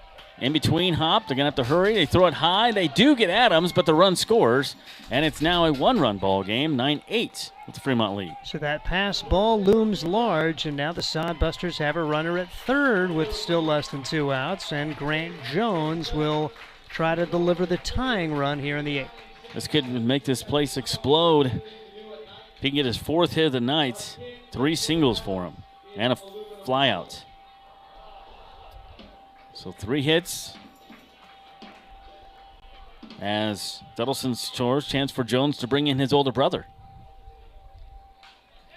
Chopper to first. Samioa looks to runner back. They do run back to the base. Nothing doing there as he got a little anxious, I believe, and now there's 2 outs. That's a large second out, and Ortiz a chance to survive this inning, still in front. Yeah, I think he just got a little over anxious there, trying to make something happen. And now 2 outs here. Busters trailing by 1. It's 9-8. There is over 20 hits in this game between the 2 teams. Here is Blake Scott. Runners 90 feet away, the tying run. Scott represents the go-ahead run here for Hastings. 2 outs in the bottom of the 8th. Now one bounces in. Graff, good stop for the Moo catcher. And the Saracoso Community College Coyote trying to get out of this inning Very with nice. The lead. The pronunciation and the mascots. Pronunciation is totally a guess, but you say it with confidence, most people will believe you. They said, "Is that the way you say that?" No, haven't a clue, but we're gonna go with it. We're gonna go with it. And correct us if they want. That one in there for a strike. A little late movement on that pitch, and so now it's a ball and a strike here to Blake Scott. And standing over at third base is Jones. Duddleston walked. Jones walked. RBI ground out by Sam Adams to score 1 run this inning. The Gunbusters find a way to score a run without a hit. That one outside. Good frame job by Graff, but the pitcher not buying it. They scored a couple runs earlier in the game on no hits. So 2 balls, 1 strike, 2 outs. Jacob Ortiz trying to finish out the Busters here in the 8th. Blake Scott with something else on his mind. Outfield playing very shallow for Scott. That pitch, almost exact same place, called a strike. And I was guessing, but Saracoso Community College in Ridgecrest, California. Oh, so you did say California. Yep, so. It sounds like a California name. Yeah, that's just exactly what I thought. Coyotes. But then you said Arizona. I'm thinking, yeah, that could be very easily be an Arizona school, but it's in California. 2 balls, 2 strikes, 2 outs. Pitch on the way. Swung on and missed to Blake Scott. Got him out of it, and Jacob Ortiz is fired up. Busters able to score 1 run on no hits, no errors, 1 left on base. Going to the 9th inning, Fremont lead 9-8. This is Sodbuster Baseball from Duncan Field. We'll be right back. Nebraska Realty is a homegrown company that is deeply invested in the communities it serves. They are the largest independent real estate brokerage in the state with over 950 agents serving communities all across Nebraska. Nebraska Realty operates on the same principles and values as the people of this state: honesty, hard work, community, and people. They recently opened an office in Hastings and are excited to be part of the community and do their part in helping it thrive. See what Nebraska Realty can do for you at nebraskarealty.com. Are you tired of lousy internet and faceless customer service? It's time to experience local, honest, hassle-free, and exceptional. That's the Allo promise. We not only provide crazy fast fiber internet, crystal clear TV, and dependable phone service, but we choose to become a part of the communities we serve and love when everyone calls or stops by our store to say Allo. So don't settle for mediocre, settle for exceptional with Allo. Visit us at allofiber.com/local. Welcome back to Duncan Field as we have a pitching change here. Braden Mackey now enters the game for the Hastings Sodbusters in the top of the 9th, trying to hold off Fremont. They lead 9-8, but trying to just keep them there so Busters can maybe walk it off in the 9th of the last game of the year. And so in the game is Braden Mackey, Clown Community College from Hastings, Nebraska, and from the hometown crowd. He is 1-3 with a 9 ERA. This is his 11th appearance. He's only started 1 game, 21 innings pitched, 17 strikeouts, 11 walks, and 32 hits. Well, the music got a lot louder here in the 9th inning. Yeah, they are. They're booming it. Yep, they're bringing it for Neil Diamond. This is like a Neil Diamond concert. I feel like somebody should be crowd surfing. And like I say, Neil Diamond hadn't been working lately. No, he's not doing a whole lot. Find something else for next year. I say, yeah, I don't know. Something a little more modern. I get nothing against Neil. You have no. Put on your heart light. You're leaving us, man. You're not get to get a vote. I don't get a vote. I'm saying Manilow, you know. Oh my goodness, that's a step down, man. Copacabana, come on. Well, Copacabana would. It's kind of right in the same wheelhouse as, I same say, style. yeah, you play something, and then if you win, you stick with it. That's what you do. You try a couple different songs That's when, right. when you win in the ninth Play or a something. different one until you win, Right. until you get the comeback win. Yep. And then you stick with it. Yep. Coming up here for Fremont, it's going to be 9-1-2. So, up to bat, I'm trying to get a number here. Carter Syntax. Okay, Syntax is what I had. He came in. Thank He had that little bloop double down the right field line. That was a key hit in that game, as they were able to plate the 2 runs in the 7th, and they have not trailed since. Syntax does come in the game here to bat, and for Syntax, I've got pitching on him here. And here's his batting average, 1,000 officially. That was his first at bat of the year. Yep. Oh, you just said that. Sorry. I'm looking at a bunch of different things here. That's all right. Just relax, man. Okay. Braden Mackey with the first pitch and 1 out. Good ratio there here against Fremont in the 9th. Hastings to Hastings, man. You get your whole team starts. Mackey finishes. Shaw with the throw out. All those Hastings guys. So see if they can go ahead and finish off this inning. Good job for Mackey, and now back at the top of the order. Yeah, Luke Brooks over third. Hastings guy in the game as well. So Mackey in here. Lots of changes on the lineup card. You had several different pitches here for Hastings. Whole team started the game as Morphew's up to bat here. Then Schneider, Sagman, Jacobs, and now Mackey. Braden's pitch, a ball. That's the same pitch they called a strike a moment ago to Hastings. I'm just saying. Morphew up here. 1 hit in the game for Morphew. No hits last night. 1 of 4. No, actually, they have him 0 for 4. I had him for a single back in the 2nd, but that was the one they ruled an error, right? Must have been. Yeah. So 3-0 here quickly after getting 1 pitch, 1 out to Syntax. He's falling behind Morphew. Pitch on the way, and that one in there for a strike. Taking it all the way is Darian Morphew. Morphew, longtime Fremont move. He's done a lot of winning with that team.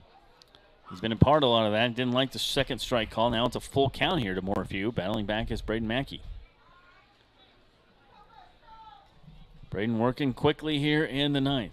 9-8 Fremont with the lead. That one fouled off. Just a little number. As they're going to say it's strike 3. It is strike 3. So it gets away from the catcher. Yep, it gets away from the catcher on the one in the dirt. And so Mackey gets a strikeout. Morphew gets first base.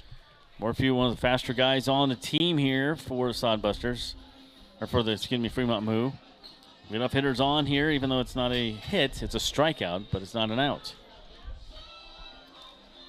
So, brings up Ben Higdon. Or Jacob Ortiz they have on the lineup, but that's not right. It's got to be. You have 14 batting. Who's 14? Matt Spear. Matt Spear, okay. So Matt Spear is now hitting. We've had a couple of different guys batting in the 2nd spot. Spear up here, 264 is his batting average for the year for Fremont. Inside out swing, foul off, and slicing out of play by the Buster bullpen. Somebody almost made a good catch in the bullpen over there. So apparently Ortiz was in the 2 spot in the order. Wondered where he came in. He did come in for Higdon, but now taken out for Spear. So that means there's going to be a new pitcher in the bottom of the 9th. He's done pitching then, done dealing. Mm-hmm. Axelberg on deck for Fremont. They lead 9-8. Been able to battle back. Busters answer with a couple, and then Fremont comes back with a couple. A lot of hits in this game for both teams, and slider inside misses just a little bit. 21 hits in the game. 12 for Fremont, 9 for Hastings. 17 runs and 3 errors between the 2 squads. Wrap up the regular season here for both teams.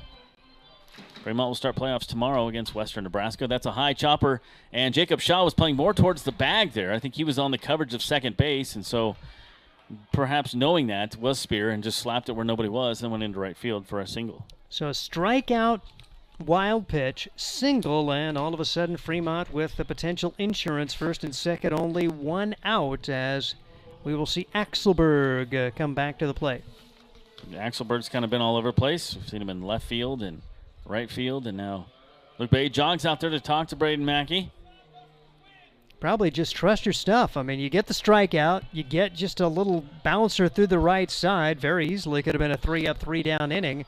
The The strikeout turned into a wild pitch, but now it's a threat. Just got to keep doing what you're doing. Don't try to do too much, and see if you can keep throwing strikes and have one bounce your way. So Axelberg comes up here. Hastings trying to get through the ninth inning here, not allow any more for Fremont. You look at Fremont, they scored 4 in the second, 2 in the third, 2 in the seventh, 1 in the eighth, and trying to give them another 0. Haven't had any 0 innings since the sixth. They did have 3 zeros in a row, though, 4, 5, 6 in innings. Axelberg comes up with a couple hits for Fremont with the runners on first and second here, just the 1 out. Swung on and missed. And so Darian Morphew stands on second base. He struck out, but he was able to reach the base as the ball got away from the catcher. He is on second after the single there by Spear. 0-1 here to Axelberg. Jason Axelberg hails from Monticello, Minnesota. Ball and a strike. We have another guy due to come up here for Fremont, a new batter in a moment. Panjawani. Didn't see him yesterday. He's on the on-deck circle. Pitch on the way here from Braden Mackey. Popped up mile high. This should be an out. Who's going to call it? Mackey.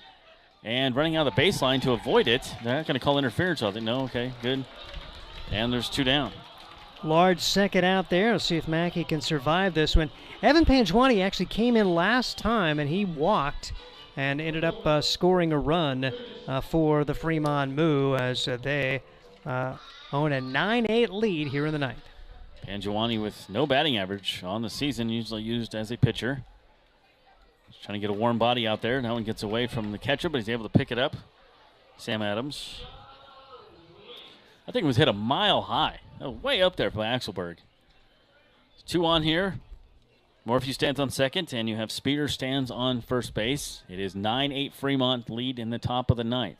Braden Mackey comes set against the left-handed baddie, Panjawani. And that one upstairs. I'm upset we didn't get to see Aspiqueta. You just did. There we go. He may be gone. Yeah, you'd think if he left. Was, if he was still here, he would have played at some point the way this game's gone. Yeah, and even yesterday, he's done pretty good against Sodbusters this year. So pitch coming up here is the 1 ball, 1 strike now. Excuse me, 2 balls and a strike. So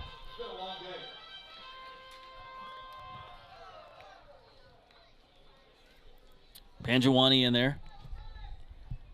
Second at bat of the game for him. Evan, that one gets away from the catcher, so it's been tough dealing there as having a hard time picking up the ball. Is catcher back there. Is Nick Jones now catching? It looks like.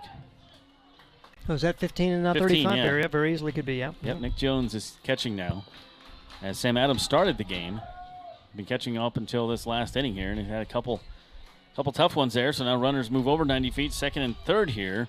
There is 2 outs. Could loom large if this run scores because that was a strikeout that advanced on a wild pitch. A wild pitch on the strikeout. That's a grounder to first. Blake Scott grabs it, usually pretty sure hands. That one's a good play, and they leave 2 on base. So no runs, 1 hit, and 2 left on base. Busters coming up. Can they walk it off on the last night of the season? We'll find out. They trail 9-8. This is Sodbuster Baseball from Duncan Field. We'll be right back after this message from the Nebraska Lottery. Hey, Jen. Thanks for letting me spend the night at your apartment so I can catch my early flight tomorrow. No problem. I've got you all set up in the guest bedroom. I didn't know you lived so far downtown. Oh, yeah. I like to be where the action is. Hope you sleep well. What was that? Oh, that's just Mr. Farron upstairs. He always lifts weights around 11 p.m. You get used to it. And that? It's the Polka Club across the street. I find the music soothing, don't you? If you'd like to spend some time where the action is not so loud, enter the Nebraska Lottery's Your Park Second Chance promotion. Until August 23rd, enter any non-winning $5 Nebraska State Park scratch ticket for a chance to win a 2-night stay in a gorgeous cabin at one of our scenic and very quiet state parks. Dance with me, my darling. I'll wear my leaderhosen around the fire McNugget. Jen? Mr. Farron likes to sing, too. Scratch ticket top prize odds 1 in 88,000. On to try to pick up the save for the Fremont Moo is Tyler Seabaum. Seabaum making his 19th appearance of the year, 23 2/3 innings. He's allowed 12 earned runs on 23 hits. He has struck out 29 and walked only 8. Comes in with a 2-0 record. No saves, but better than a strikeout an inning. So the Sidebusters going to have to be aware of that. Tyler Seabaum, one of the hometown boys from Midland University, is from Erie, Colorado, but Midland, of course, is based in Fremont, and he tries to get the final 3 outs. Is what has been a crisply played 3-hour, 10-minute game as Josh Salmon calls the bottom of the ninth. All right, here we go. Let's walk it off, guys, in my last game. Broadcasting here. Let's do it. Let's walk it off. It's going to be Luke Brooks. You're going to have Matt Lemke, Jacob Shaw dude up as trying to fire up the crowd. The crowd is getting into this thing. Let's have a walk off. Let's at least tie it here. And what is this song? I don't know what it's called. Yeah, but this is our kind of traditional heading to the bottom of the ninth song, right? Yep, so I say if this one works for the rally, this replaces Neil Diamond. But it's not up to me. High chopper by Luke Brooks. Shortstop grabs it over to first, and he can't hold on to the ball, and so he reaches. Sammy Yoa, not a usual first baseman, and it wasn't the best throw. It was down the line, and so runner reaches.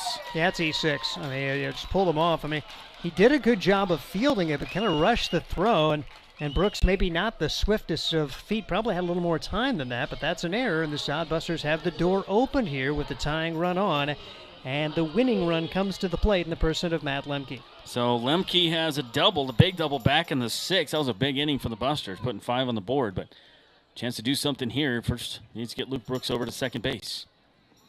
Busters trail by 1, 9/8. Shows bunt, and it was a good idea, just can't get it executed as it goes straight back to the net. That was a really good idea. Brooks not the fleetest of feet at first base. He's a big guy. Kind of surprised they didn't pinch run for him right there, really. But I'm not sure what you have for bodies. I was going to say, do they have any really available bring bodies? In a pitcher, Yep. Mm-hmm. But then if you tie it, right, you need still your got to go arms. play defense, and you also have somebody play third. Shows bunt this time, still can't get it down. So now a missed bunt opportunity twice here. Not working for Matt Lemke. So he'll probably be swinging away on this one. Tyler Seabaum in there pitching. 5th pitcher of the night for the Moo. Busters have also used 5 arms in the game. Here is the pitch coming up. It is 0-2. And that one floats in there. Ooh, not bad movement at all. That thing had some late action on it and called the ball. Whew, yeah, you just kind of, you've seen a lot of those that have, it's been tough to get called third strikes on either side today. So Tyler Seabaum trying to go for the save here for Fremont, and pitch on the way. Lemke comes up swinging, fouls it off. Remains 1-2. Remember, earlier in the year, Busters had 3 walk-offs in 3 nights. I've never seen anything like that. And we haven't called one since. No. Be a good time here. 9-8, they trail. Bottom of the 9th, no outs, runner on first base for Hastings. Here's the pitch. That one in there for a strike. That had really good movement by Seabaum, and that was definitely strike 3. Yep, Seabaum and Sia. That was a really good pitch to Matt Lemke, who strikes out looking for the second time today and for the 3rd time of the game. So an up-and-down day for Matt, who had that huge 2-run double to help the Sodbusters get back in it. We'll see if Jacob Shaw can find a way. Jacob Shaw right here in front of the hometown crowd. And nice breaking pitch there. I figure out what that is exactly that he's throwing. It's almost like a changeup, but it breaks at the end. It's not really a curveball. Could be a splitter. Maybe it's a splitter. That one gets away from the catcher Graff, and so moving 90 feet will be Luke Brooks. Brooks represents the tying run now at second base. So the Sodbusters couldn't get the job done in terms of getting the sacrifice down, but it works out about the same. That there's a runner in scoring position with 1 man out with the number 9 and 1 hitters trying to come through. They're going to courtesy run now, as looks like Will Horton's going to come in and run for Luke Brooks. So Will Horton, he's another one of those guys that has been with the team since day number 1, and Will, a little more speed. Try to wait until you get the guy in scoring position, and Will have that chance to run here at second base. All right, Will yesterday in shorts. Wasn't planning on playing in the game because he just pitched, I think, the day before. So now with the runner in scoring position, you put in a little bit more speed. Jacob Shaw up there. See a couple pitchers. The game's up to some pitchers right now. 2-0 here to Jacob Shaw. Been on base twice tonight via the walk. That one in there for a strike. Officially 0 for 2 for Jacob Shaw tonight. And Tyler Seabaum trying to finish out the night here, but he's only got 1 out. 1 ball, 1 strike, 1 out, 1 run lead. That one misses to Jacob Shaw, so it goes to 2-2. Standing on second base is Will Horton. Pinch running for Luke Brooks. Brooks reached on an error, advanced to second. That's a grounder to second base. Shaw's going to run as fast as he can. They don't overthrow it this time, but the runner does get to third base, but now there's 2 outs. So now 90 feet away from tying it, but there is 2 outs. Had the opportunity last inning with a runner at third and less than 2 outs. Couldn't get the tying run across there. Going to take a hit here from Garrett Kennedy, or a wild pitch. I mean, got to keep everything in front if you're the catcher, Ian Graff. So it comes up to Garrett Kennedy. Season comes down to Garrett Kennedy. And hopefully he doesn't swing at the first pitch and ground out. You know, all this drama, and he swings the first pitch. It's 290 currently. Kennedy's batting 2 for 5 in the game. 2 runs scored. A little looper in the outfield, and this thing is tied up. That one high and buzzing the tower. Ball 1. Busters trail by 1. 90 feet away is that tying run on third base. Tyler Seabaum trying to finish it out here for Fremont. Pops it up in the outfield. That's not going to get the job done. Flying out to right fielder underneath it, and Fremont win it 9-8. And doggone it, he was hoping Hastings would win one and did what he could, but he got underneath the ball, flying out to right field. And Hastings wraps up the season, losing this one 9-8. Fremont had 9 runs on 13 hits, no errors. Hastings had 8 runs on 9 hits and 2 errors. And so Fremont, either way, was going to move on to the playoffs tomorrow. They will they will host tomorrow Western Nebraska. And the season is done for the Hastings Sodbusters. 2023 season wraps up here. We'll wrap up some numbers here in just a little bit. Let's take you want to do it now, or you want to take a break? Okay, we'll take a break, and we'll come right back. 1 minute. We'll be right back with post-game show. Are you tired of lousy internet and faceless customer service? It's time to experience local, honest, hassle-free, and exceptional. That's the Allo promise. We not only provide crazy fast fiber internet, crystal clear TV, and dependable phone service, but we choose to become a part of the communities we serve and love when everyone calls or stops by our store to say Allo. So don't settle for mediocre, settle for exceptional with Allo.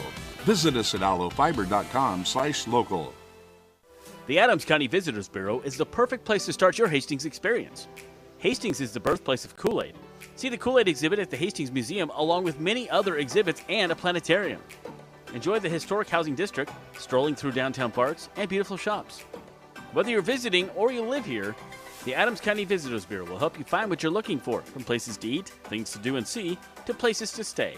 Ask the Adams County Visitors Bureau at visithastingsnebraska.com.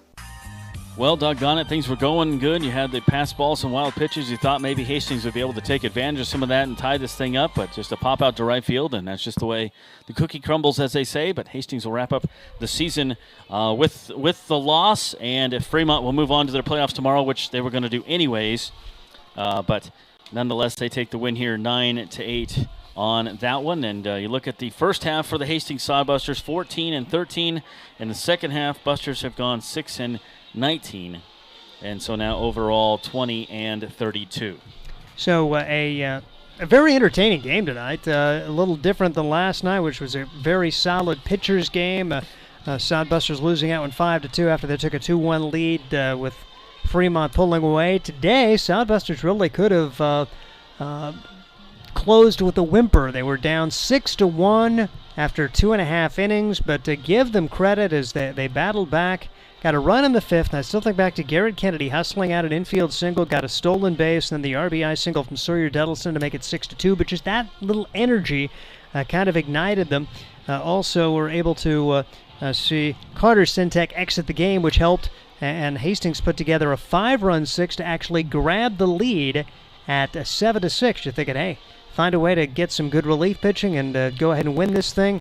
But the Sodbusters giving up 2 runs immediately there in the top of the 7th. Fremont would add a run in the 8th. Sodbusters got a run back in the 8th and had a chance with a tying run at 3rd, less than 2 outs, couldn't score that. That's kind of been a theme during the second half of the year. And then had the tying run at 3rd again in the 9th, but could not finish it off. But that 5-run 6th inning gives Sodbusters a heck of a lot of credit. After a leadoff strikeout, saw Hastings get it going with Grant Jones, who ended up with a great game. He had an infield single and a stolen base. After Blake Scott walked, Sodbusters had a strikeout, then Matt Lemke with a 2-run double, that coming with 2 outs. Jacob Shaw walked. Garrett Kennedy kept it going with a single, and then Sawyer Duddleston with a 2-out double to cap the 5-run inning, and you felt really good, just couldn't quite hang on, and the Sodbusters see Fremont to battle back to win the ball game 9-8. Another 1-run loss, another close loss, but another loss, and this is, like I say, it's been all too familiar here in the second half of the season. Close, but just can't quite find a way to either get the 3rd out or to get key hits to win the ball game, and that's one reason Fremont is playoff bound, and that the Hastings Sodbusters end up at the bottom of the Nebraska Land Division here in the second half standings. Well, first year of the new league, and maybe Busters can come back and make some adjustments. There'll be a different manager next year as Luke Bay's moving on to other things. Chris Ceballos had a good year for us, and some aggressive base running. What those guys did, they're giving some pep talks to the guys down there on the field, and just saying, hey, it's obviously you like to win games, but you hope the guys can improve their themselves, not only on the field but off the field. As maturing as young men and get some things going there, and that's what a lot of this is about as well. And I want to thank the crowd. The audience always makes a great festive atmosphere. Those of you who have always watched YouTube, thanks for tuning in. We had around 50 viewers tonight, and there's been games where it's been 10-1 and we've had 90 people watching, so we thank you very much for that. Sodbusters, as far as individual numbers, a guy they hope to get back next year, Grant Jones, really igniting the offense, 3 for 5. He scored a couple of runs. Garrett Kennedy, 2 for 6. Guy's been here most of the year with 2 runs scored. Sawyer Duddleston, if you had to pick an MVP first game to last, Sawyer Duddleston, man, ends up with one of the top batting averages in the league. He goes 2 for 3 today with 3 RBIs and a run scored. As far as the other offense, you had Lemke with 1 hit, 2 RBIs, and a run scored. And pitching after the start from Leif Holtein, you had Schneider. Schneider certainly the most impressive on the mound today for this Hastings squad. 2 2/3 innings of scoreless relief for the Hastings Sodbusters. Struck out 5, didn't walk anybody. Probably the last time we'll see him in a Sodbuster uniform after he completes his college eligibility. Sounds like he's just going to play one more year, so wouldn't be coming back to the Sodbusters next year. So great ending for Schneider on the day. Then you had Sagmet, Jacobs, and then Mackey. Nice 9th inning for him. Came in, got a strikeout. It was a wild pitch that got back to the screen, but he put that behind him and worked a scoreless 9th. And Braden Mackey's had his ups and downs this year. Nice to see him put a 0 on the board in that matchup today against the Fremont Move. Well, it looks like we'll have to go down and we'll talk to Coach afterwards, get that recorded, and you guys won't hear it, but I'm going to help out Hastings Tribune with the recording, and I'll send it to the Grand Island radio station as well. Coaches have always been very good about coming up, and as we said, sometimes it's been some tough games, they come up and talk about those games, but they've been very good between Ceballos and between Luke Bay. They have been awesome, and we appreciate that. We appreciate you guys as well. Steve Stein, I appreciate you very, very much as well. I love to see the kids running the bases. That's always fun. You got one more thing? Yeah, I was just going to, you mentioned the coaches. Of course, in case you didn't join us earlier, it became official this week. Luke Bay is going to be an assistant at Northeastern Oklahoma State. Just a few weeks ago, he was still looking for gainful employment after wrapping up his master's at Kansas State. Chris Ceballos is going to be going back to his second year as an assistant coach at Orange Coast College in Costa Mesa, California. So good luck to those guys. We talk about players throughout the course of the year, but this is learning experience for the coaches too. And those two, along with Jake Bigham, who is going to be helping out the program at Southeastern Oklahoma State, the 3 coaches this year. It'll be interesting to see the future as far as the coaches and who comes back next year for the Hastings Sodbusters. Yeah, it was a good learning experience for Coach Luke Bay. First time he's ever worn the manager pants after being assistant last year, and so it's nice for him. I think Ceballos could make a good manager someday as well, as he understands the game and the players, and they have very similar coaching styles, and fun for those two guys to get back together after being longtime friends. So speaking of longtime friends, my longtime friend Steve Stein to my left, and wrapping up my last broadcast as a broadcaster for the Hastings Sodbusters. It's been a wonderful 3 years. I love meeting the viewers and say people watch all the time. A lot of those are the parents over the years, and you get to know the players. I know Trevor Mattson's probably watching tonight, and best of luck to you, big guy, and those guys. So anyways, I'm going to wrap up the broadcast here. Better than I started today. I threw a wild pitch on my on my pitch there. My daughter texted me and said, "Oh, then good throw, Dad." No, she's being nice. Yeah, good. And you couldn't hear the sarcasm in your text. Yeah. If it's my kid, she's sarcastic there. So good on that. throw, Dad. Well, and it was not a good throw, but it was more speed than last time. So, anyways, there we go. All right, Josh Salmon wrapping things up for the very last time here from Duncan Field. God bless you all, and we'll see you.